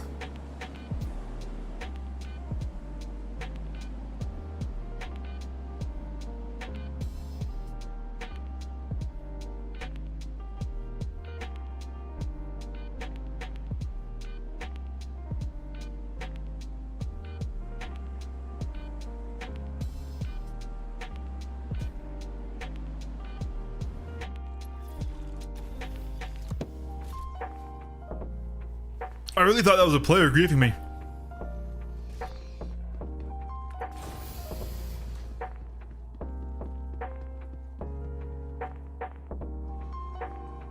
Fuck you. Fuck you.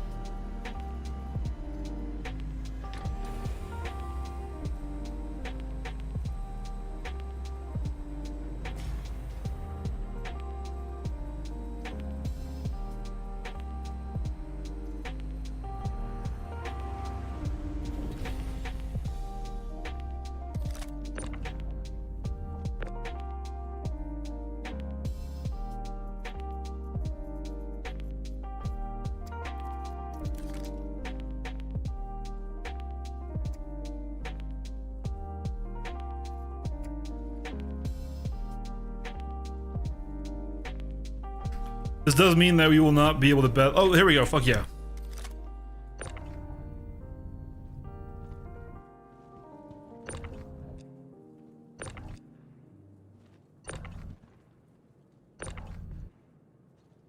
I need to get this guy off the ship. Otherwise, we won't be able to bed log because our body's on it. Well, give me that, like that ship is not empty. Bug.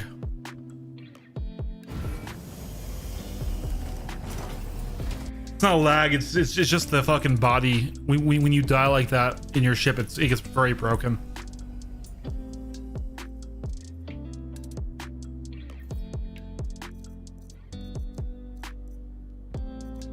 Okay, so I can't like just push it all over here. Hold on, that's the wrong SU. Give me the right box, please. Here we go.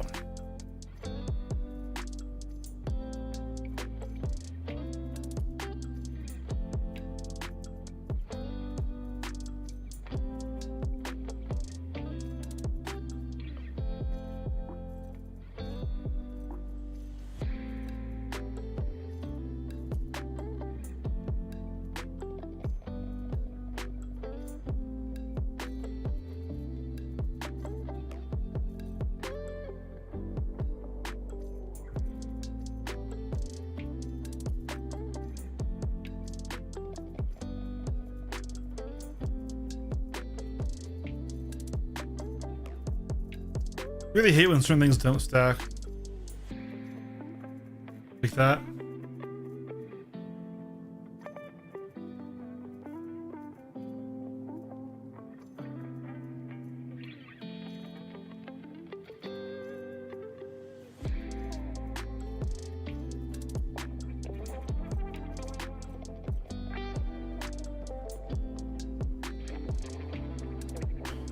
Does anyone like the Sulan? In my opinion, is one of the worst starters. It's nifty. It is certainly nifty, but it's not particularly good at anything.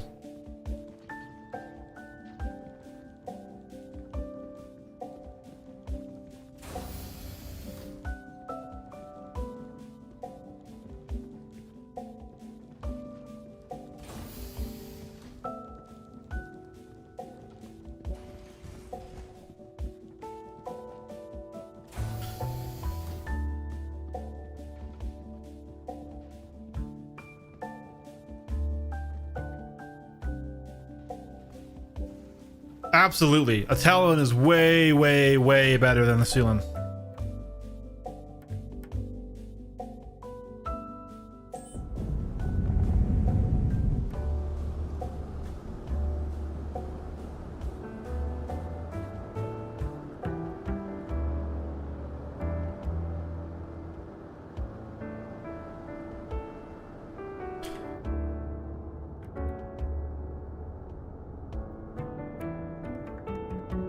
Landing gear raised.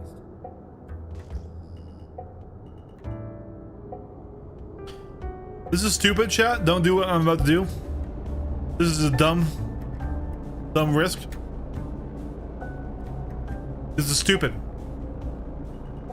Shields damaged.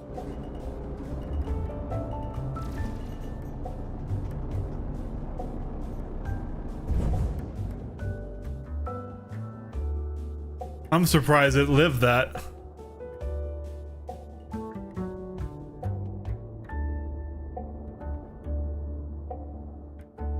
There it is. I'm actually really surprised it lived being rammed by Polaris. It took a little bit of damage.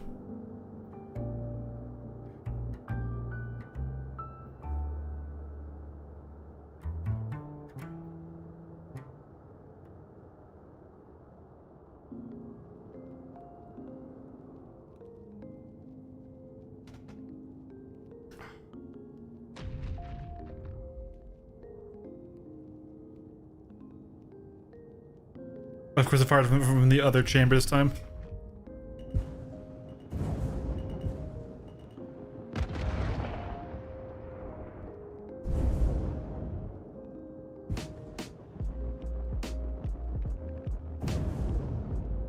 Shields damaged.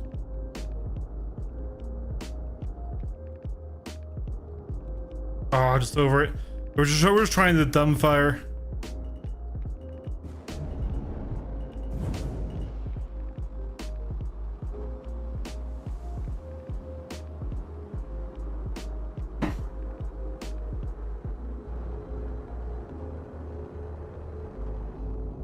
we wanted to kill it, we could, but I think we just leave.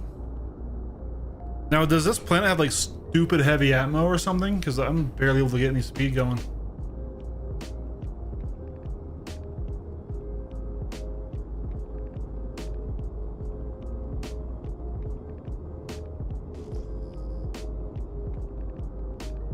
X Sundance Kid X in a Terrapin, which we just lost missiles with, so he's probably thinking we're going to be hostile now.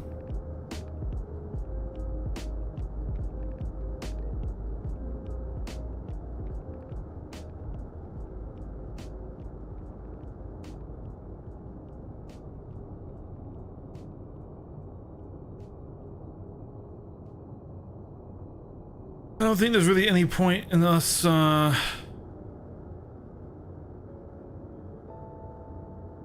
pursuing a turtle pin. We can't attack it though.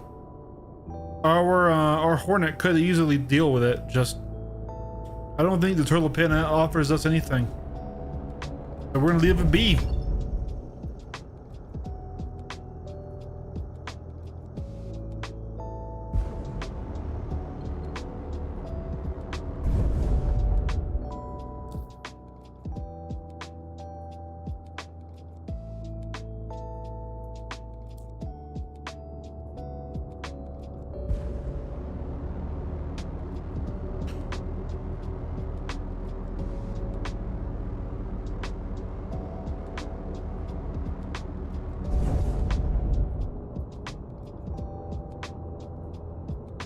Yeah, no, I meant to look at that, and then we were already over here.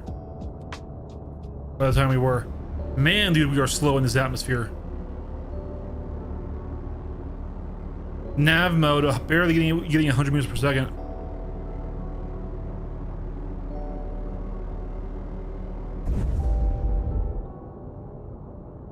I almost feel like something's wrong.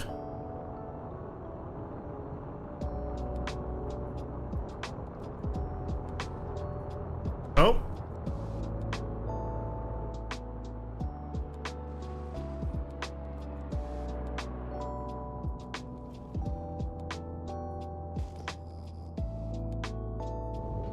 It's AI, so can't hurt us. Actually, could hurt us, it looks like. We got a flash of red there. I think it was on the engine to sell.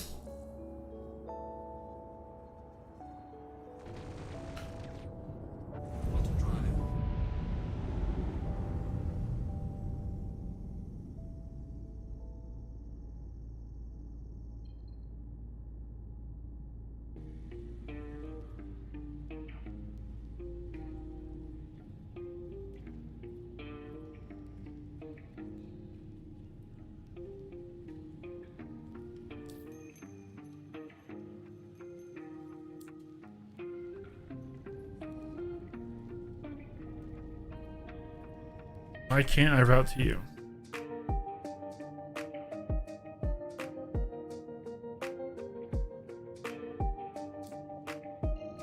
There we go. It's because you didn't leave your insurance info when you bumped them.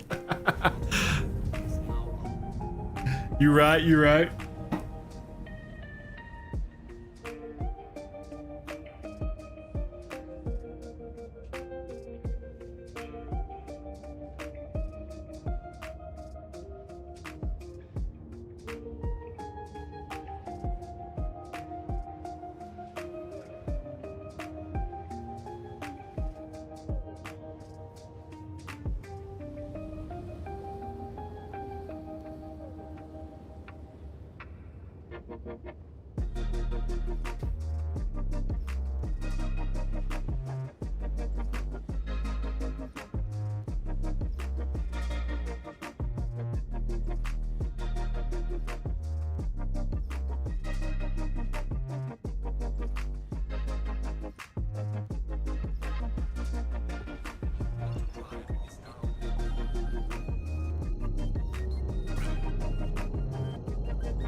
All right.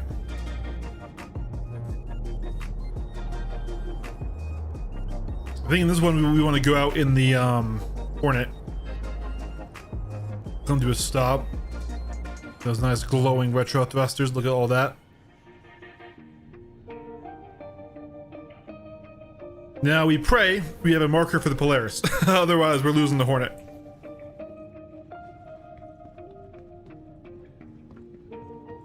I don't think the damage we took from the AI ship was too severe from the Hornet, but we should still be a little careful with it, a little ginger with it.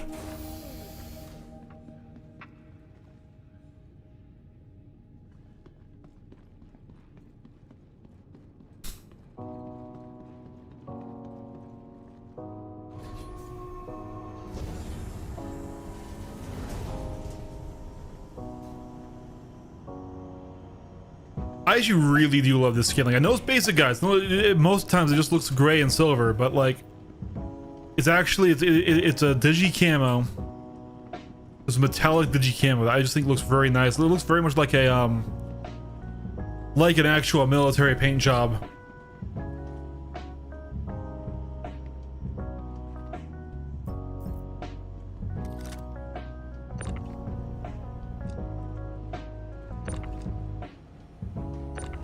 Can't throw it out.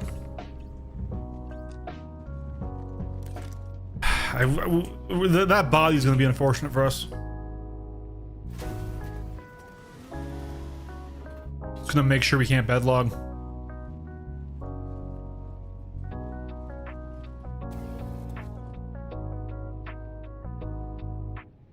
Like, another thing that VR does, though, is really give you the scale of these cockpits, right? Because, like, for example, those screens, those MFDs,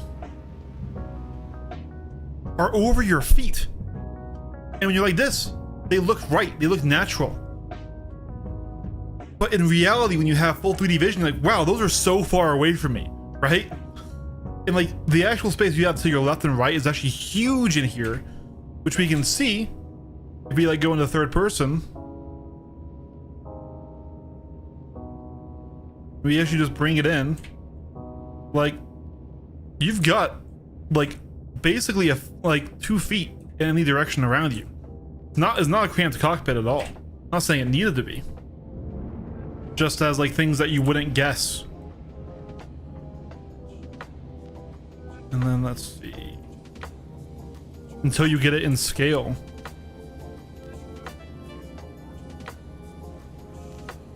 There we go.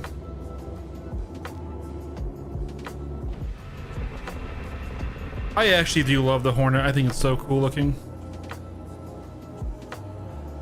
So I actually do really like this skin on it too. With the sort of metallic digi camo.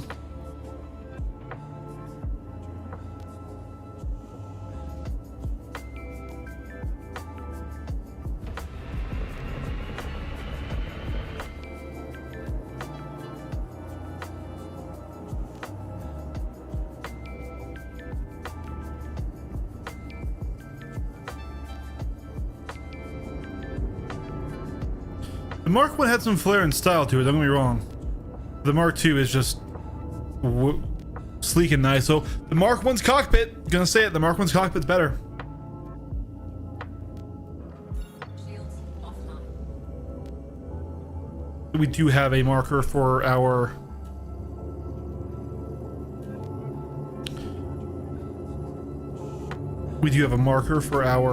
Polaris.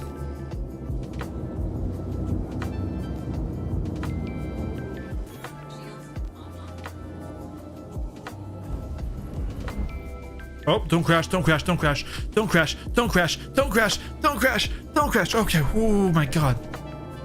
Okay.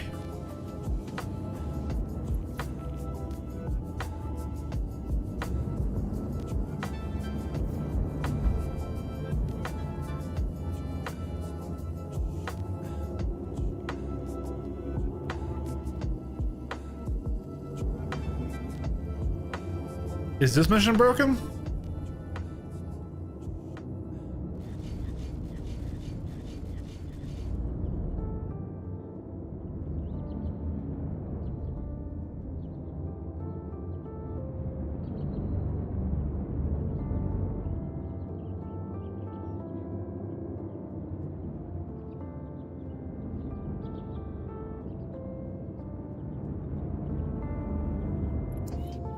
Nope, there it goes. It took forever. Kind of sad that there was no defense ships.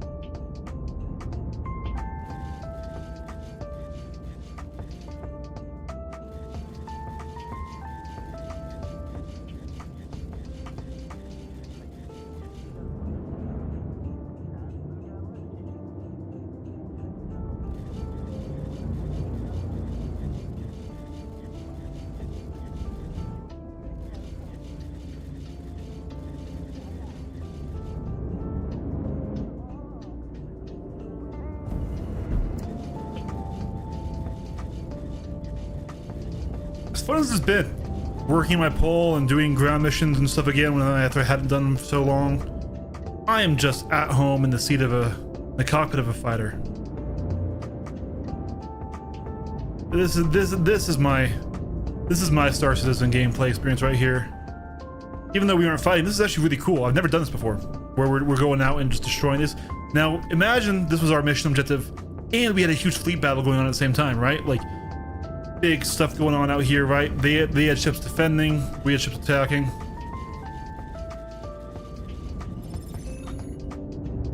That would be sick. And while the Hornet in duels is a little bit lackluster as just a general fighter ship for PU, it's really hard to argue with it when you're doing it from a solo's perspective.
Takeoff complete. We almost did that nice. We're a little bit forward, but hey.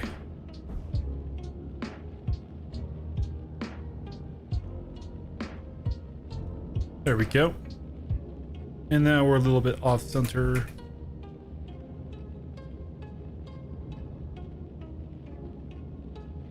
There we go.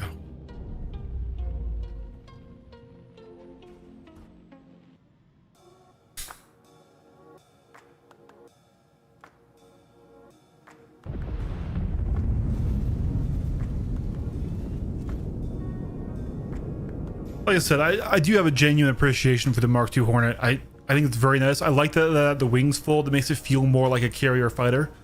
It'd be cool if you could sweep the... Like, this is the same thing I wanted with the Aurora, right? Like, I wish if you swept the wings, you got interceptor tuning.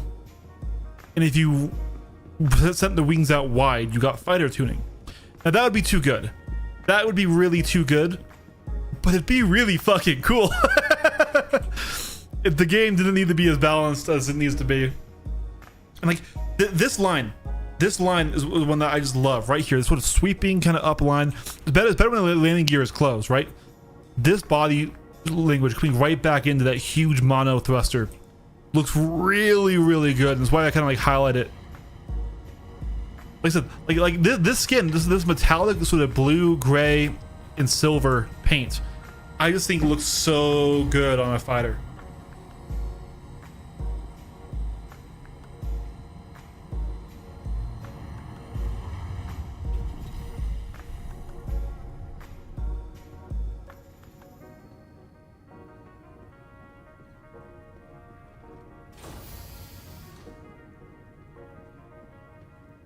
I was tempted to go out and fight that Terrapin just to get some PvP in, but that would be mean.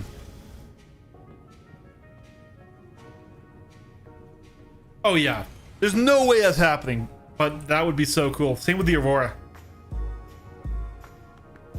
So after ring, the Aurora gets fighter tuning, sorry, interceptor tuning, wide wing fighter tuning. They could balance it and make it work, but I don't think they're gonna do it that way. It's a cool idea, but I don't see it ever being a thing, or any sort of switchable flight model style ship. Welcome to Roman Space Industries. Enjoy the ride. System check. All right, contracts.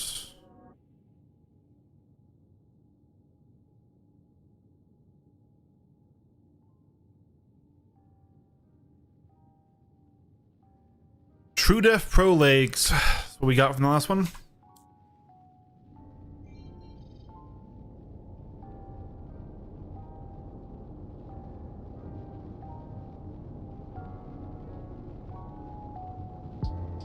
Yeah. Or a racing module.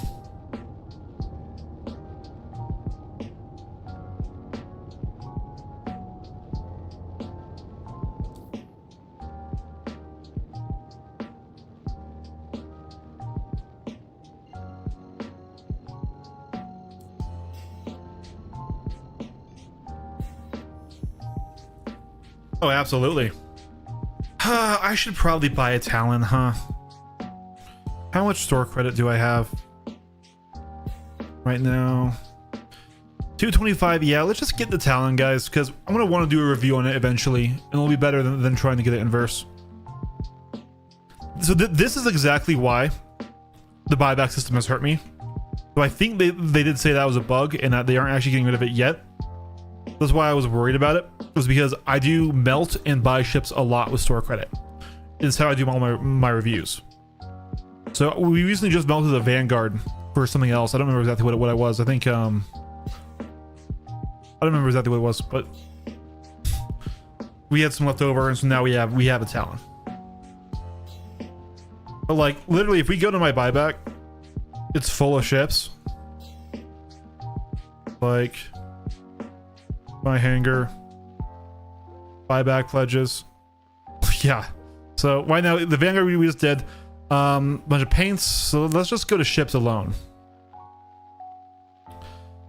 Vanguard, Ares, Base Hornet, Moth, one of my Furies, my Hermes, Archimedes, Starlings from X I tried out, the Salvation I tried out, the Guardian, like my Guardian review ships, the Guardian MX, the Guardian QI. Like we got all three of those ships to test them out for that video.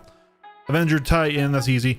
M50, Ion, Eclipse, Asgard, we tried out in Asgard. C1, Zeus, Carrick.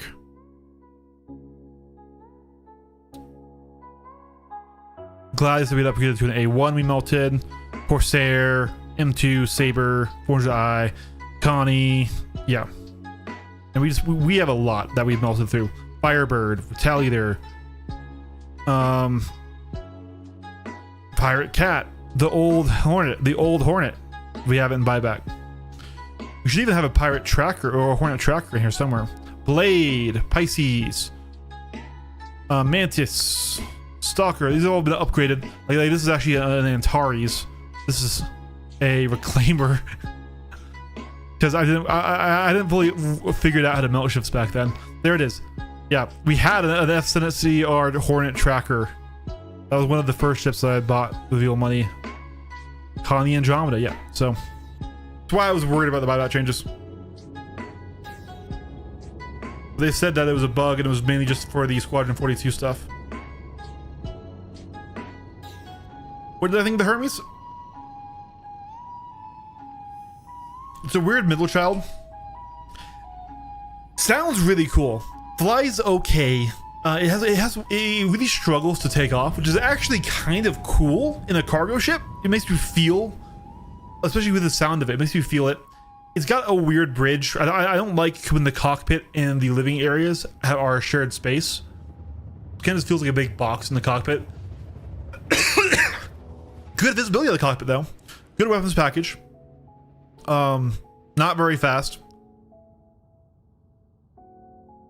The tractor beam on a rail was, I don't know, didn't do anything for me personally. And I hated the size of the door that was arbitrarily limited just because that way they could still say that the colony had a reason to exist to carry vehicles. So it's not as good at cargo as the Hull B. It's not as good as a multi-role daily driver as a Connie.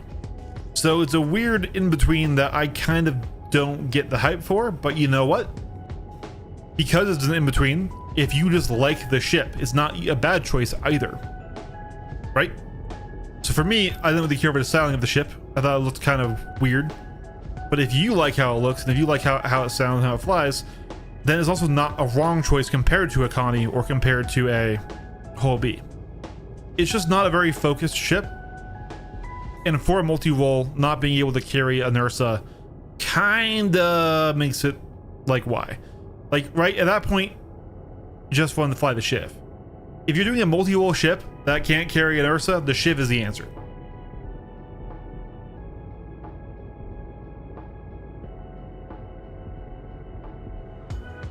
But that's just me. That's because I very highly value ship combat performance and how it flies.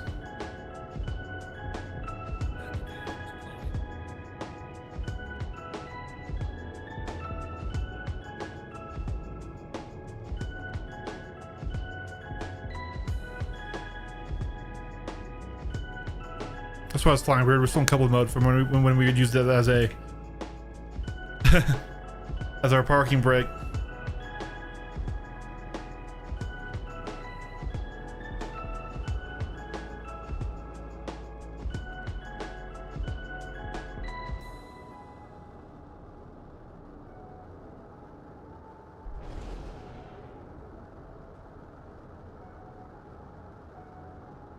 You can push it forward a bit.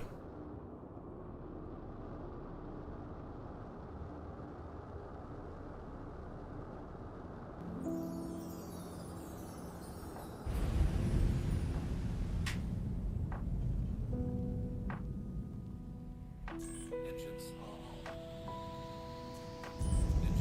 Weapons system is off.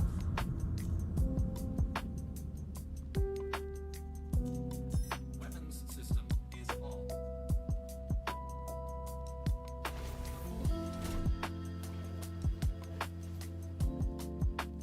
Jesus, that pip isn't terrible. You mean Poppin's terrible? I think we have what, 16 gigs of VRAM on a 5080.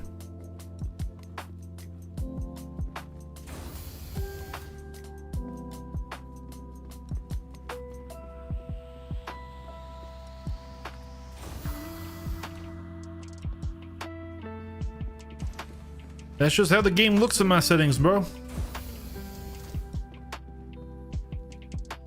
I don't usually do a lot of ground content. We usually exist in this bad boy or in other fighter ships. We're doing this for the experience.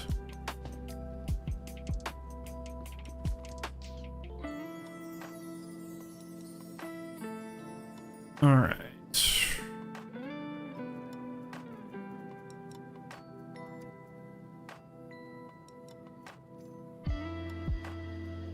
We should probably scavenge a bit more Karna ammo and AO3 ammo if we find it.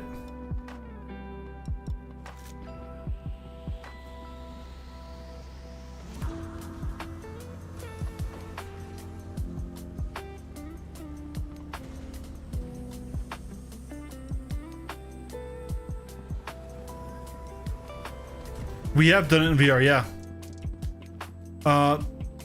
If I wasn't a streamer and a content creator, I would probably play this game almost exclusively in VR. It is such a wild experience in VR. But to interact with the chat and to better show the game off in recordings and stuff, I've been playing it with just head tracking.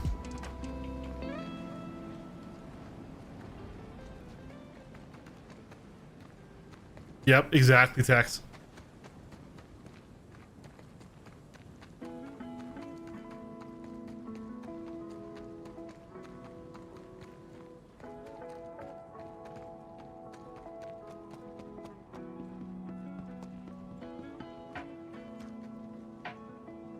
Okay.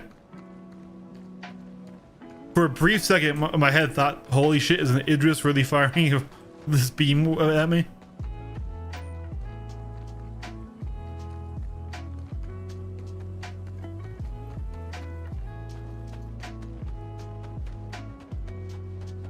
Yeah, Tex, 99% of the time when I'm playing this game, aside from this past 2 weeks when we've been trying to learn crafting, we play from a fighter pilot seat. We live out of a cockpit in this side of the game. I'm a dirty PvPer and fighter jockey, but I have been forced to learn to run missions and then learn how to mine to engage with the new gameplay loop. I was aiming at the wrong thing. Normally I play sandbox stuff like Hathor, you know. That's okay.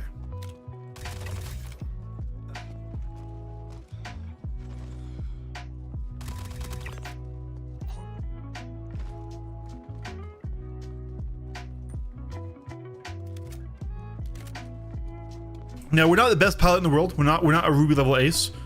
I consider myself a journeyman, a nice mid-level PvP pilot. I can beat most people in PU, and I can put up a good fight in AC. But I'm still learning. We're still developing our fighter skill. It's a journey, not, you know, that we're taking, learning, try and get better. Might be better stuff in there. Nice little hidden crate. On a scale of 1 to 10, what's been your experience trying hauling and supply run missions in Pyro and Mix? And about the new armor updates, how's it changed how you pirate?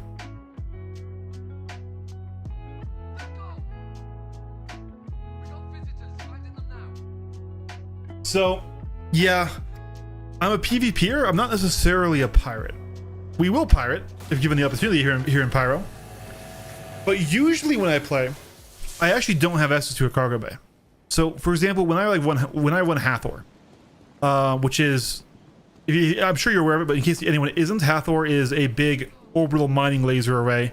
That's a big PvP zone, right? There's a ground dungeon component to it, and then there's also a space component. And I play the space component, and I fight there. I will occasionally go loot it, because those ground dungeons spawn really high-end components for ships. But typically, I'm just sitting there in a fighter, and I don't have any cargo bay. So what I do at Hathor is I have rules of engagement. I can attack other combat ships, other fighters, bombers, subcapitals, and capitals. So unless you're coming in a Perseus, Hammerhead, Idris, Polaris, or a fighter, or an A1 or an A2, I won't actually attack you. So I haven't tried, as a solo, it's just really hard to actually pirate in any meaningful way, right? The only really option you have is to try to disable them and board them, but now that they've changed how doors work, it's, I don't know, it's quite hard to do that. And so, like, you really need a group to do actual dedicated piracy. So as someone who mostly plays solo, I can't really do that. Now, as for how the hauling missions are, I can't speak to them. I haven't done hauling. We've been doing mercenary missions trying to get a good rifle blueprint or something. The armor blueprints don't really seem to matter. As for how armor has changed the ship side of things, it was basically how I predicted it in one of my earlier videos, and where it has pretty negatively impacted the experience, in my opinion, for a lot of people. So the only thing it has done to help is if you are simply planning to run away and you aren't caught by an interdictor. Armor has helped there. You were not there a second ago. Holy shit. Holy shit. That guy just appeared there. Because the longer TDK means you have a quicker time to get yourself into nav mode to get out, right? That is the only area I think it has improved. If you are a capital ship pilot, or, you know, solo or otherwise, you have lost PDCs as an anti-fighter screen, because now anything larger than a light fighter can just sit in your PDCs and be entirely immune to them. By that same metric, you also are not immune to fighters, because quite simply, they really wrote themselves into a corner with how they've done the weapon sizes on ships, and they could no longer just do like a size X and up can't damage anything big. They had to change that because they had too much blending of different things, of different sizes and different fighters. So now they've done with alpha damage, and basically still any ship of any size can damage any other ship with the correct loadout, which is really unfortunate. I think the Wolf is like the closest we've seen to like something that they might do for like fighter balance in the future, because the Wolf only had 2 weapons in the balance, and they've made it able to damage anything smaller than a C2 but not anything bigger, which I think is a decent balance for a fighter. I think that lets a fighter do the job of a fighter very well. Unfortunately, with how they've balanced weapons and stuff, you get like my Hornet build that can do everything still. So really all they've done is make fighters harder to kill, and cap ships lose one of their biggest defenses against lone fighters. Like before, if I was fighting a lone guy in the Perseus and I was in a Hornet, that was actually a scary fight in 4.5, 4.6. It was almost impossible in 4.4. Okay. However, in 4.7, sure, you shoot down you bring down my shields, but you can't hurt me past that. So I can just sit in there, use my higher alpha weapons that I have equipped specifically for this task, and just entirely just bully you. We literally it took out a Perseus completely in both a Hornet and now in a Meteor. So subcaps and caps are in a really bad place. They've actually been hurt by the armor changes. Also, fighter pilots think, oh, then fighter pilots are happy. No, we're not, because now the time to kill is so insanely long in fighter v fighter dueling that dueling is a drag. 2 arrows with CF repeaters firing at each other, it's 9 seconds time to kill, and that is if you don't miss a shot. If you don't miss a shot, it's a 9-second time to kill. So when 2 people are dueling and evading shots and flying really hard, it's like a 3, 4, 5 minute fight. And that's hard on your wrist, it's hard on your joints. It's not particularly fun.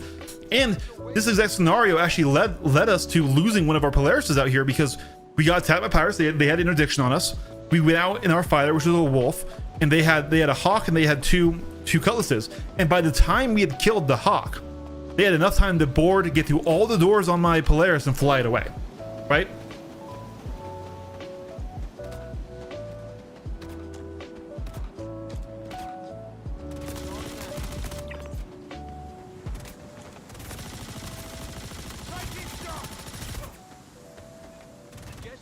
Oh my god.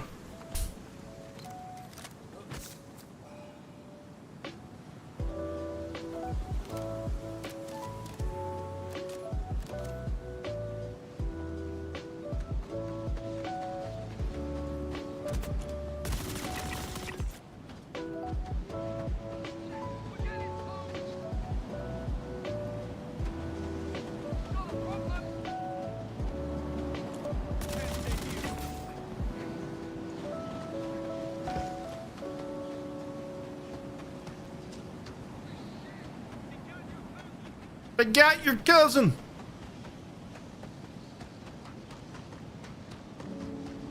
Get good.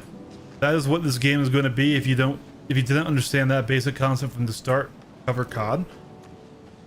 Caster, that's quite the energy you've come into the chat with. You know, man. If that's how you want us to talk, then okay, that's fine. But I don't think I've said anything to imply that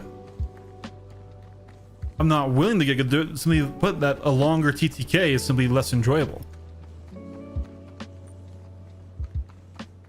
Your response is to get good. Well, hey, you know, I'll take any friendly duel request. But 2 primaries and secondaries, do you recommend for the Hornet loadout a solo PvP? Yeah, TTK is a drag now. Use gimbals, slew to your head tracking, and what's the fun missions right now? I haven't tried gimbals to head tracking yet. That is actually something I probably should try. So I like head tracking itself just as head tracking, right? Lo-fi murdering spree, exactly. That's what we do here.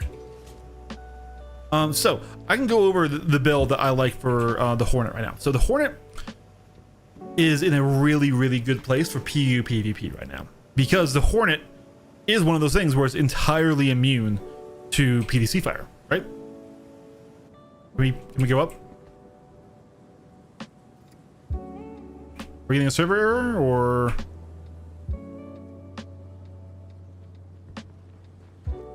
Okay. Worst case, we could always suicide onto the Polaris.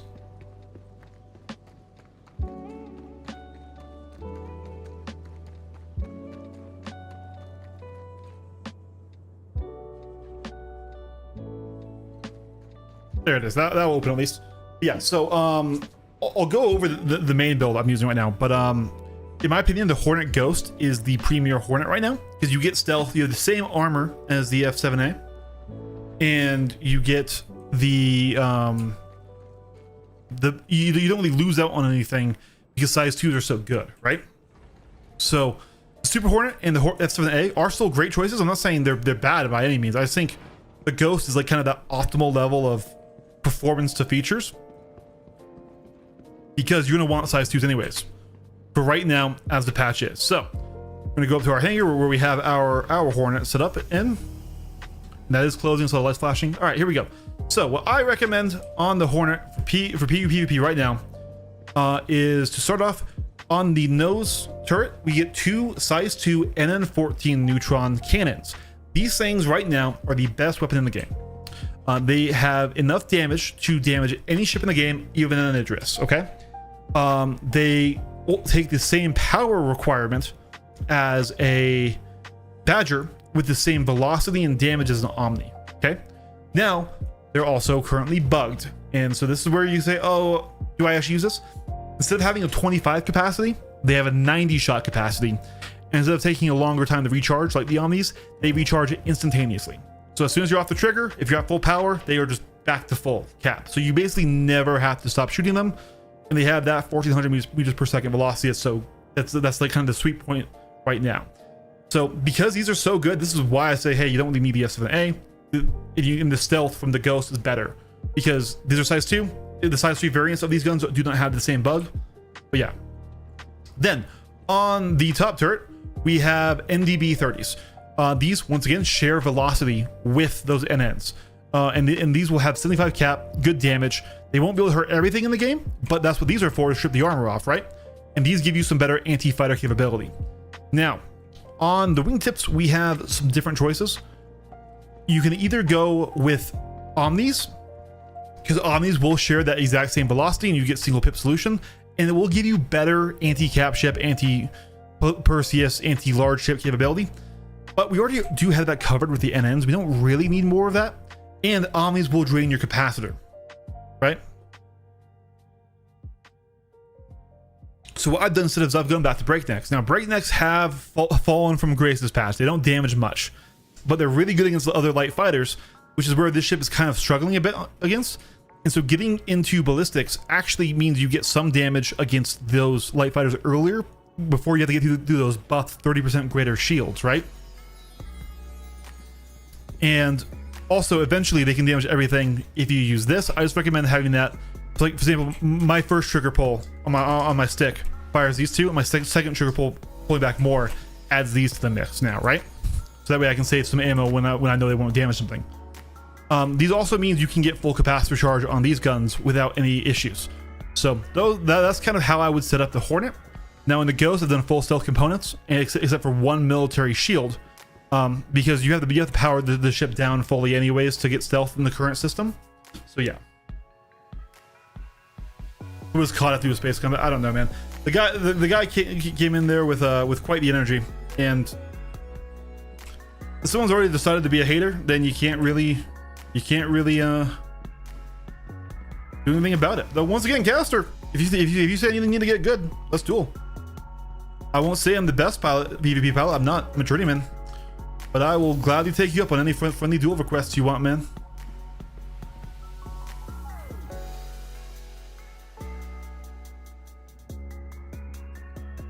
IMAX snafu has scared me into applying my F7A Mark II upgrade. I think the tracker Mark 1's worth keeping. Couldn't see much difference in better weapon sizes on the Mark 2s.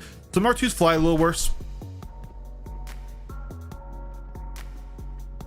Oh, pizza's taking too long to cut, Caster. Why don't you play golf? Exactly.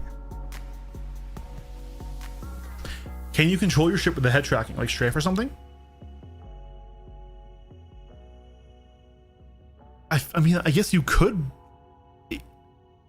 It's probably possible. I just don't know why you would. Engines are on.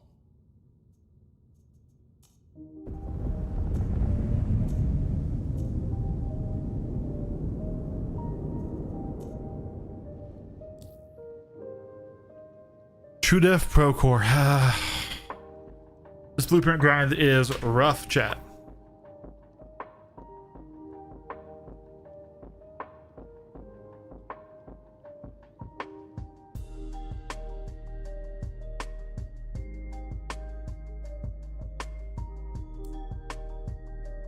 Take off complete.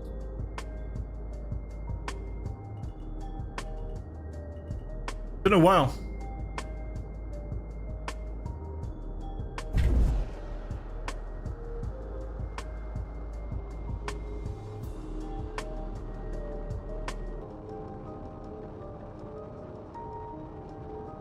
Sure, yeah. I am primarily a light fighter jock. It's just with how PU works now and how the ships and stuff, the Horde is just in a very good middle ground place. And when you're playing solo, you have to really take compromises, right? But I'm also a twin stick pilot, so I know you're seeing the line there. That line usually means mouse pilot, but no, it's a stick. It's a stick. See. It's a stick, but I just have I have VJoy turned on for the stick because I often review my fights to try to figure out any fight I have I'll watch back at some point, right? And so this lets me see all my inputs. With advanced HUD, I can see all my inputs on the screen, and I can see if I'm like, you know, over strafing, if I'm, you know, not keeping things totally in pitch, things like that, right? So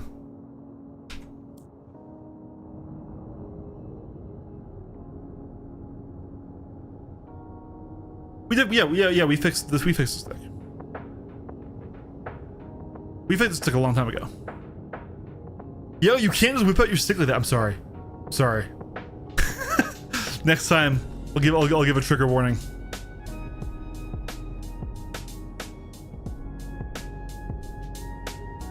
Bro, we're 7 kilometers above the surface. There we go.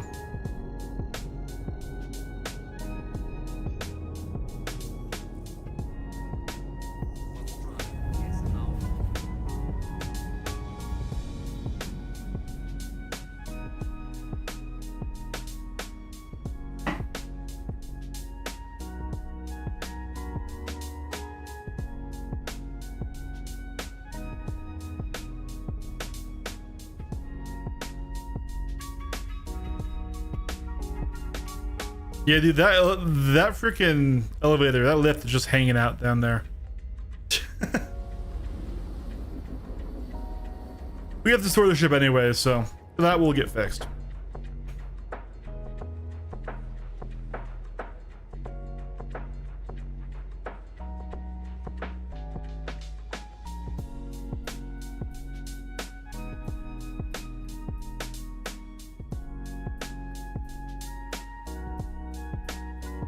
Finally get your room with a vulture pellet guy.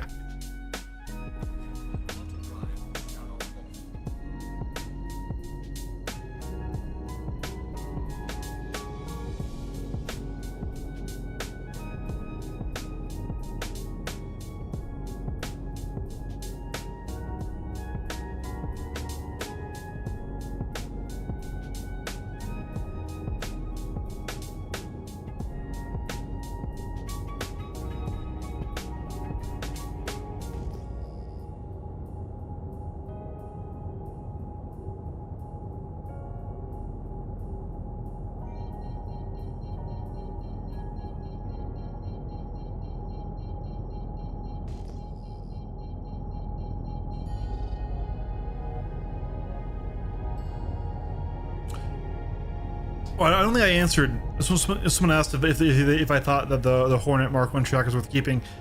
I can't say it is right now. Maybe they'll add a points to the tracker Hornets at some point, but I don't know. It seems like scouting and scanning gameplay has long been kind of shelved, and we just simply don't know. Right now, as the game stands, there's not really a purpose for it, which is a shame because I also like the idea of the tracker and stuff.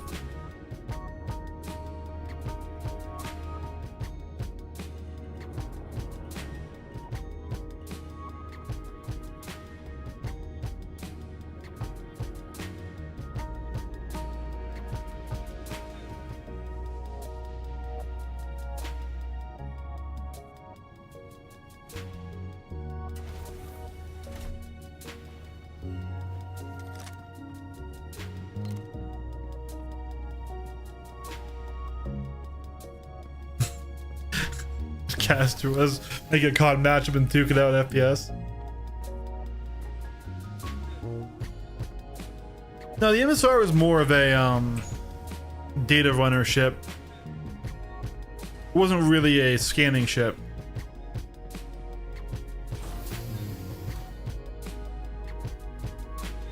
You don't have to burn it. I'm just like, once again, talking about the game as it is right now.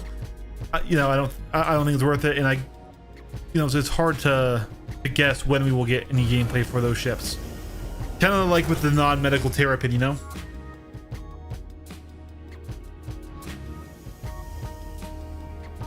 Well, oh yeah, I came this way for this, right?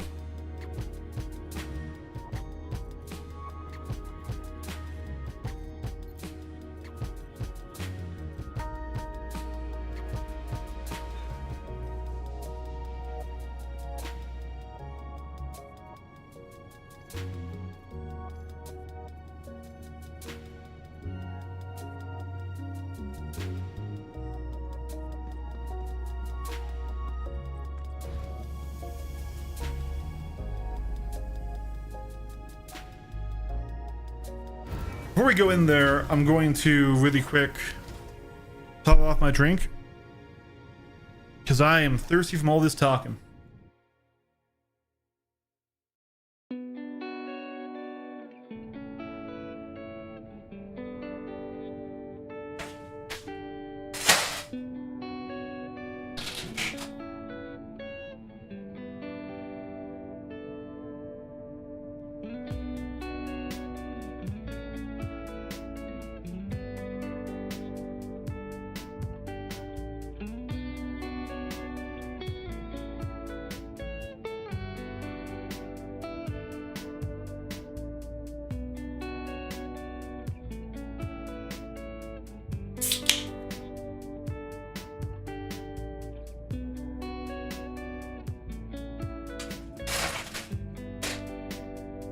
All right. You can soothe my icky throat from all this yapping I'm doing. All right.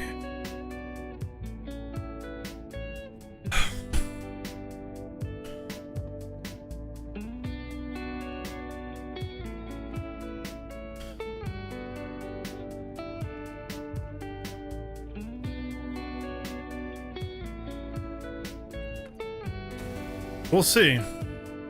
That's what they said they were going to do with Master Mode Silhouette, and now we're getting a new flight model.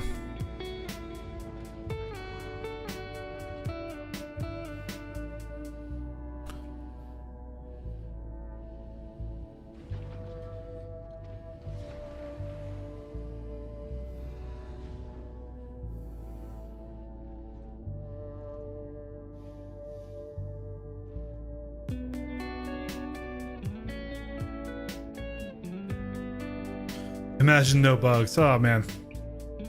Star Citizen with no bugs is a game I would play for the rest of my life.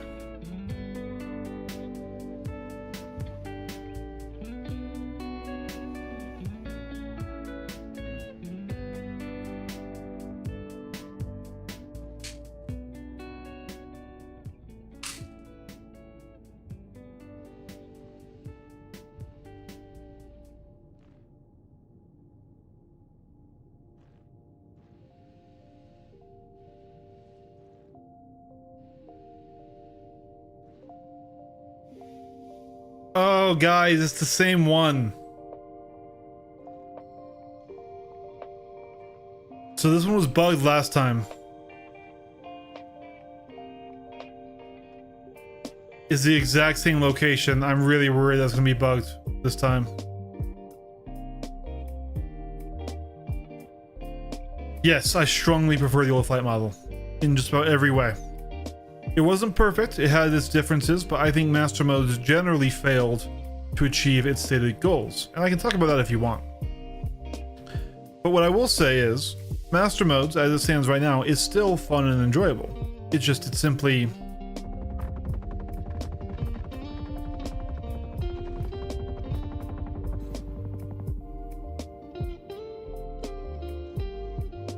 interesting.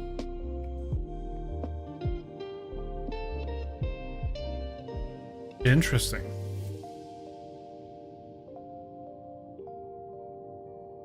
Interesting. Yes, somebody shot me as I was going in. For a second, I reacted a little slow because I thought it was we should probably swap beds soon. Yeah.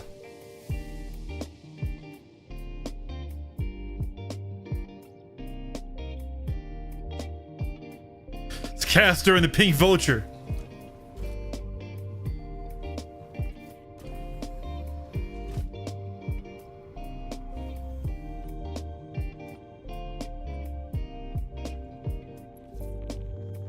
We were still okay there. We had 2 more.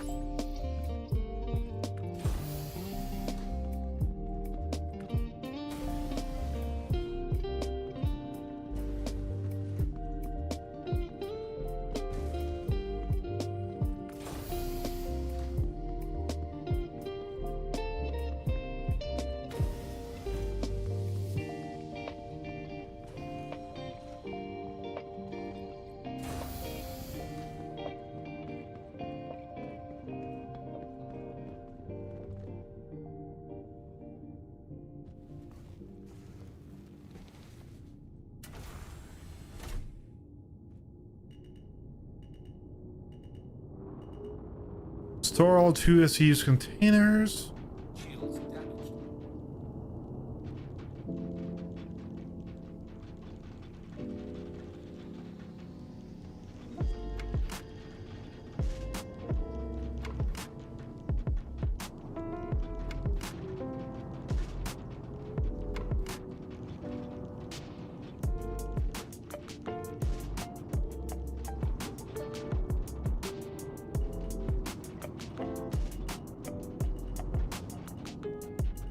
Don't still see this guy.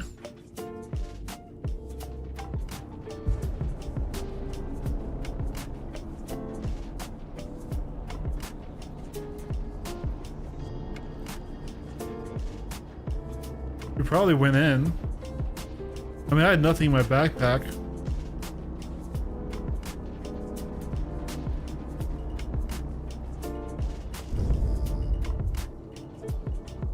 Shields damaged. Something hit us through our shields. I don't know if there's a shield hole or...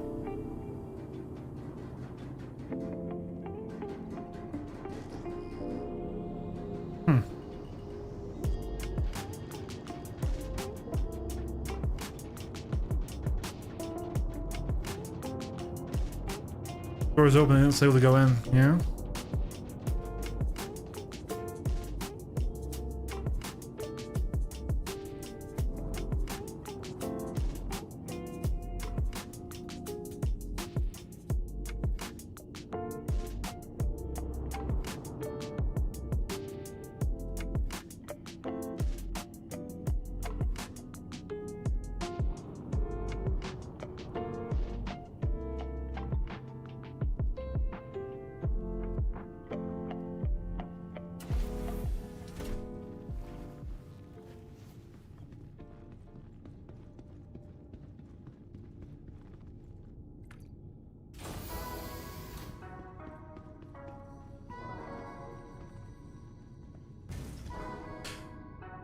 So saying DCS to War Thunder I mean, I guess that works for the like the layman. Oh yeah, this elevator is completely broken for us, huh?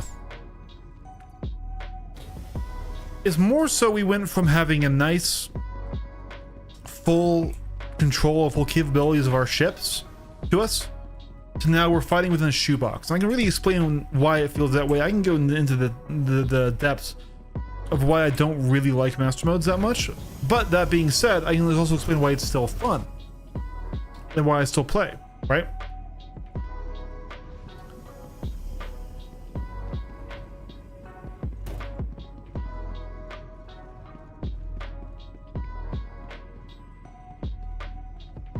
But right now, I kind of want to see if I can't figure out what this guy was trying to do here. You would think that if he was doing the mission, he would have had a ship nearby.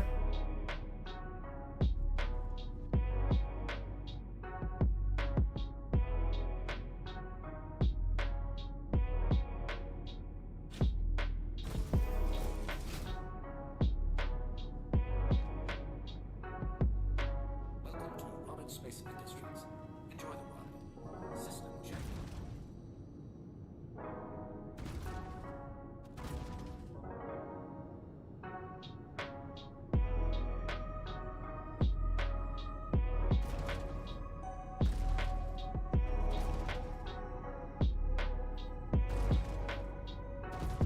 You need to move a little bit higher for those.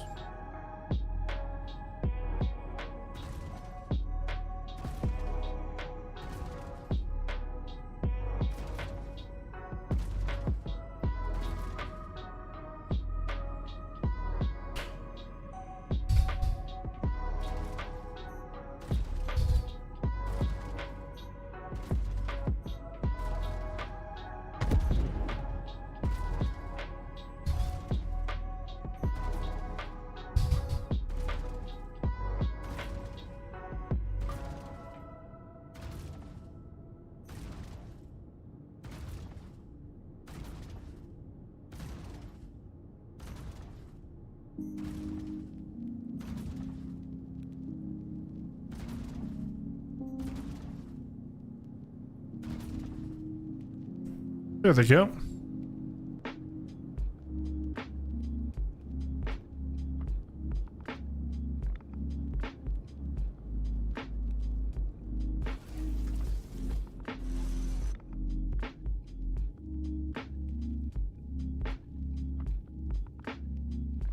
The new basically removed jousting and the ability to run at full moment's notice. And then you say there's still plenty of jousting. I'm not sure what you were trying to say there, Tex. Oh, sorry. Tex and Kuro on my screen, they have the same color. No, jousting is still very, very, very, very much around. To say it removed jousting is simply wrong. So, okay. Let's have this discussion. Let's have this conversation, all right? Master modes had 3 goals, all right? The first goal was to improve the new player experience. They didn't want new players ramming into space stations at full speed when they lost control of their ship, right? Okay. The second thing that they wanted to improve was the... Okay, actually, back to the first thing. They also wanted to get rid of some of the arbitrary knowledge checks, okay? Things like tricording, turning on a 45, yada, things that weren't very intuitive, they wanted to remove, okay? That's all in the new player experience. Then, they wanted to solve the issue of jousting. That was goal number 2.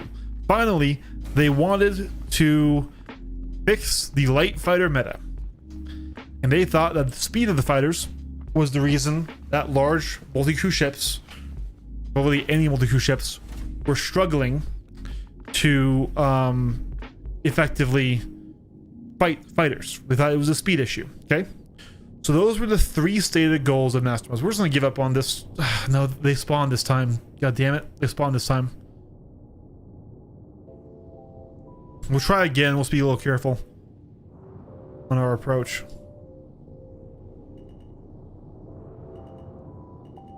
Shields damaged.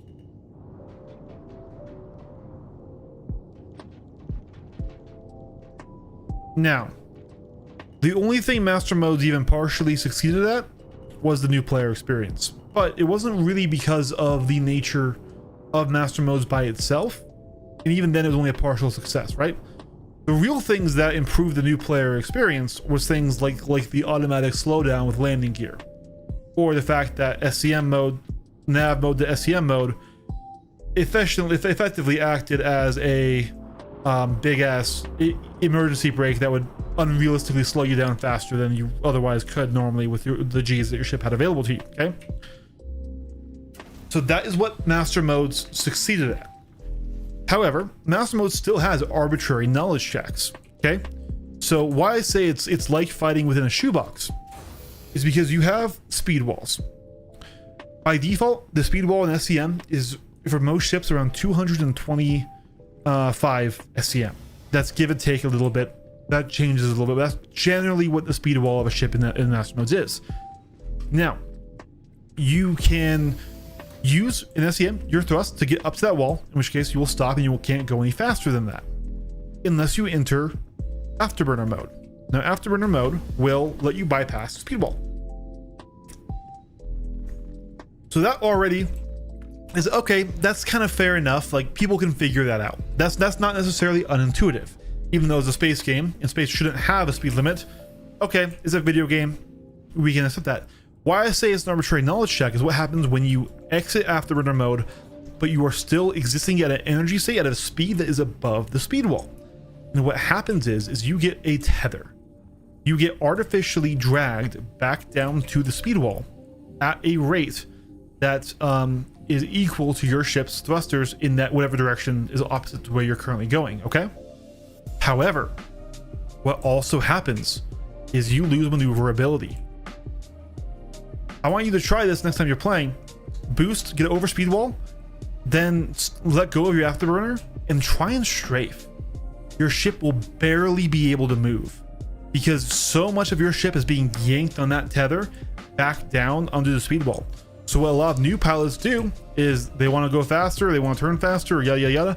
They boost over speed wall, run out of afterburner, and suddenly their ship is drifting in basically a straight line. It flattens them out entirely and it gets them killed. So that is an arbitrary knowledge check that Star Citizen is only Star Citizen has. It's not a nature of space games, and that doesn't really make sense. Until someone explains to you what a speed wall is and how it works, you're not going to figure it out unless you really pay attention to how your ship behaves, right? So jousting was not a feature of the last flight model. Jousting was not a problem that was specific to the last flight model. Jousting is a thing that happens in basically any space game or any even any flight game, and that's because people aren't managing their energy levels. Okay, so if you on approach don't manage your closing speed, yes, you will joust past, and this still happens all the time. People will afterburner in, try to get close into a fight, and they'll fling on right by. And because you now have limited speeds as well to deal with it, you need to work really hard to catch somebody who has a bad joust. That made me jump. I thought for a second I was being shot at. It was just for that huge burst of sound. AI.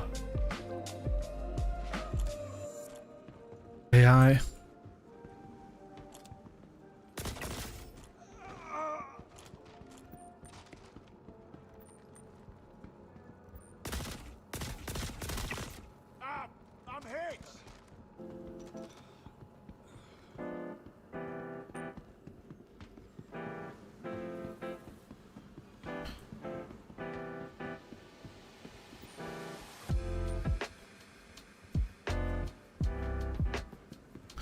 So it really, the only problem was that people in the old flight model weren't bothering to learn how to appropriately merge with a target. They would just hold W while looking at somebody, max out their forward speed, and of course, you're not going to instantly be able to stop, right? So you run into the issue of jousting. It still happens. It's still happening incredibly frequently too.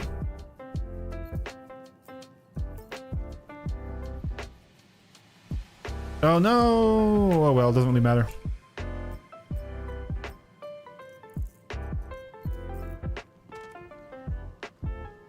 Now, the third goal, ending of light fighter meta. Speed was never the issue with why light fighter meta existed, okay? And if you think it is the issue, then you kind of really haven't had it explained fully, or you don't fully understand why light fighters are evasive. And it's because it's a mixture of their size and their ability to create displacement. Now, yes, speed is one factor of this, but the only way you can make it so speed will actually stop the light fighter meta is if you made the fighters so slow that at a distance where the shots take 1 second to travel to them, they could not fully traverse their ship length or change their vector. So basically, the only way you can fix light fighter meta with speed, okay? Here, listen to me. The only way you can fix light fighter meta with speed is if you gave the light fighters the same relative performance to their size that large ships have, which is they are too slow to be able to actually move their full ship length or change their full vector. So you would want, relative to an Idris, the arrow to maneuver exactly the same. That is literally the only way that speed could ever do that. Because the issue with light fighter meta was never about speed. It was always about the geometric problem that one ship was able to sit at a distance and shoot another one and be in a position where it could never be hit, and the other one did not have any of the stats to make up for that, right? They were too slow to actually push and catch you, so they couldn't push the fight. They were too big to be able to dodge fire, and basically, even with the fastest weapons in the game, you wouldn't be able to hit an evading ship, okay? So what you need to do to fix light fighter meta is not slow down ships. It's speed up projectile velocity of turreted weaponry. That is the easiest and the most simple way to fix light fighter meta. Is if you have a manned turret operated by a player, its weapon velocity needs to be faster, so that way it can reach those fighters when they're trying to abuse distance. Now, what they've done with the radars is a great change, but it's also only one aspect, and it's why we haven't seen it be totally fixed yet. Okay.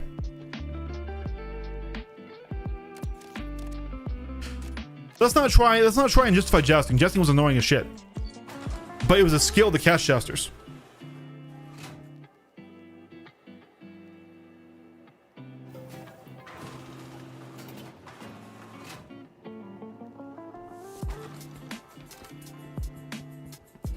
Anyways,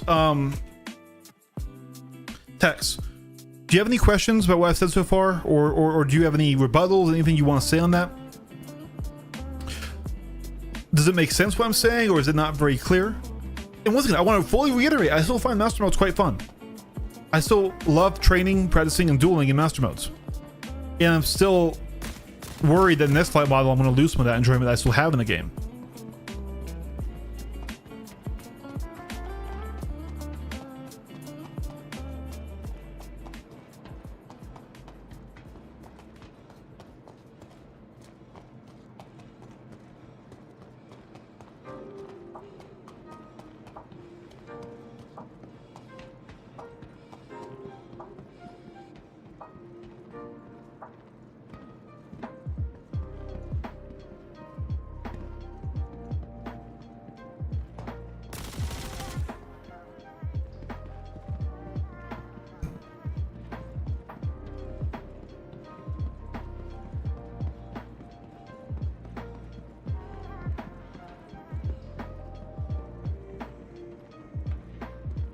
But yeah, once again, I'm not really a master modes hater anymore. I still mourn what we've lost, but I find a deep level of enjoyment in the game currently.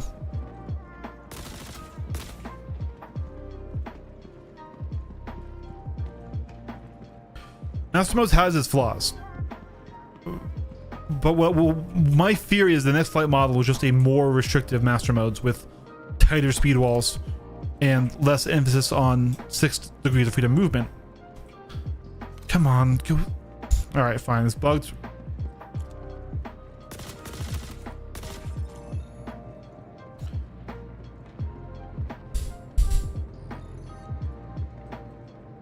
Tab 1 arms. Man, dude, we've got nothing but armor blueprints.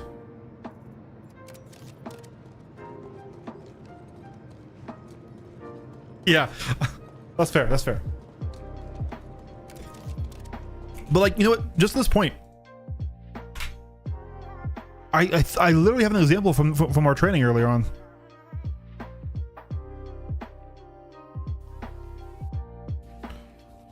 Yeah, so this guy, Luca, newer pilot, we were fighting. Oh my god, it does not like being full screen apparently.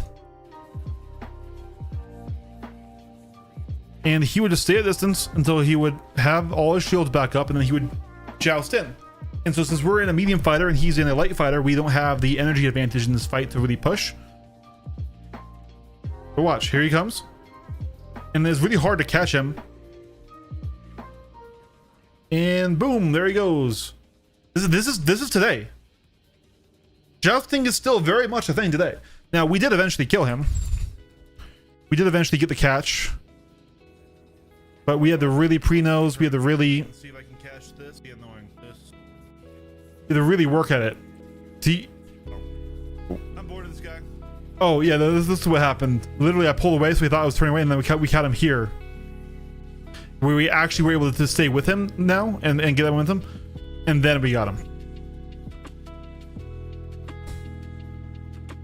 But, like, I had to basically trick him into coming in a different angle to do that. So, like, yeah.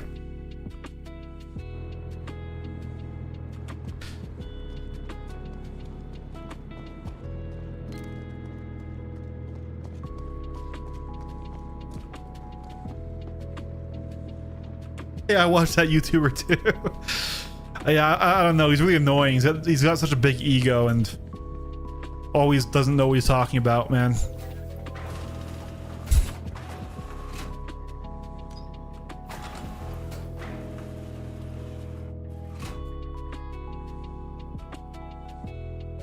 He solos capital ships.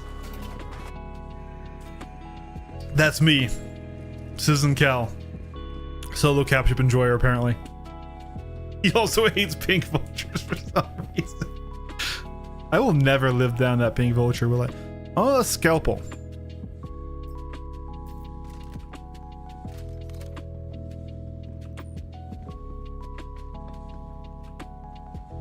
I don't remember seeing a scalpel down there.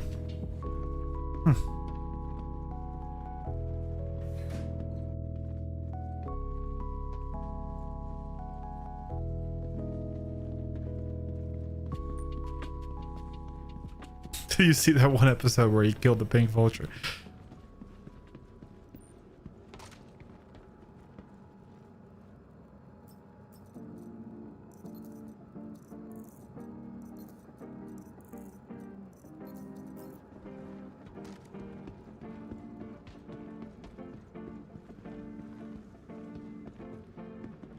I wonder what happened to that guy who shot us.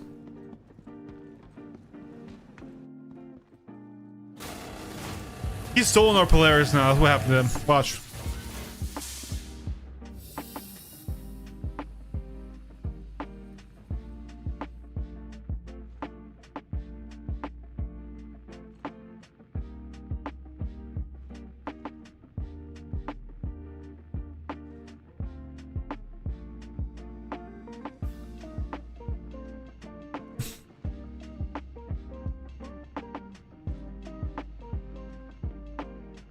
He's sitting on the bugged elevator.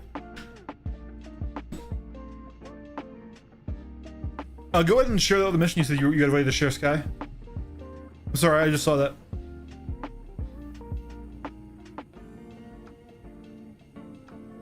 Is PvP the ladder? Thank you, thank you.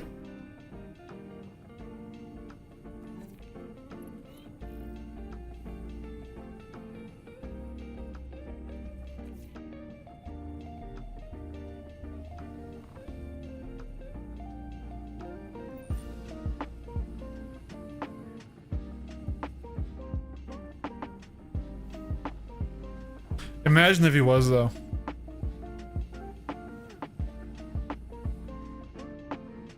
He's waiting for me to open the door, like sitting over here or something.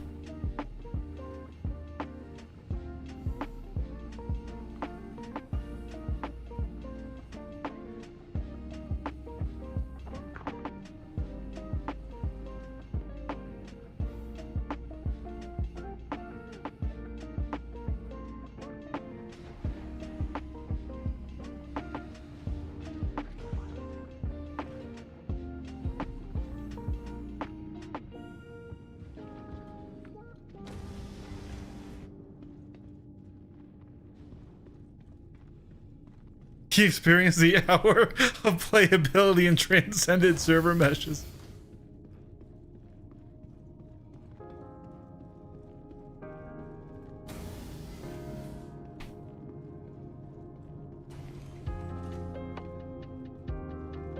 What a rush.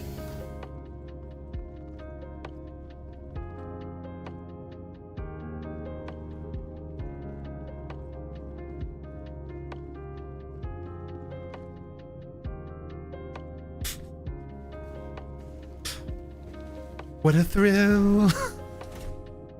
With darkness and silence through the night. I love Metal Gear. Oh, the turrets came back. That's what.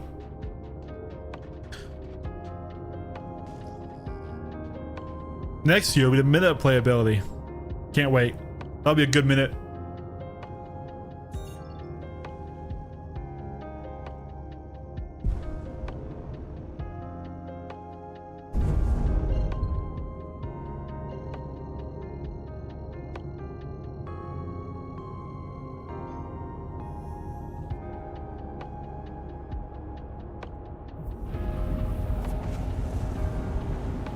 Best minute of your life, buddy.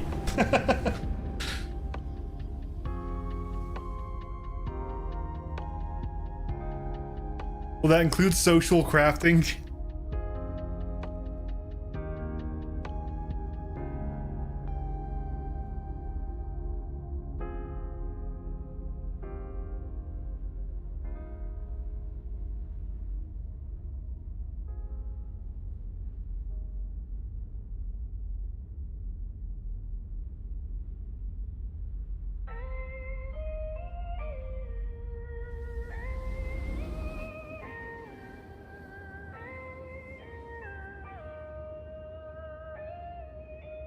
Hey, a minute is a long time to perform. Give the servers a break.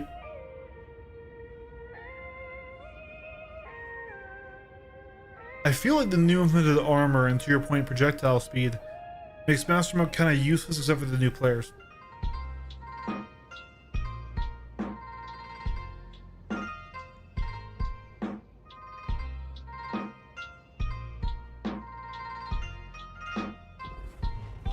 I feel like the new implemented armor and to your point projectile speed makes master modes kind of useless except for new players. Like, to what degree will they make it easier for new players? It's because of Ace Combat. Oh, okay, okay. So yes, they have lowered the skill ceiling and they have raised the skill floor, right? That did happen with master modes, especially when it comes to group combat, because the skill that they removed is energy management and merge skill, right? So now you just nab to close to them, 2K, you press the SCM change button, and then you're good, right?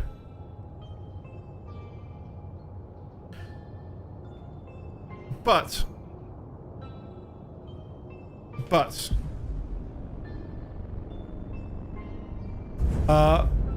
there is still a lot of room, and I do mean a lot of room, for pilot expression and for skill. If there wasn't, so quite simply, I would not be playing this game. All right, I am a PvP pilot main. I'm a fighter enjoyer. I'm a flight enjoyer.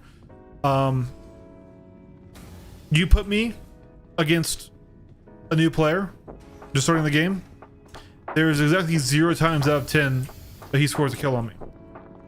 We might crash into each other and get a effective tie, but there's 0 times he's actually gonna win the fight on me. And the new TTK actually only makes that worse, right? So in the new TTK, with it being longer, even if I make a mistake, that longer TTK will cover for my mistake and I will be able to recover. If let's just say, for example, not saying I advocate for this, that every fighter died from one shot to the other, and if I make a mistake and that new pilot just lands a shot, boom, he gets to kill me, right?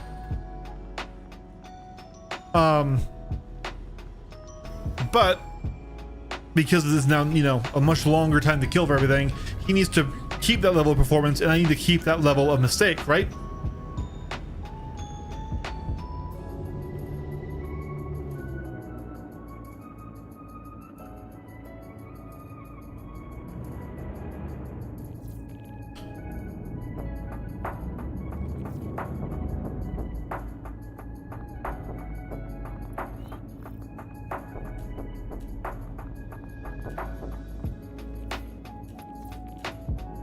Power system is frustrating.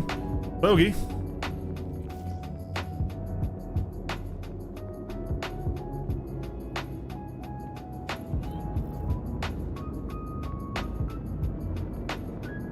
Now, if the base turrets engages, we're in a bit of trouble.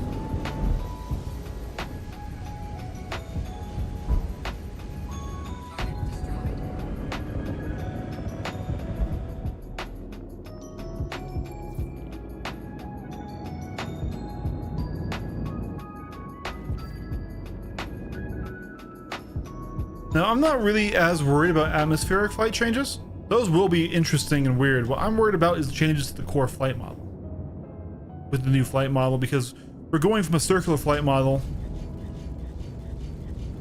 to a egg-shaped one.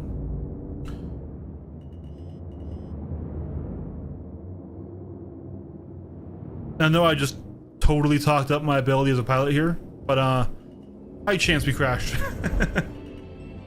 Stationary objects are my bane in space.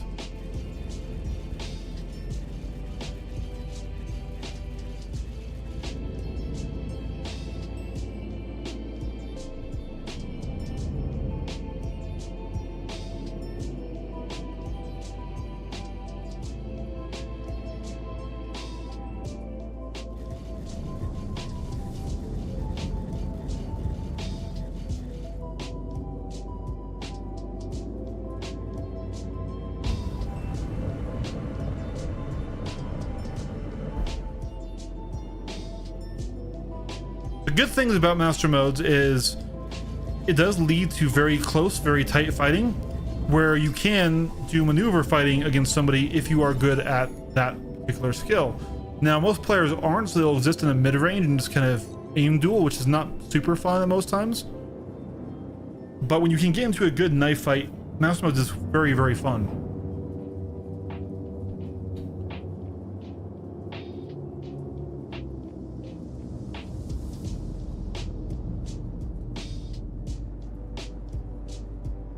So what you're saying is I can undo all of your training progress by standing still. No, no, don't. My one weakness.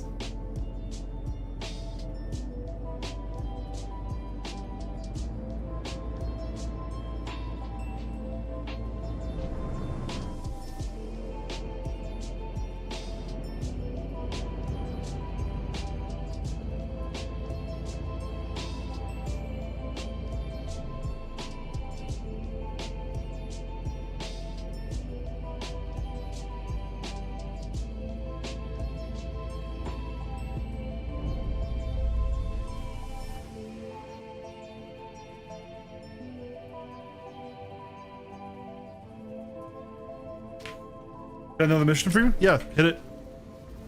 Hit it. I'm ready.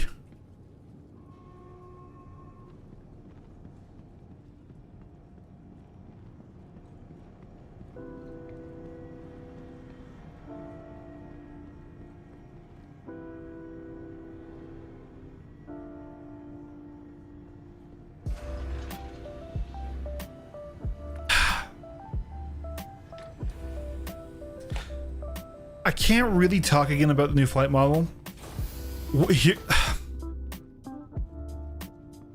people I spoke to about it were very worried about NDA. But they were people who I respect a lot and who are better PvP pilots than me.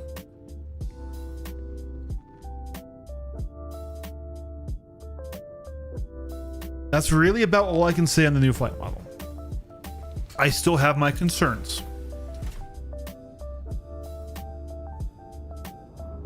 What I talked about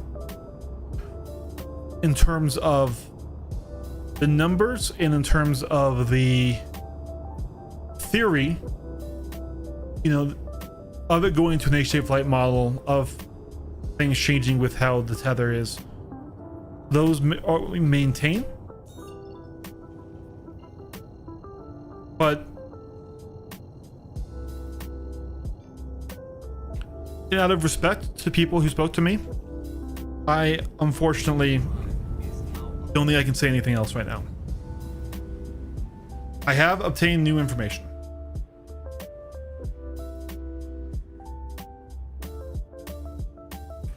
I cannot say if it was positive or negative information, bro. I did ask if I could say that, and they said no. So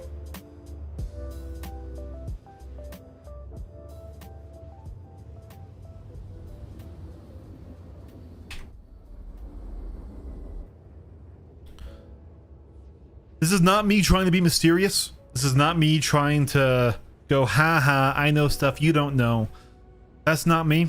It's just they asked me specifically to. I kind of already said too much, even saying I spoken to them. But yeah, I really can't discuss the new fight model anymore, sadly, until we get more information that comes from a source that isn't them. Like if there's a new leak, I can talk about it then, or I can talk about what we've already talked about, right?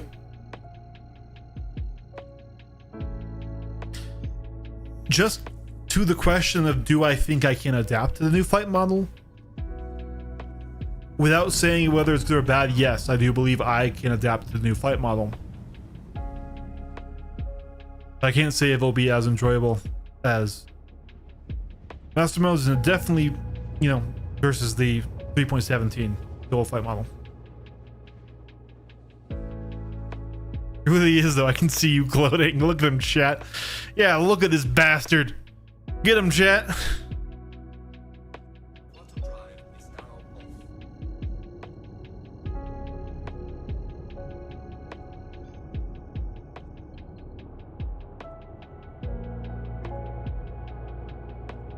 Ain't she a pretty ship? All right.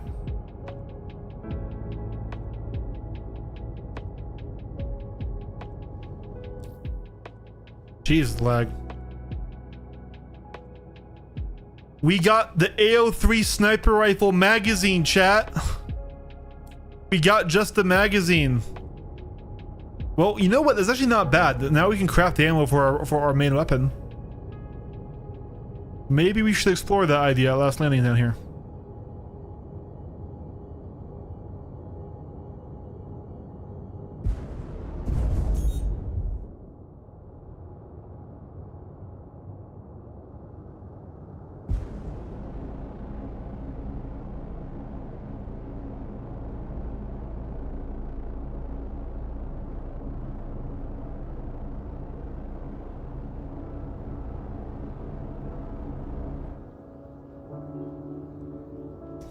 Avenger left for various reasons. That was one of them. That's, you know, look, Master Modes and the flight model is the primary reason that Avenger left. But Avenger was also dealing with some mental health issues. He was dealing with a very hard time in his personal life, and he was dealing with issues with his org. Right?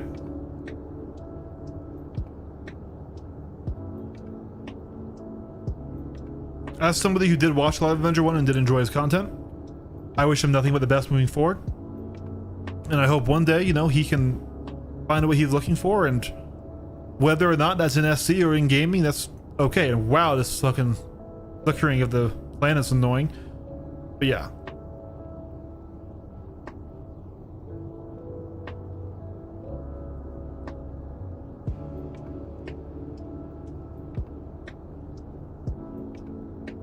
Jesus, what is this pop-in? Holy crap.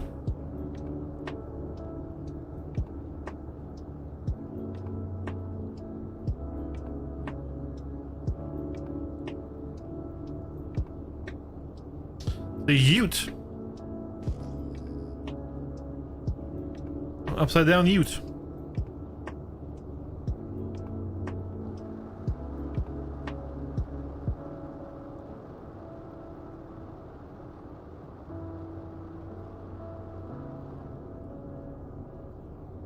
Docking request initiated.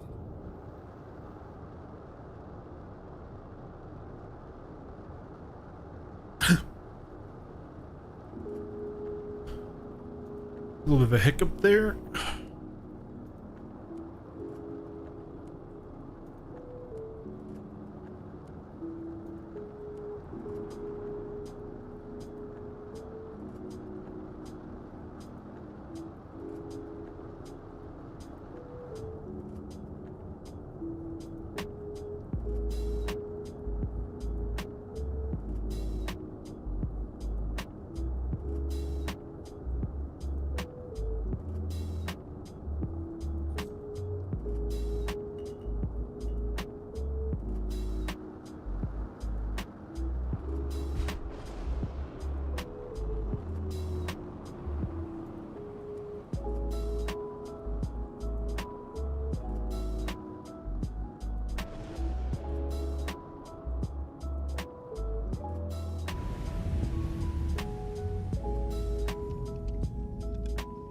Alrighty.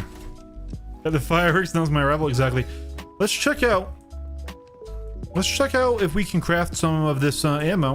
And then we lost a lot of our raw materials we had dismantled for, but we can dismantle some more stuff for it.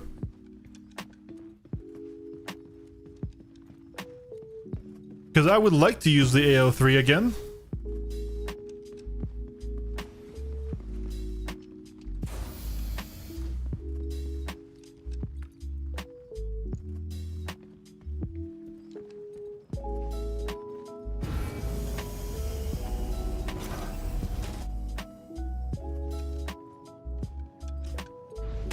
Alright. Let's see what it takes. Let's see if we can potentially get it from...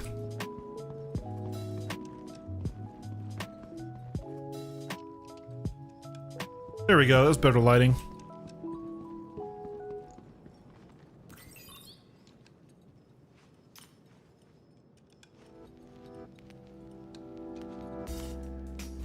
Tungsten and hef.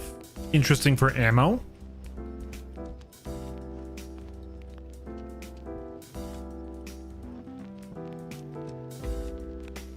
And yeah, it was just the ammo, and we didn't get it paired with the weapon blueprint.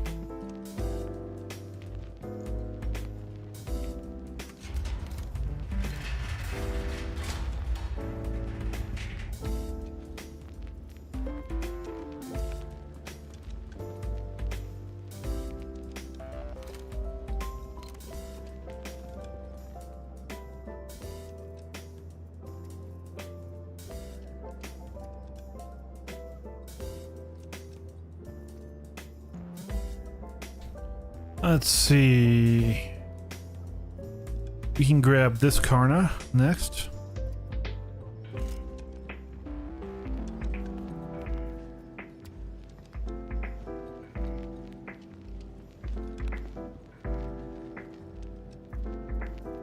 And we can grab this PLSC.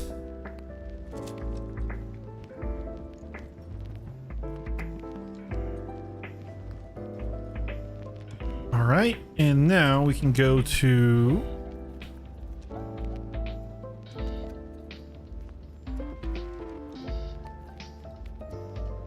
this armor.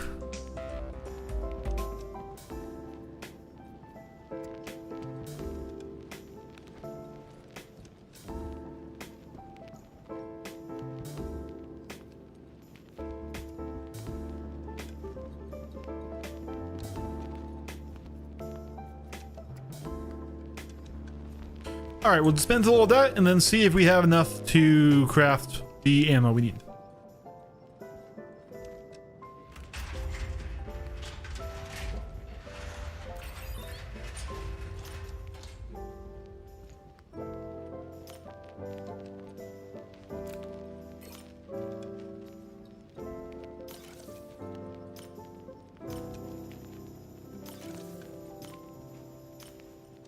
Interesting, we can't dismantle the armor.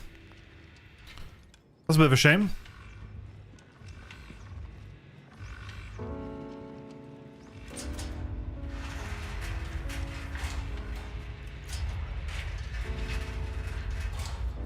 What version would you like the flight model to go? Do you think most players would agree to? Well, okay, first of all, I have given up on anyone thinking that I have good ideas, so I don't think most players would agree to this. But we can talk about that, yeah. Give me just a second to move this stuff around.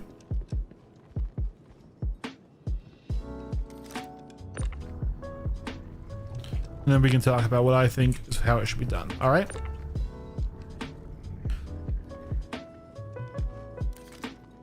And this won't be anything new. In fact, I even talked about it in my next flight model video. Actually, we want this box. So,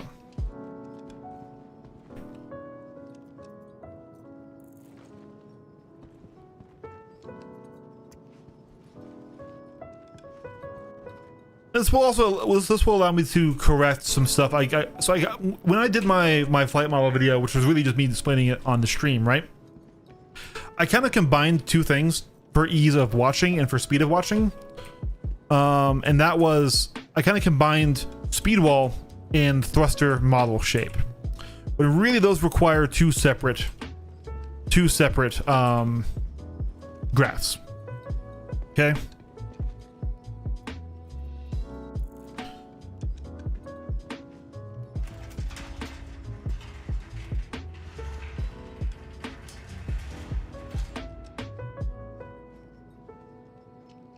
Newtonian flight, but buff. Newtonian flight would be really cool.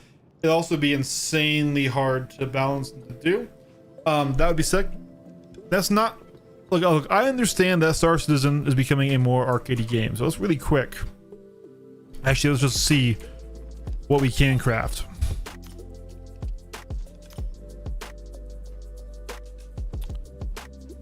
Apparently nothing. Can we not craft out of a... Can we not craft out of a box? Do we need to go to a location? That would be a shame.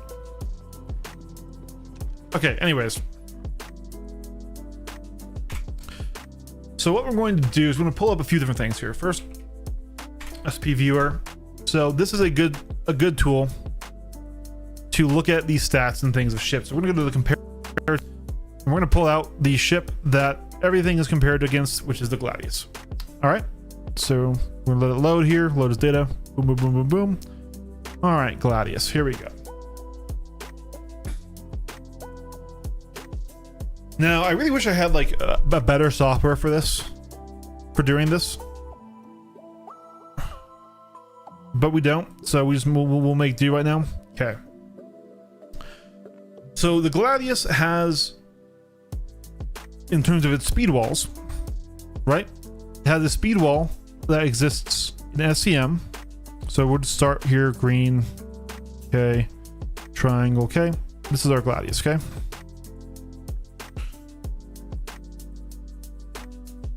It has a speed wall initially of 226.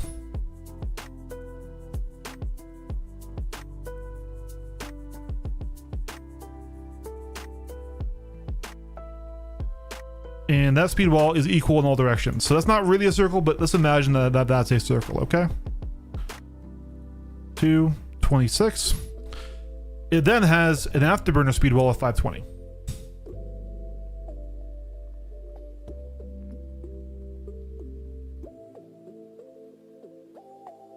That is also the same in all directions. So this is where I kind of got it a little bit wrong in how I made my graph. Okay. So this is the speed wall and how they exist. Now the thruster modeling is a little bit different. So this is where I really wish I had something to kind of make this a little bit more exact. So this is not, the graph is not going to be numerically functionally correct, guys, okay? But what we are going to have is go back to green, go back to here, okay, yellow.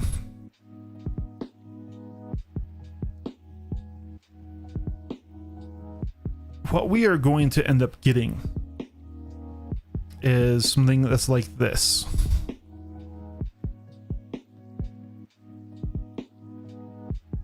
Okay.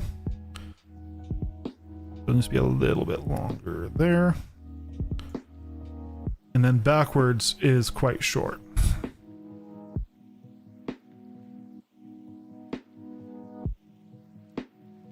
Okay. And this does have a point, guys. So we have 13.6 forward.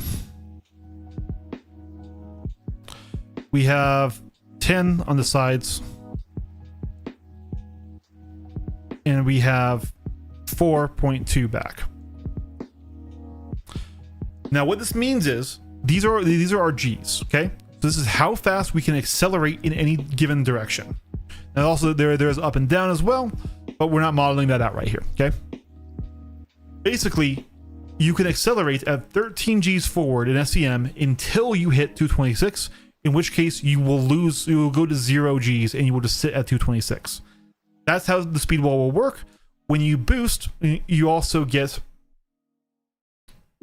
this. which is going to be a little bit hard and it's going to kind of overwrite our last thing. This almost doubles vertical going forward. So we're going to go out to like there. Once again, this is not going to be super correct, guys. And this is afterburner mode, okay? In an afterburner mode, you get 21.1 forward, and you can accelerate at 21.1 Gs forward until you hit 520, okay?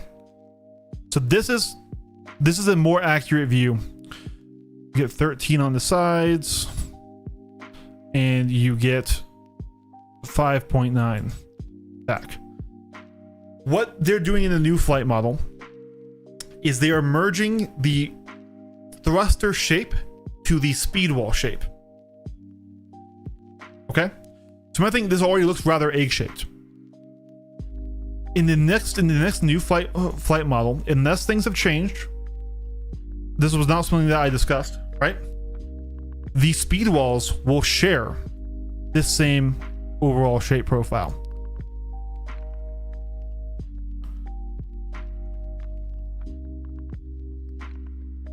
So you'll get, that's why we're getting kind of more of, I don't really have an oval shape here, but it is more rounded. But hold on,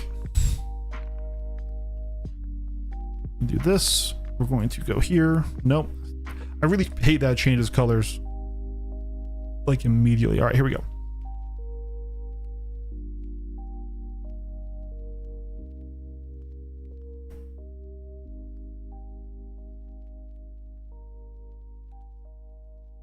Okay. And so now not only will we maintain a thruster shape that is very similar to this, but now our speed walls will not be the same. Okay. So now we'll still maintain 226 forward, right? This will be the same, but now we will also have 75 to the side, and we're going to have 50 to the rear. So we're going to maintain this thruster shape. Okay. This is probably not going to change much. But now, instead of being able to accelerate at 10 Gs to the side until you reach to 226, you get hard capped at 75. Does that make sense? I know this is really like kind of crazy stuff.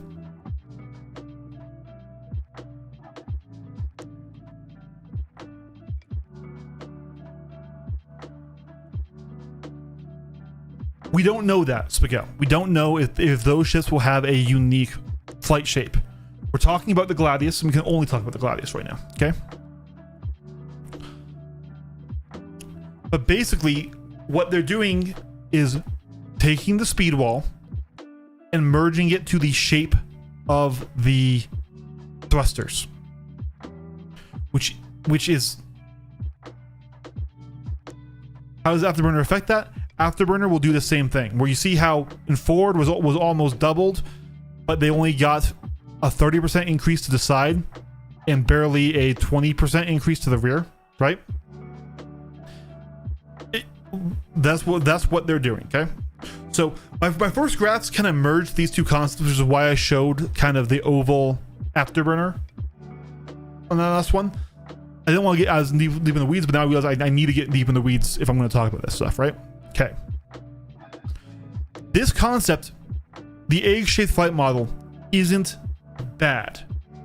What I find bad are the numbers. Okay? What this is doing to me is just shrinking master modes. Okay? So I guess I could show you. We could just really quick model on here the new one here. So we would just go up like this.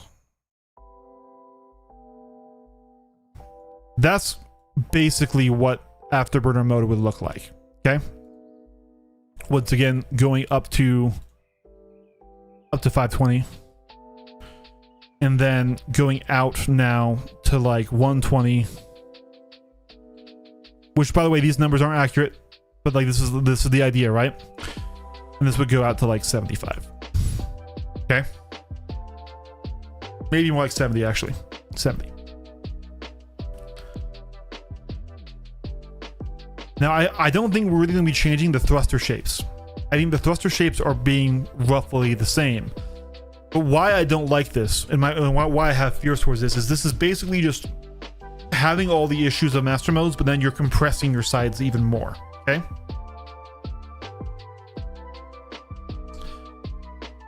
I don't think the egg-shaped flight model is bad at all. So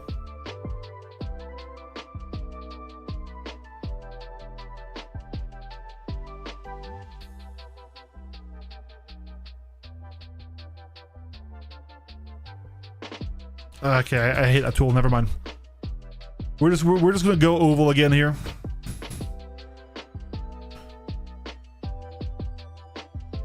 This is what I would do. And I'm sorry it took me so long to get this far, guys, but I wanted to explain what they were doing, what we have now, what we're going towards, what the leaks say we are going towards, I should clarify, and what I would do instead, okay? So, first of all, I would not have a two-stage flight model. What I would have is I would keep this thruster shape, okay? I would actually keep this thruster shape exactly as it is. I would Control C and Control V, this bad boy right down here. I would keep this thruster shape, okay? There's nothing wrong with this thruster shape, but there's no speed wall. So what do your thrusters do? What do your afterburners do? They just give you more G's when you're using them. They don't give you a higher max speed. They don't give you a speed wall that you bypass. You just get more G's when you are using your afterburner, okay? Then the numbers is what I would do. I would do 520. This is one color. 520 forward. I would do about 400 to 3. Let's do 400 actually. Let's do 400 to the sides. Okay.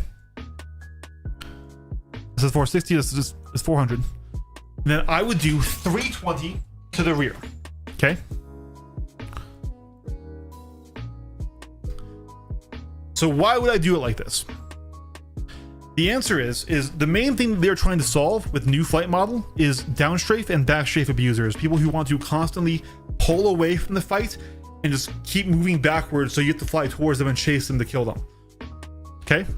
What this does is natively, if you are in backstrafe or downstrafe and you're pulling away from a fight, you will always be about 200 meters per second slower than somebody chasing you, and 200 meters per second is the ideal close rate. Okay.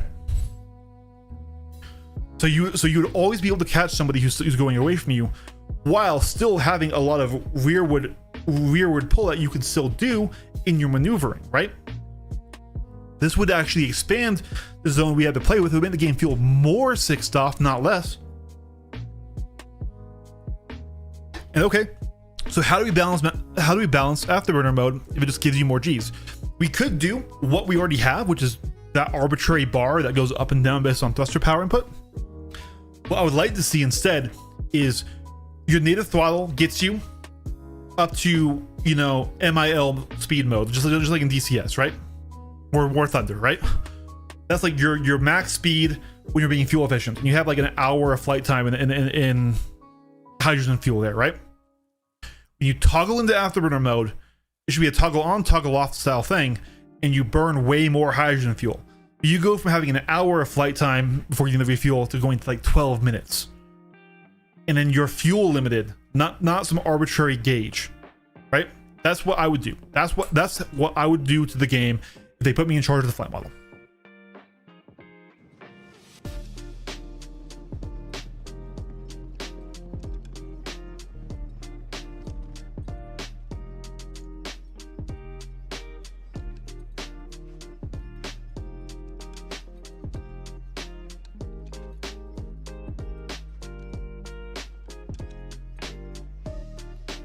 It's more G's. There's more acceleration, Kuro.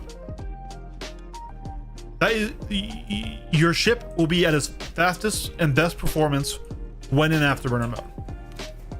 But it burns the most fuel. That's the same way it works with real world fighters right now.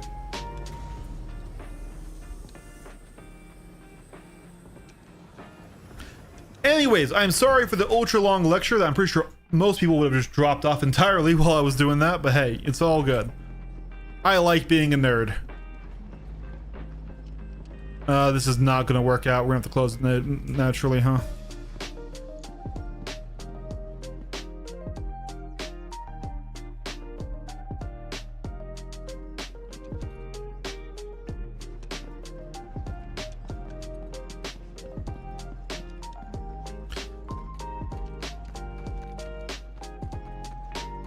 So every PvP will buy the best performance fighters. They already do. X.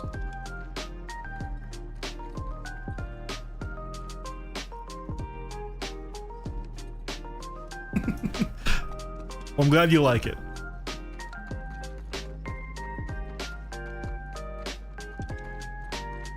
Man, it's hot here. 147 degrees C.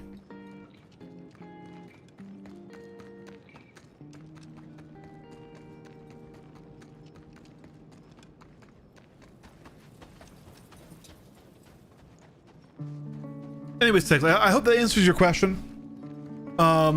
It would make the game feel much more freeing. It would get rid of the shoebox you need to play in, so you don't get tethered by the speed wall, right? It would add logistics to PvP fighting, as you need to manage your fuel as a resource, which really you don't need to do right now.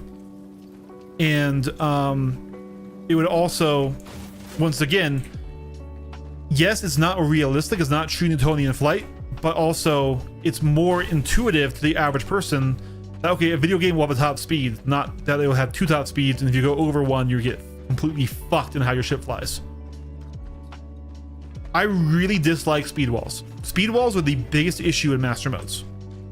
Unironically, if they just kept master modes exactly as it is and just removed speed walls and did the afterburner changes, that would be really, really good. That would be really fun. It would still have the backstrafe issues. That won't get fixed. But you could have a lot more energy control, and pilot flight skill would matter a lot.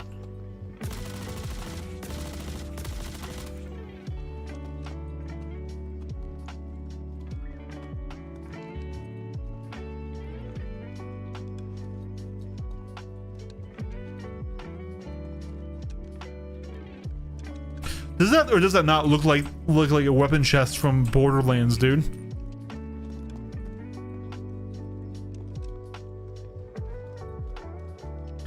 So to clarify, after only affects G's and acceleration rate, not top speed. Exactly, that's what I would recommend. Yes. But the trade-off is you burn your fuel at a massively faster rate, right?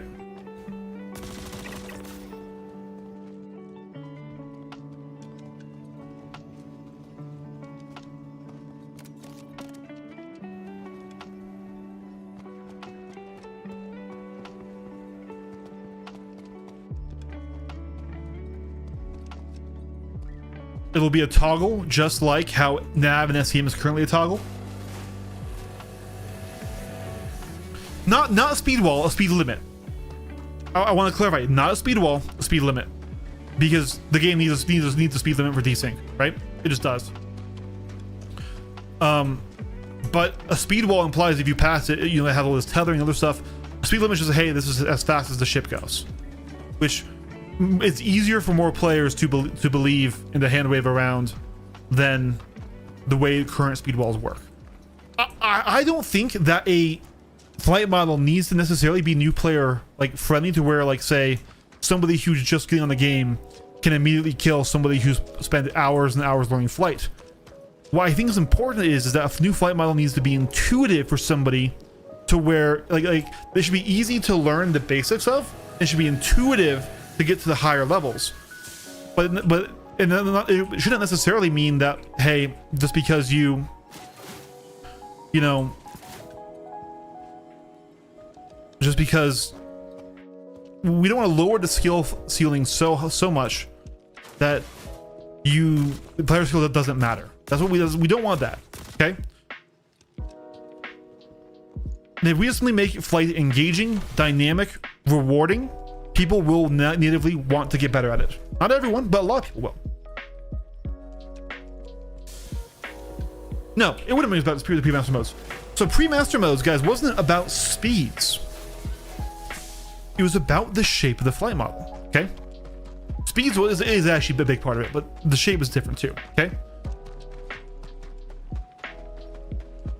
We'll talk. I can show that.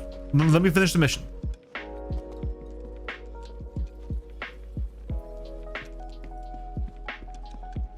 First of all, the speeds I recommended were not pre-master mode speeds. Pre-master mode speeds went all the way up to 1800 meters per second, okay? That was on the MSR, which could literally outrun the Panthers if you shot them at it, okay? So my suggested max speed was 520 is not pre-master modes. Second off, master modes did not have a spherical shaped flight model for its speed limit or for its thrusters limit, right? It had a cube shaped one. This is not the right place to go. How the fuck do I get out of here?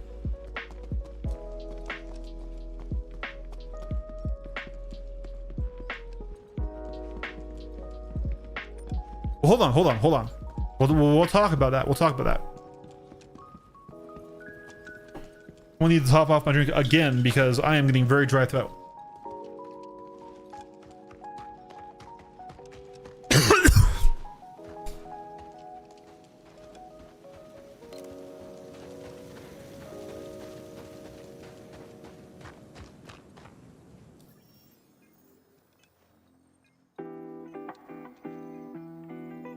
Thank you for making me look Sky. I entirely missed.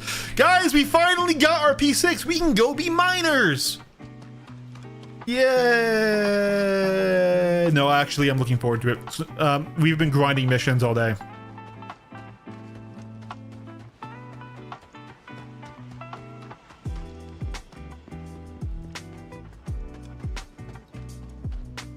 Yeah, I was wondering what was getting all over my armor. If it was so hot and like what these flakes are. That's ash. That's ash. That's not snow. It's fucking ash. Oh my god. What is burning down to ash out here? You're right. We do still want to get the AO3 blueprint, but I don't know if I can tonight. So Blitz, just let me get inside my ship. Let me not die of heat, and then we will talk about old flight model.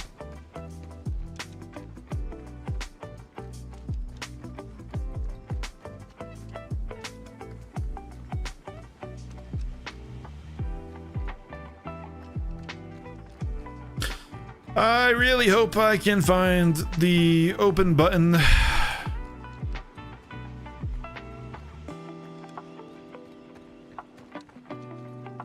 We might have to die to get back on our ship, guys. The Polaris needs to have its entry points reworked. Just give us a button to press right here on the landing gear, please, for the love of God. Like, I have no idea why they did these floating freaking markers that disappear. Do I need to have like ship entry? No, we have them turned on. I think they're just slightly underground.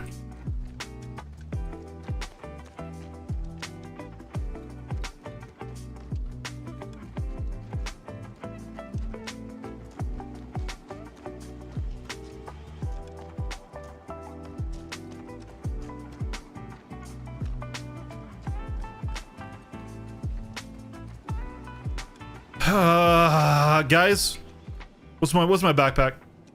Nothing. I'm using med gel. I don't care. I'm using med gel. All right. Let's talk about old flight model.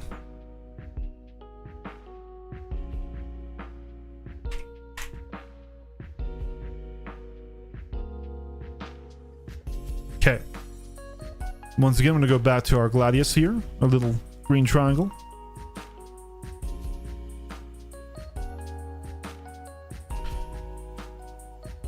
So, once again, what we have in master modes currently is we have this upper section here. Okay, we've got this.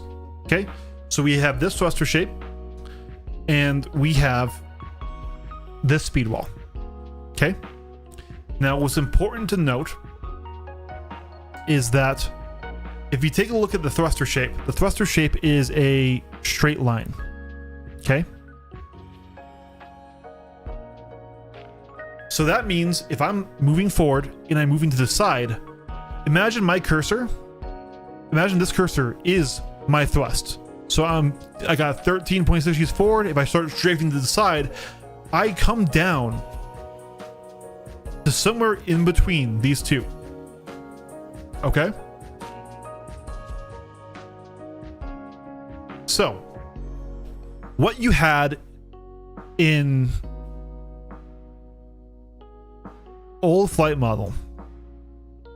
So this will be our speed wall, we'll say. And it was a circle. Okay? But that existed. It varied between ships, and guys, I might not remember fully, so this number is really rough here, so don't like. Actually, it was 13,586.0. Was roughly around 1,200. Okay, meters per second. This differed based on ship and other things, but it was over 1,000. Okay, that's your speed wall, your speed limit, really. We should say just like that. This one's a speed limit with no speed wall. This is a speed limit. Okay. The thruster model was different though, okay? The thruster model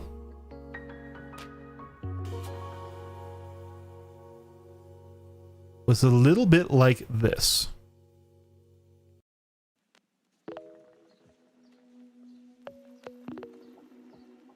Okay?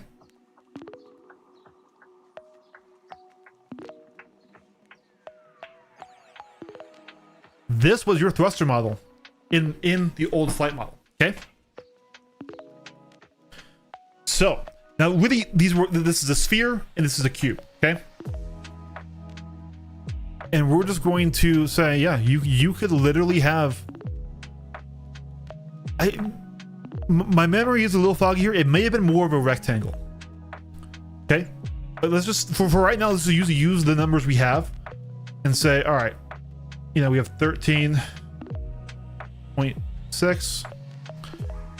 Okay, it may have been a little bit less on the sides and on the rear, and it may have been more of a rectangle, but either way it was cuboid. It wasn't triangular. Okay, what this means is, so for right now, let's just assume, since my memory is bad and we can't go back to test it anyways, let's assume it was equal.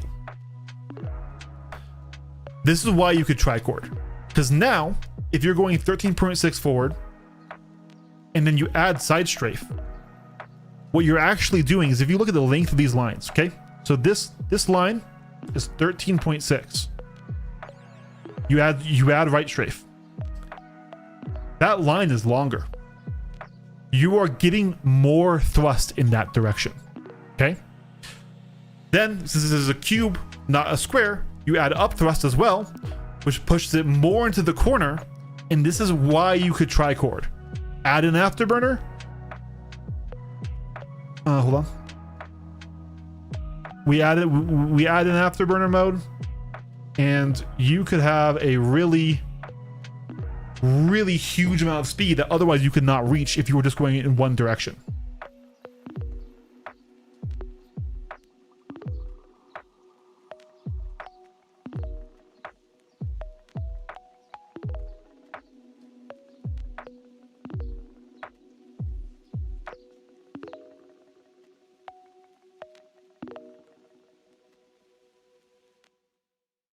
So this was why tricording was a thing in the old flight model. That's why what I'm suggesting is not old flight model, because I'm suggesting we keep our thruster shape.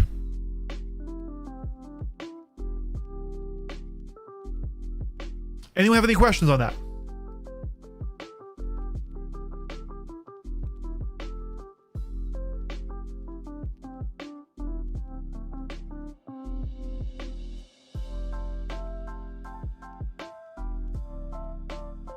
Does that make sense?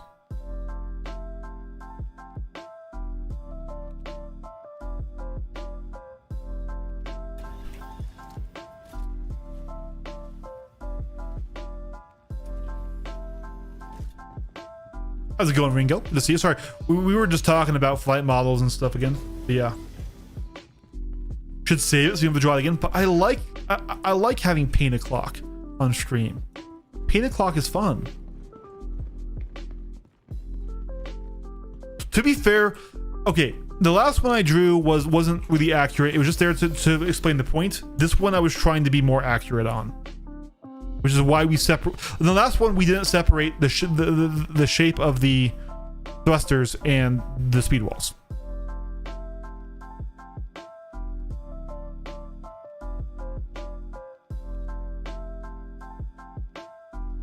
No, I stand by get rid of speed wall.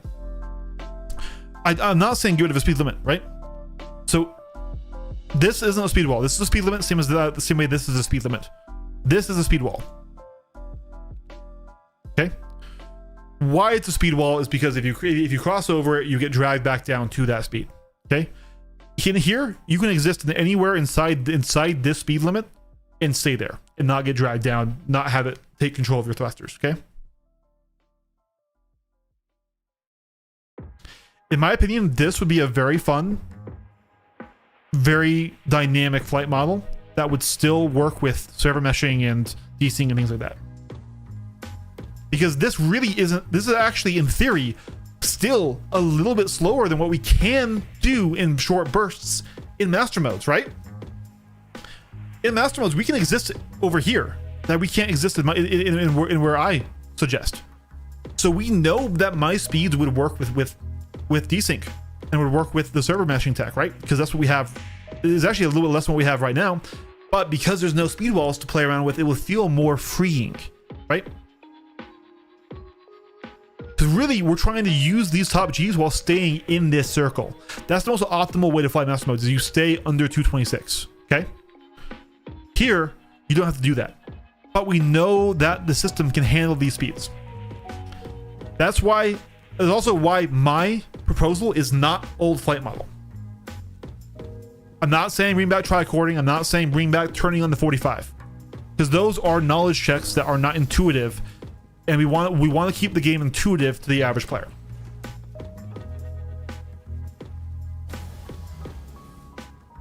Yeah, it's all good, buddy. And once again, I love talking about this stuff and things, but so it's clear. Oh shit, we actually need to go back and now figure out how we can craft our P6. I'm thirsty again. I needed to just bring my drinks into here.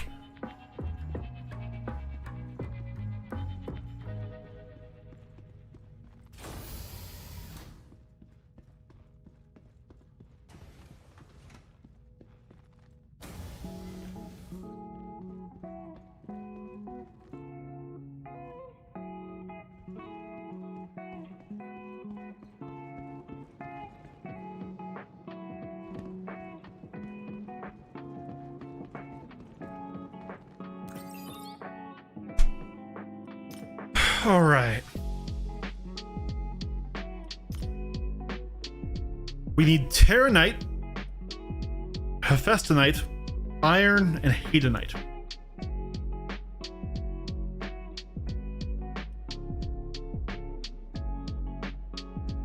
Terranite, Hephaestonite, Iron, and Hadanite.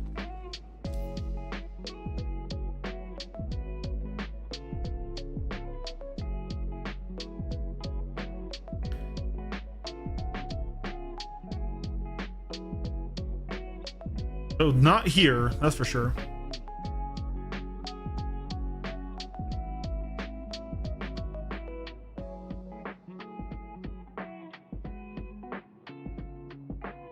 Hephaestonite, Iron, Hadanite. We can get 3 of them, and all we need is Terranite. So Monarchs will be our next stop.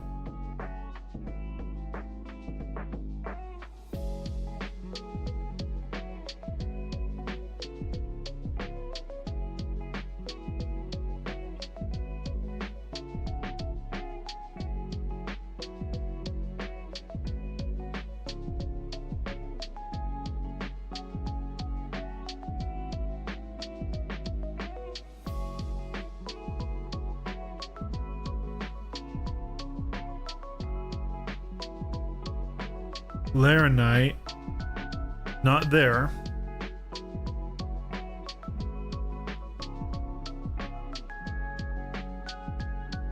think you should force them on this cargo hold. Sure, tell them to come on over.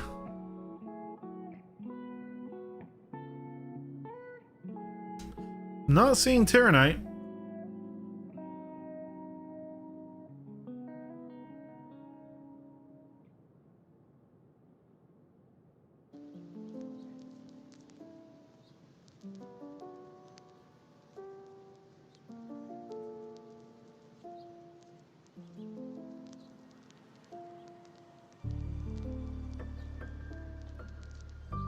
So do we need to go somewhere else for Terranite? Is Terranite like only in Stanton?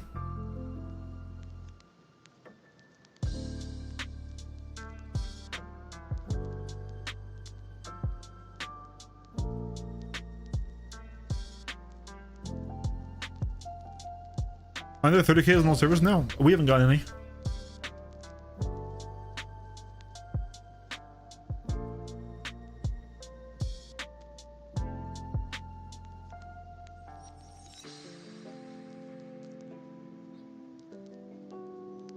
No, we've been playing for 6 hours and we only had 30K server error once.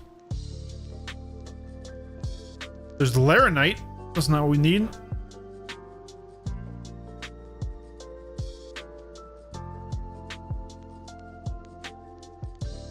Terranite is primarily in Stanton. I'm looking for it. There it is, Microtech. Clio. Okay. Either way, we can get the rest of our materials at Monarchs. So the Monarchs we go, now that we have our blueprint.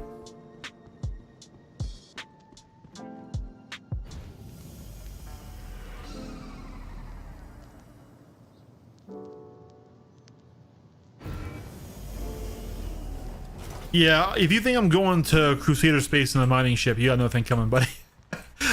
I live in Crusader. I know the degenerates that exist down there.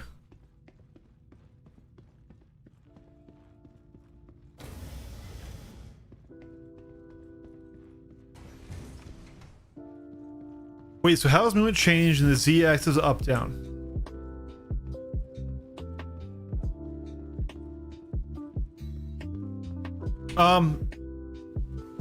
That we don't know.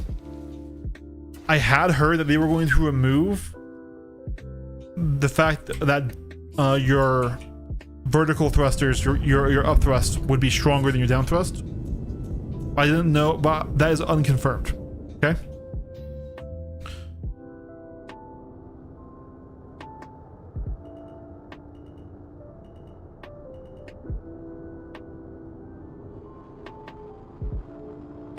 So for right now, I am assuming, because I haven't heard otherwise, that up and down thrust are going to be as they are right now.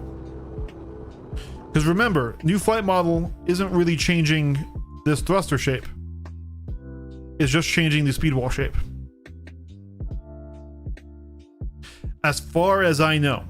Big asterisk here, guys. Of course, this is as far as I know. I have not played it. I've spoken with some people who would go into varying levels of detail.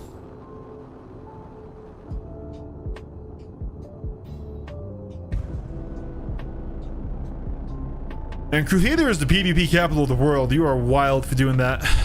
There's more death in Crusader space than anywhere else in the game.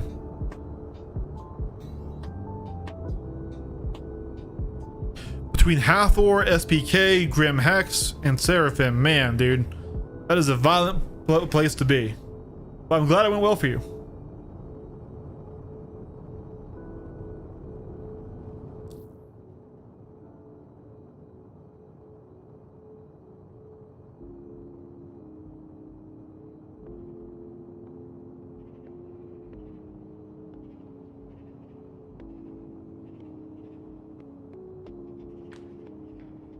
Whew, it's almost time for dinner, dude. I've been streaming all day. It took us 6 hours of streaming and various other days of playing to get this freaking blueprint.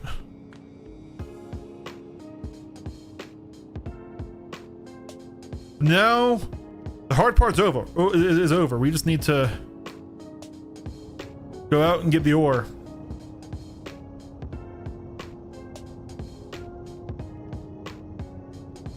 I feel you, man. It's not that, and obviously I'm not averse to it either. It's just, you know, doing it in a mining ship is kind of masochism.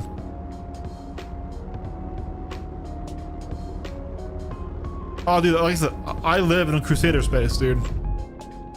Whether it's Seraphim or Grim depends on the day, but that's where I spend most of my time.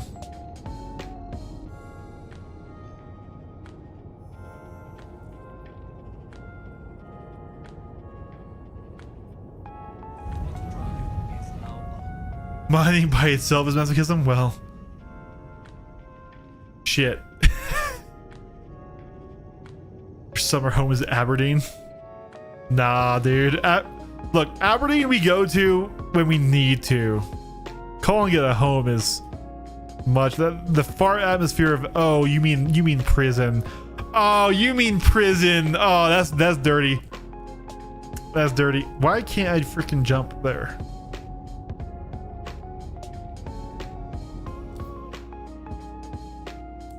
Ah, Star Citizen Quantum Travel. I can't wait for you to die a very painful death. Quantum Travel, you are annoying as all heck. I thought you meant the other Hathor site at first.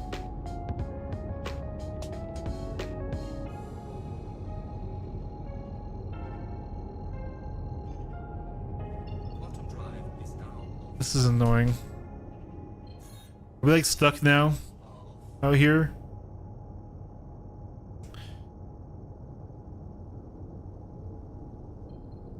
But no, Hathor has that freaking fart atmosphere. Dude, are we just stuck?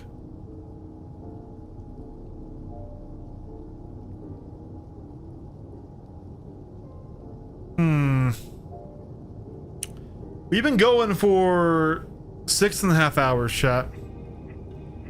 I know we just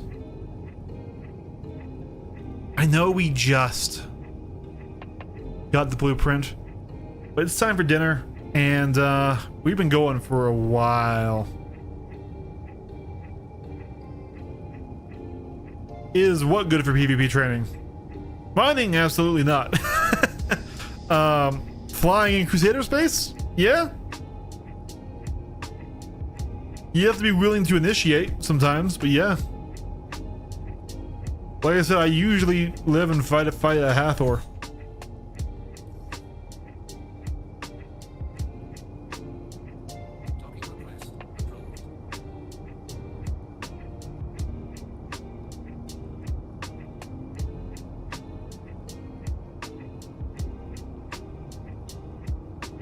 Right.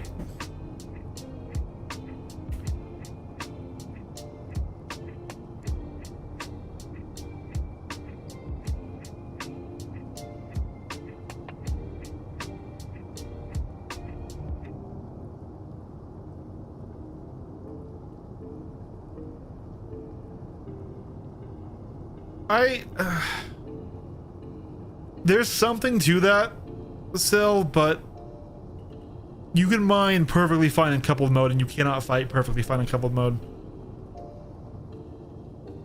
Look, the more seat time you have in the ship, the better, obviously, but it's not meaningful. If you want to get good at PvP, don't mind. Do PvP.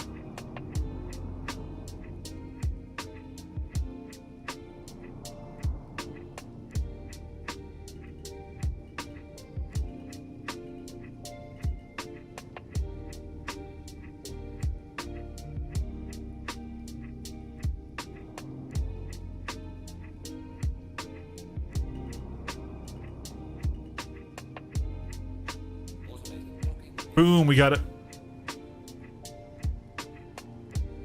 I'm just saying you can mine in coupled.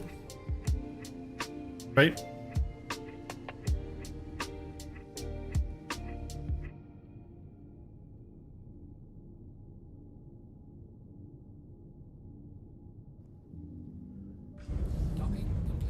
Oh yeah, I totally get the fun of low fly, but even low fly doesn't teach you PvP. Low fly is cool, very fun, very good. Awesome thing, definitely very skilled, but it is not PvP flight. You don't learn, you don't learn how to do the binary circle. You don't learn how to attack the wing. It's a different skill. A very cool skill. Very skilled, yes, but different. I love low fly. No hate to low fly.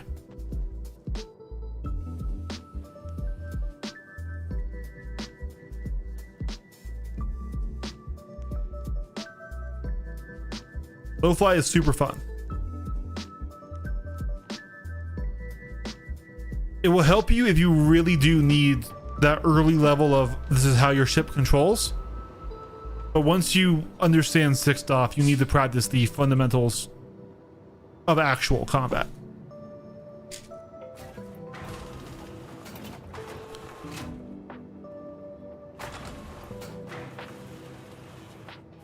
Player bounty hunting the best way to train PvP ship combat. No, it is not. The best way to train PvP ship combat is Arena Commander.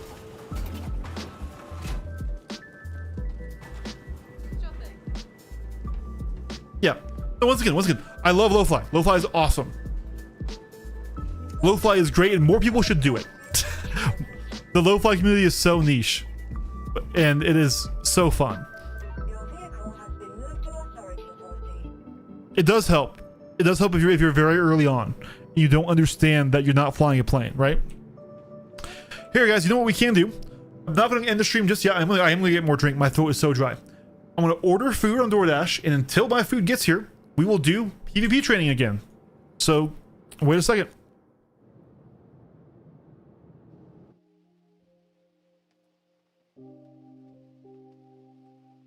Oh, I've got to turn on my camera. I almost showed what was behind the green screen. Shocker. It's a door. Yeah, I had to put the green screen like right to against my door to have any room for it. So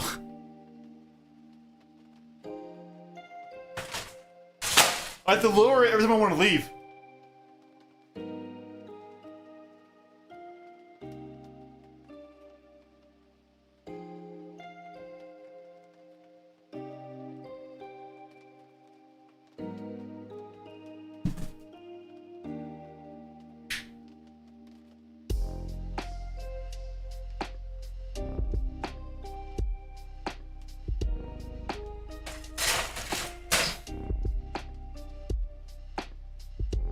Alright, Tex. Let's teach you the basics of learning how to PvP in this game, because it's really fun, and it's the only reason why I'm still playing it, if we're being honest. Alright. First step, step one. Go to a YouTuber called Citizen Cal and watch his Art of War Complete Beginner Guide to PvP video. Because this will explain concepts that you will need to then put into practice. So go give me some watch time. Or watch any other guide, as long as it's relatively modern. Anyways, then what we're going to do is we're going to go into Arena Commander. We're going to go into Free Flight. We're going to go into Security Post Korea. Security Post Korea is the dueling site. Okay. Anywhere else, you can still get duels, but you also will get ganking and just random fights. You want SPK? Vehicle selection. You want the Gladius. You're starting out, you fly the Gladius, okay? You get Panthers. Yes, Panthers are not the current meta, but this is the dueling loadout, okay? This is what you do and what you fly if you want to be kind of respective, and also it helps you train. These are the fastest velocity weapons in the game, and they will help you master the fundamentals before you get into more difficult weapons. Anything that shoots slower than 1800 meters per second is harder to use than the Panthers. So these are both good for noobs and they're good for training.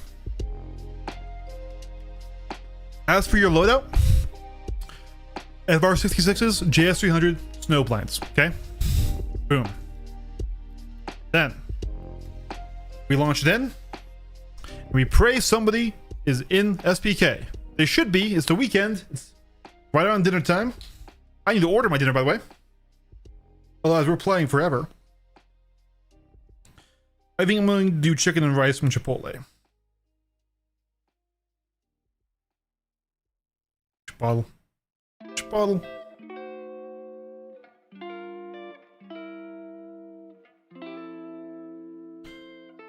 All right, chicken. Brown rice. Black beans. No sauce. Fajita veggies. All right.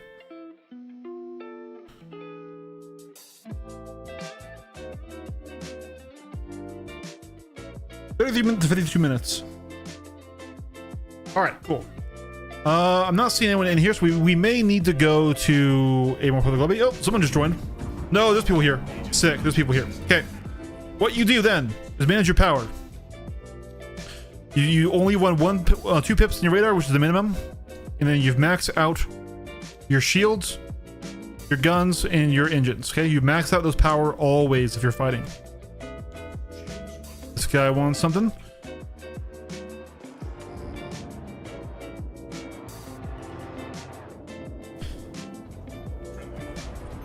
Then you sit here, you duel. Now you always keep the fight in pitch when you're in the Gladius. So you want, that means the pip needs to be above his ship. We're gonna pull out through here.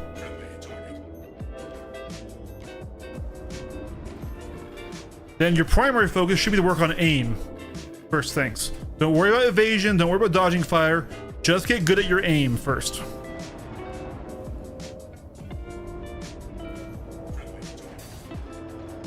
Because Master Modes is primarily a damage race. And with the longer TDK, it's really important that you maintain good shot placement. Now you want to manage your afterburners. Once again, you kind of don't want to exist on the speed wall because that flattens you out. So even though you will see me occasionally go over it, that's because I'm not super skilled.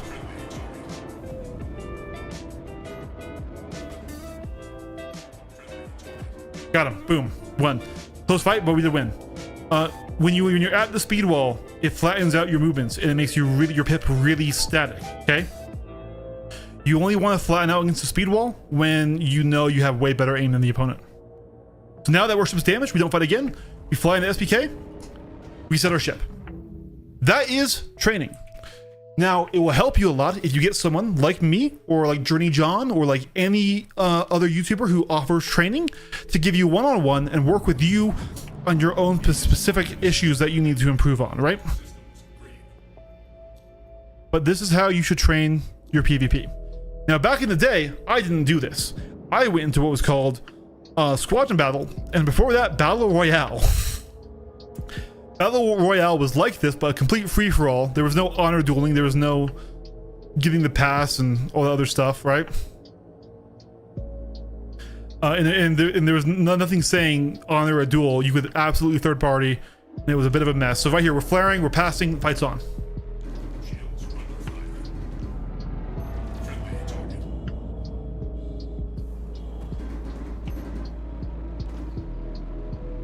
Bad rolls there from by me.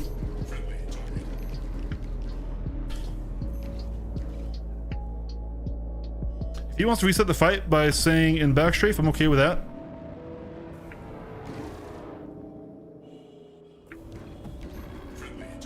Because I get more shields than he does.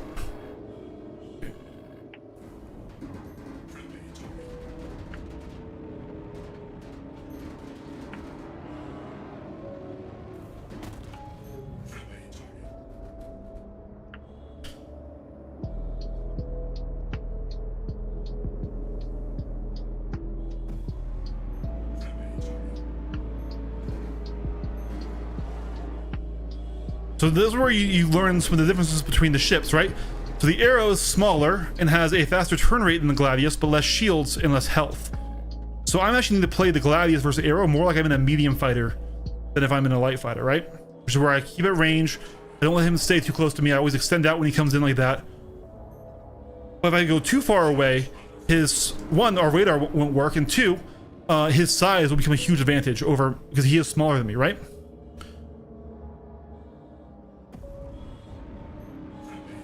Now, every time we get a shield reset, I actually am winning that because I have 2 shields and he has 1 shield. So even though it looks like his is up more than mine, his will drop faster than mine. Boom, there's the kill.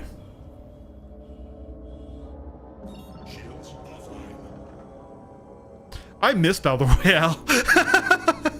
Battle Royale was a good time. It was also cancerous as all hell, but a good time. And we reset our ship. Boom. Yeah. There's a huge amount of death to this, guys. Aegis combat assist. Systems green.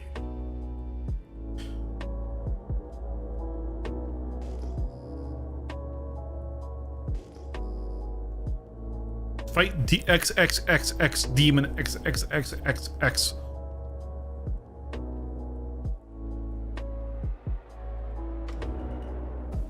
It looks like Anubis wants to fight him, so I'll let them fight. He's shaking his head no. What? All right. How about us, Anubis? I think we just fought, but I can do it again.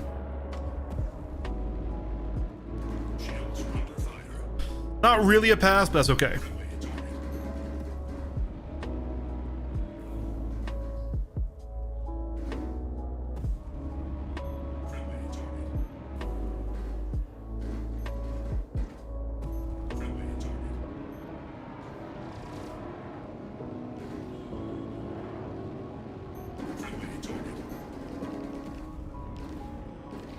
See, if he uses the aim trades into a Gladius, he should lose unless my aim is just that much worse than his.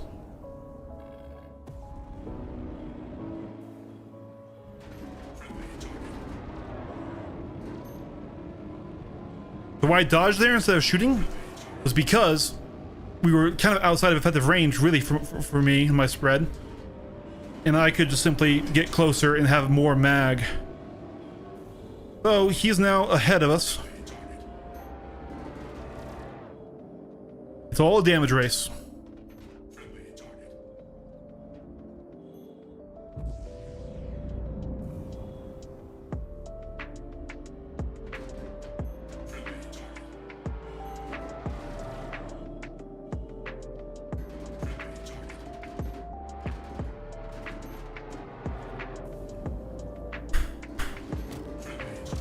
Ah, that was close. He was also full red.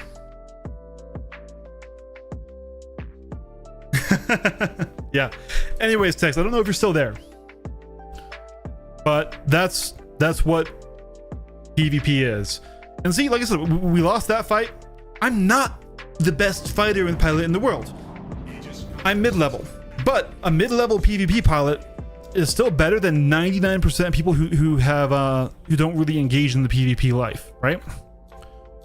And that's not me trying to be over egotistical. It's like, if you don't understand the concept of 6-off fighting in Star Citizen, if you don't understand speed walls, if you don't understand how pitch affects your aim, if you don't understand effective ranges or what weapons are good or bad, right? It can be a huge difference in what you bring to a battle and what you're able to actually work on that with.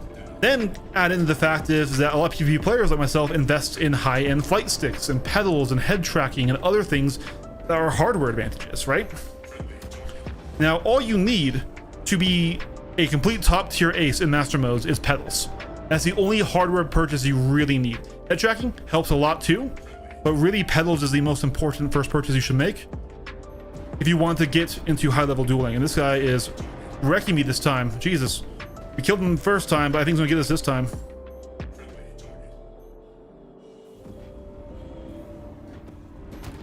Yep. I also think he blew off our nose gun there. Like I said, I'm mid. But anyone in here would be insanely dangerous in PU. Because people in PU who just go hunt bounty targets are not getting this level of flight. They aren't getting the binary circle, which is an orbit battle. They're getting an AI that kind of randomly chooses where to go, where not to go. All right. Attack him a bit there.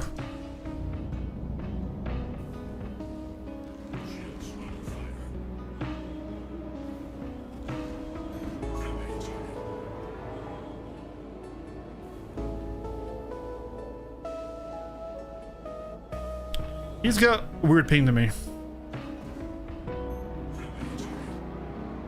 To figure out where I need to aim to hit this guy.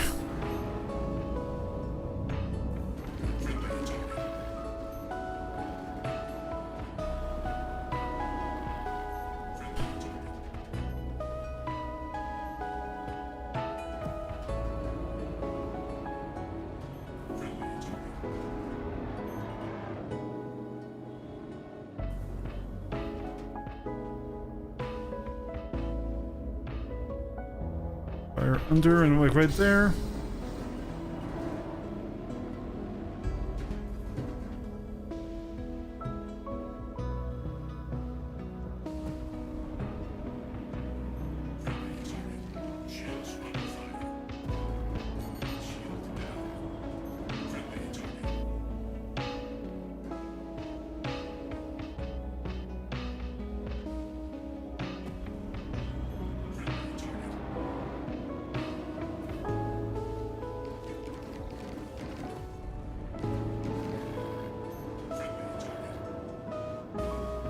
Yeah, he's kicking my ass.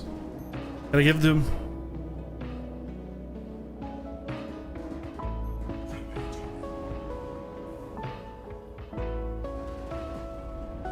Hard fight. There's a little bit of latency, but that's not why we're losing.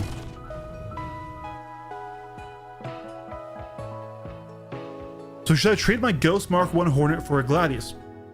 No. All right, let's talk really quick about this. You see these numbers that pop up on screen? This is actually how much REC you earn just from playing this. So here, we'll throw out the Ghost. Yours is a Mark 1, mine is not. But I have a PU build on this one. This is very close to what I was running in PU, but we can't get breaknecks. We can't get the ballistic Gatlings. So I've done Omnis. Just for that same single pip, right? Now, these more cracked light fighter pilots will beat me.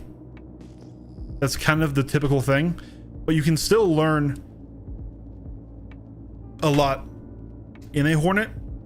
But what you should do is you should rent a Gladius. So let's talk about drills. Okay. This is an important drill to learn to help you with your turn rate and rate fighting. It's called the pole drill, okay? You come over to the pole in SPK or any space station in the game will have a pole.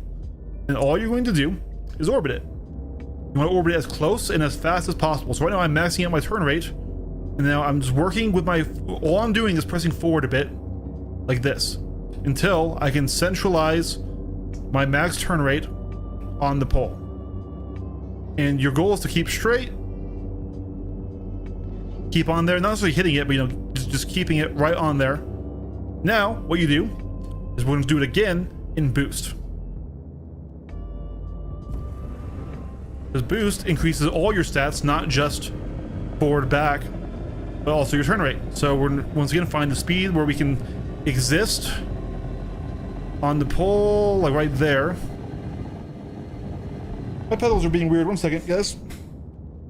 I see why they're being weird. Shields offline. Shields online. Check this out, chat. That ain't supposed to be like that. That's supposed to be like that. Bolted to the side there.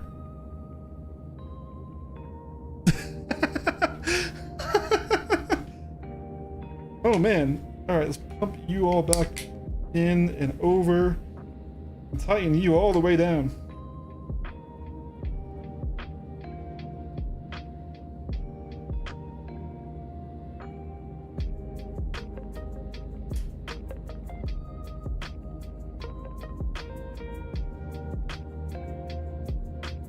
Probably should really go harder than hand tight. Here we go. But that will work for now. And who just tapped me? Not you.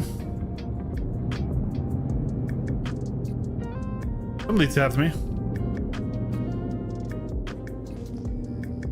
Doubt it's you. You're not even occupado.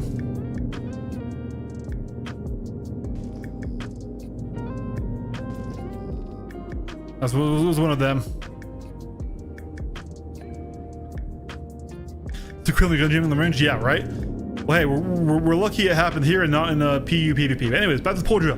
So once you can orbit it without afterburner at your max vertical pull turn rate, right? So by pitching up entirely, maximum speed. Once you get to like right about here, and all I'm doing to modulate this is we're in decoupled mode, right? And we're doing a little bit of down and a little bit of forward, right? Really, you can do it with just forward if you do it good enough. But we're in couple mode right now, that's why. Coupled. Boom, coupled. Turn off coupled. Turn on decoupled right there. Now all we're doing is a little bit of forward strafe. Okay? Now we add in afterburner, and we try to hold for our entire afterburner bar like this, as close as we can, as close as we can, as close as we can, as close as we can. And this will help you manage and get used to managing a tight turn rate with somebody, only adjusting your forward throttle. And you need decoupled mode, otherwise you need to add a little bit down as well. I mean, he's gonna fuck me up, so he's gonna murder me. But here, he is going to murder me, guys, because he was a good light fighter pilot, and light fighters have a huge advantage in dueling versus mediums.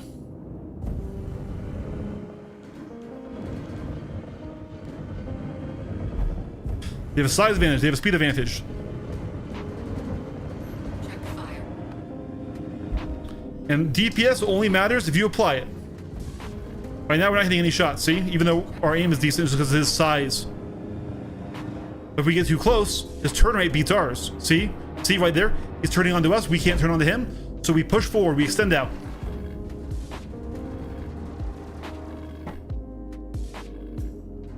But he's managing that distance, he's managing that speed. We catch him here, and then we pull through if we can. If we can. We're out of afterburner. Check fire. This is a good example of why you always want to learn in a Gladius, because this wasn't necessarily, I mean, it was a skill diff, but also it was a ship diff. The Gladius isn't an arrow. An arrow does fly faster, tighter, more responsively. It turns more, it pulls up more. But arrow is like the next step up that you learn after you learn Gladius, right?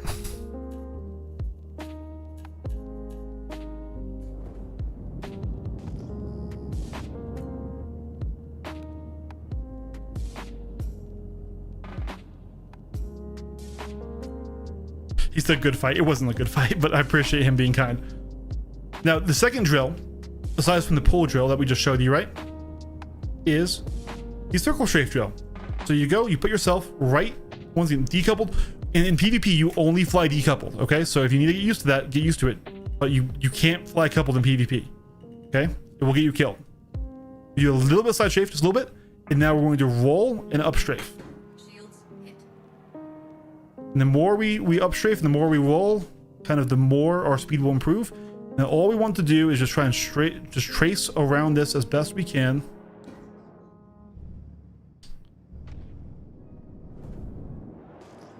Brother, you've already proven you're way better than me, but we'll do it again here. So now he's gonna have a weapon type advantage again because I'm using NDBs right now. I was trying out an NDB build. Check fire.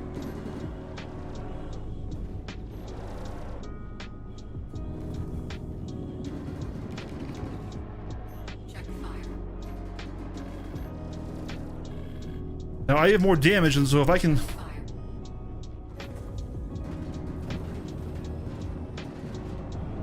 Check fire.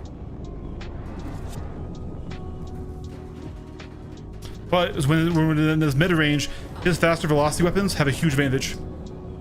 Once again, damage doesn't matter. Applied damage does. Until you get the red check mark, until you get that hit marker, you aren't doing shit. That's why attritions suck. You never, ever, ever use attritions if you're going to fight players. They are perfectly fine against NPCs. Shields hit. I don't care what ship you're flying, you never use attritions if you're fighting players. Check fire. You see how the shape of this fight is totally different compared to when I was in the medium fighter? We knew he was going to win that, chat. We knew he was going to win that. Let's put on dueling loadout again.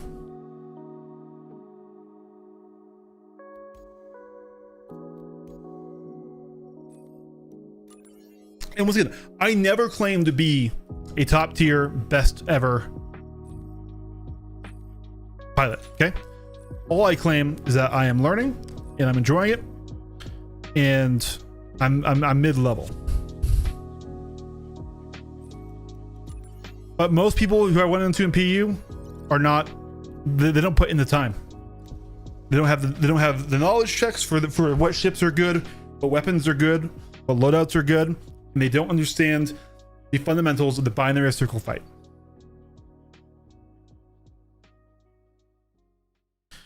Yeah, so earn some rec, rent a Gladius, learn in the Gladius.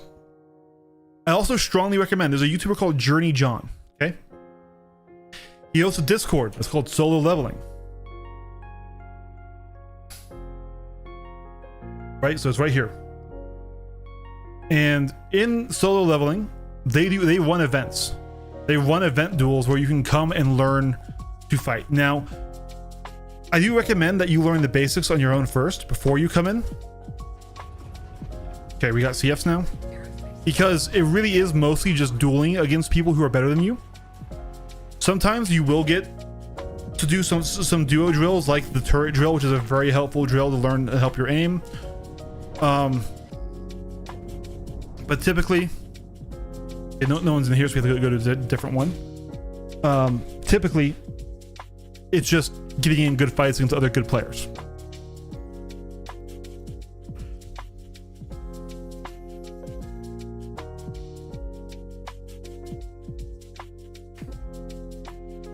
Is there a cat? Yep, there is indeed a cat. There is a kitty cat.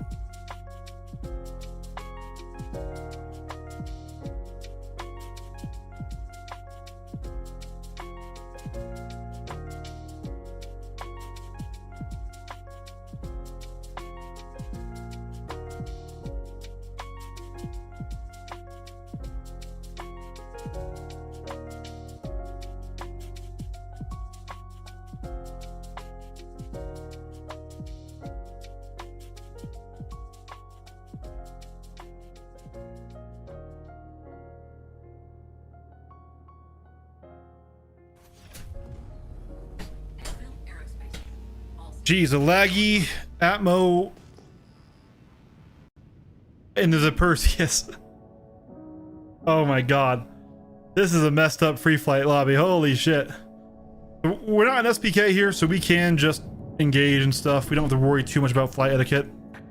It still can be done. There's no rule saying you can't do it, but it's not like expected / enforced the same way as it is at SPK. So when you're in ammo, everything slows down.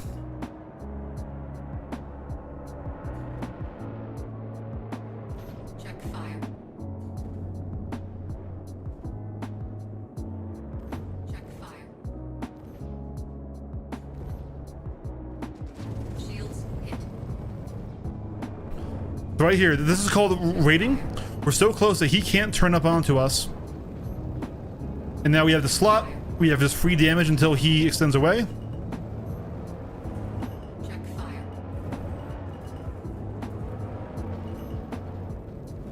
Check fire. This guy doesn't understand the orbit fight. Check fire. So he's trying to just fly straight and just outspeed us, but he can't outspeed us. He doesn't have speed, right? He's a medium fighter, we're a light fighter. We have speed on him. If he just keeps flying a straight line, he will die. That's right. What happened right there is what happens to most people who are in PU and who don't learn and understand the binary circle of combat in 6-off fight. Check fire.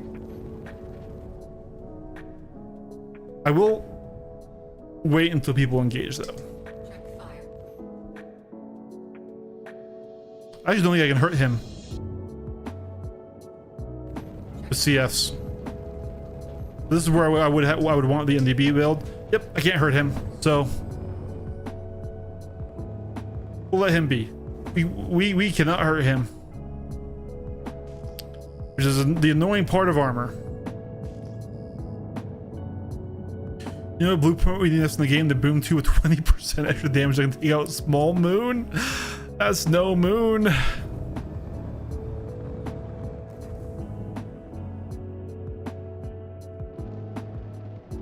Oh man, we can't fly up any higher. Hey kitty, you're messing with my audio and with my stuff. Come on kitty. Come here kitty. There you go, kitty.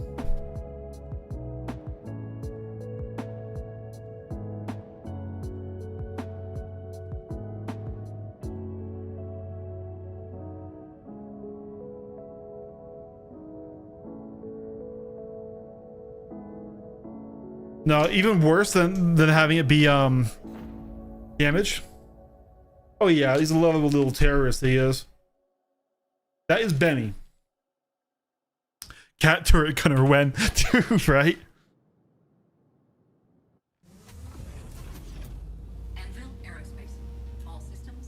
Should I put on my cringy my cringy PvP playlist, guys? Let's do it. Let's get out of lo-fi. Here we go. Here we go. Literally, I call it my try-hard PvP playlist right here, okay? It's got songs from Metal Gear Rising, Devil May Cry, and other just harder songs right there, right?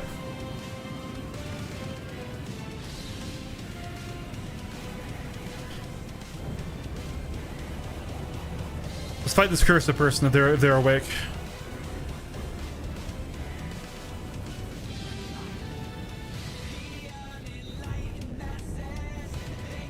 Come on, wake up. I saw you move.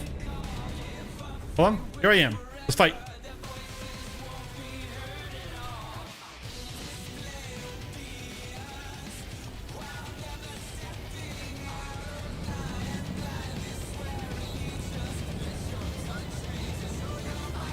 I'm gonna fly straight, dude. I'm just gonna kill you.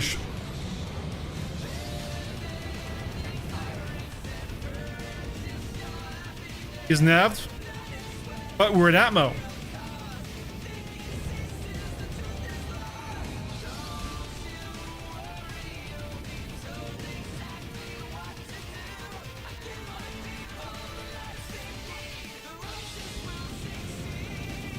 We're tracking.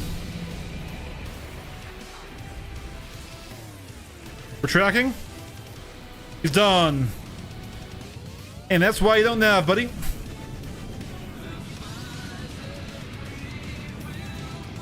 Another arrow. Let's fight him.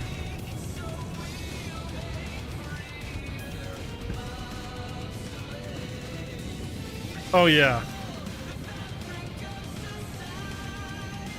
I love this playlist.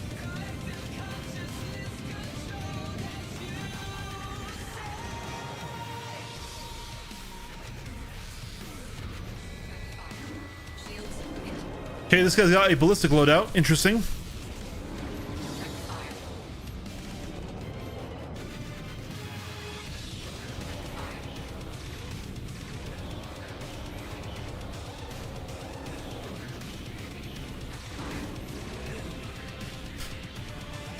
He's better than the other guys were, I'll tell you that. Splash. He at least understood in Sixth Off, you don't run, you don't turn away from your attacker.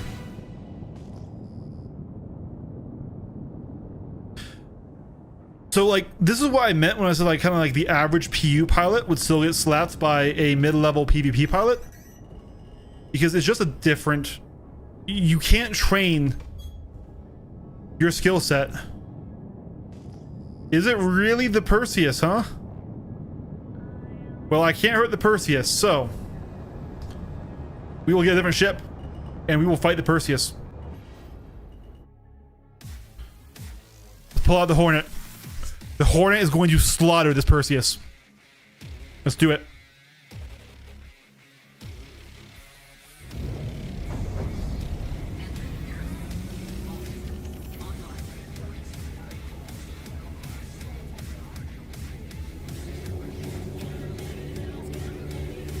There she is. No, that's not it. It was Kelsey.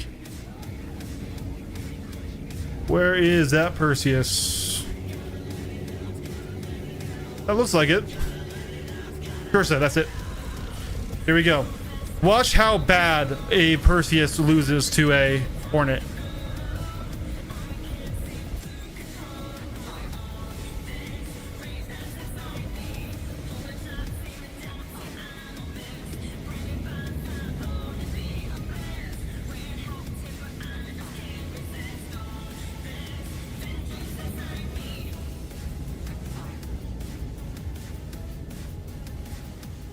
So his PDCs aren't even engaging me yet, probably because they realize they can't damage me.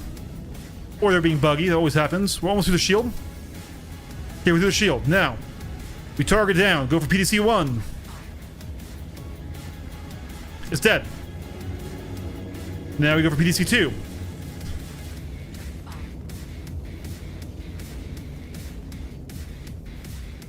It's dead. Now we go for main turret 1.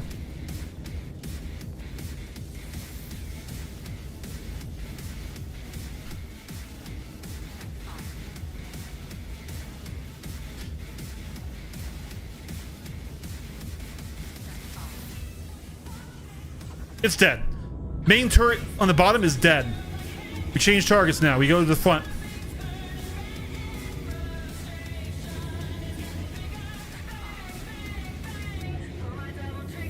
Now he could, as the pilot, use that top gun on me now. So we're going to do a circle strafe here.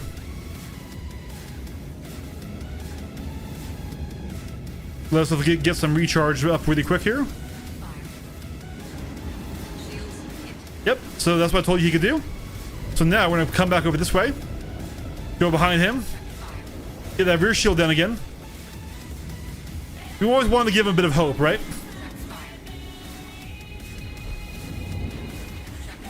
Fighter on us.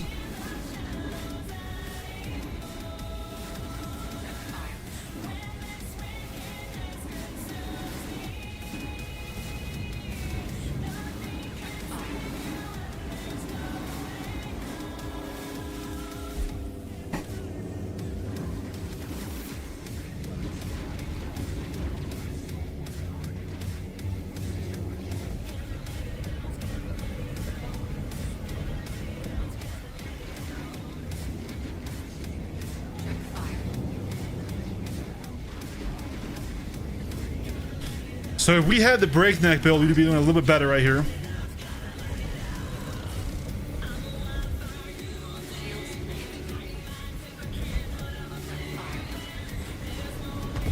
Yep.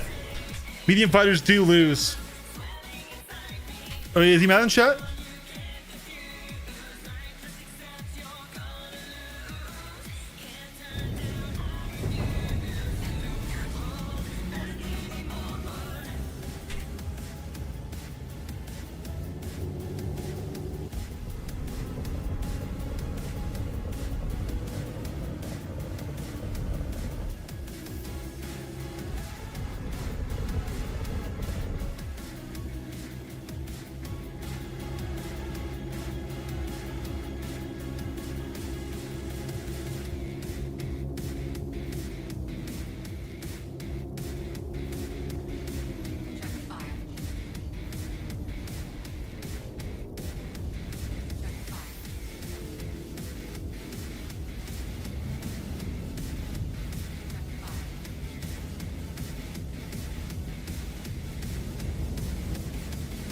I don't think we still have power, do we?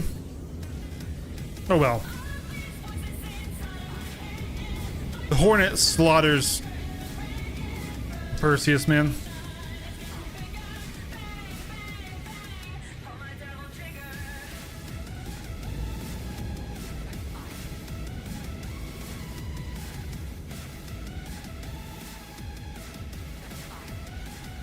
So now we can go and we can turn off this turret.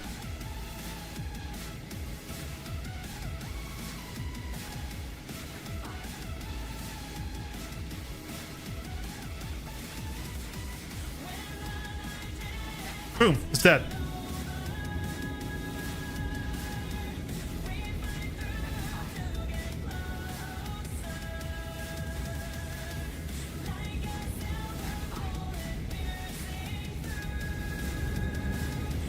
Armor's gonna benefit capital ships the most. Yep, not true at all. Because, shocker, they didn't fix the geometric issues in flight.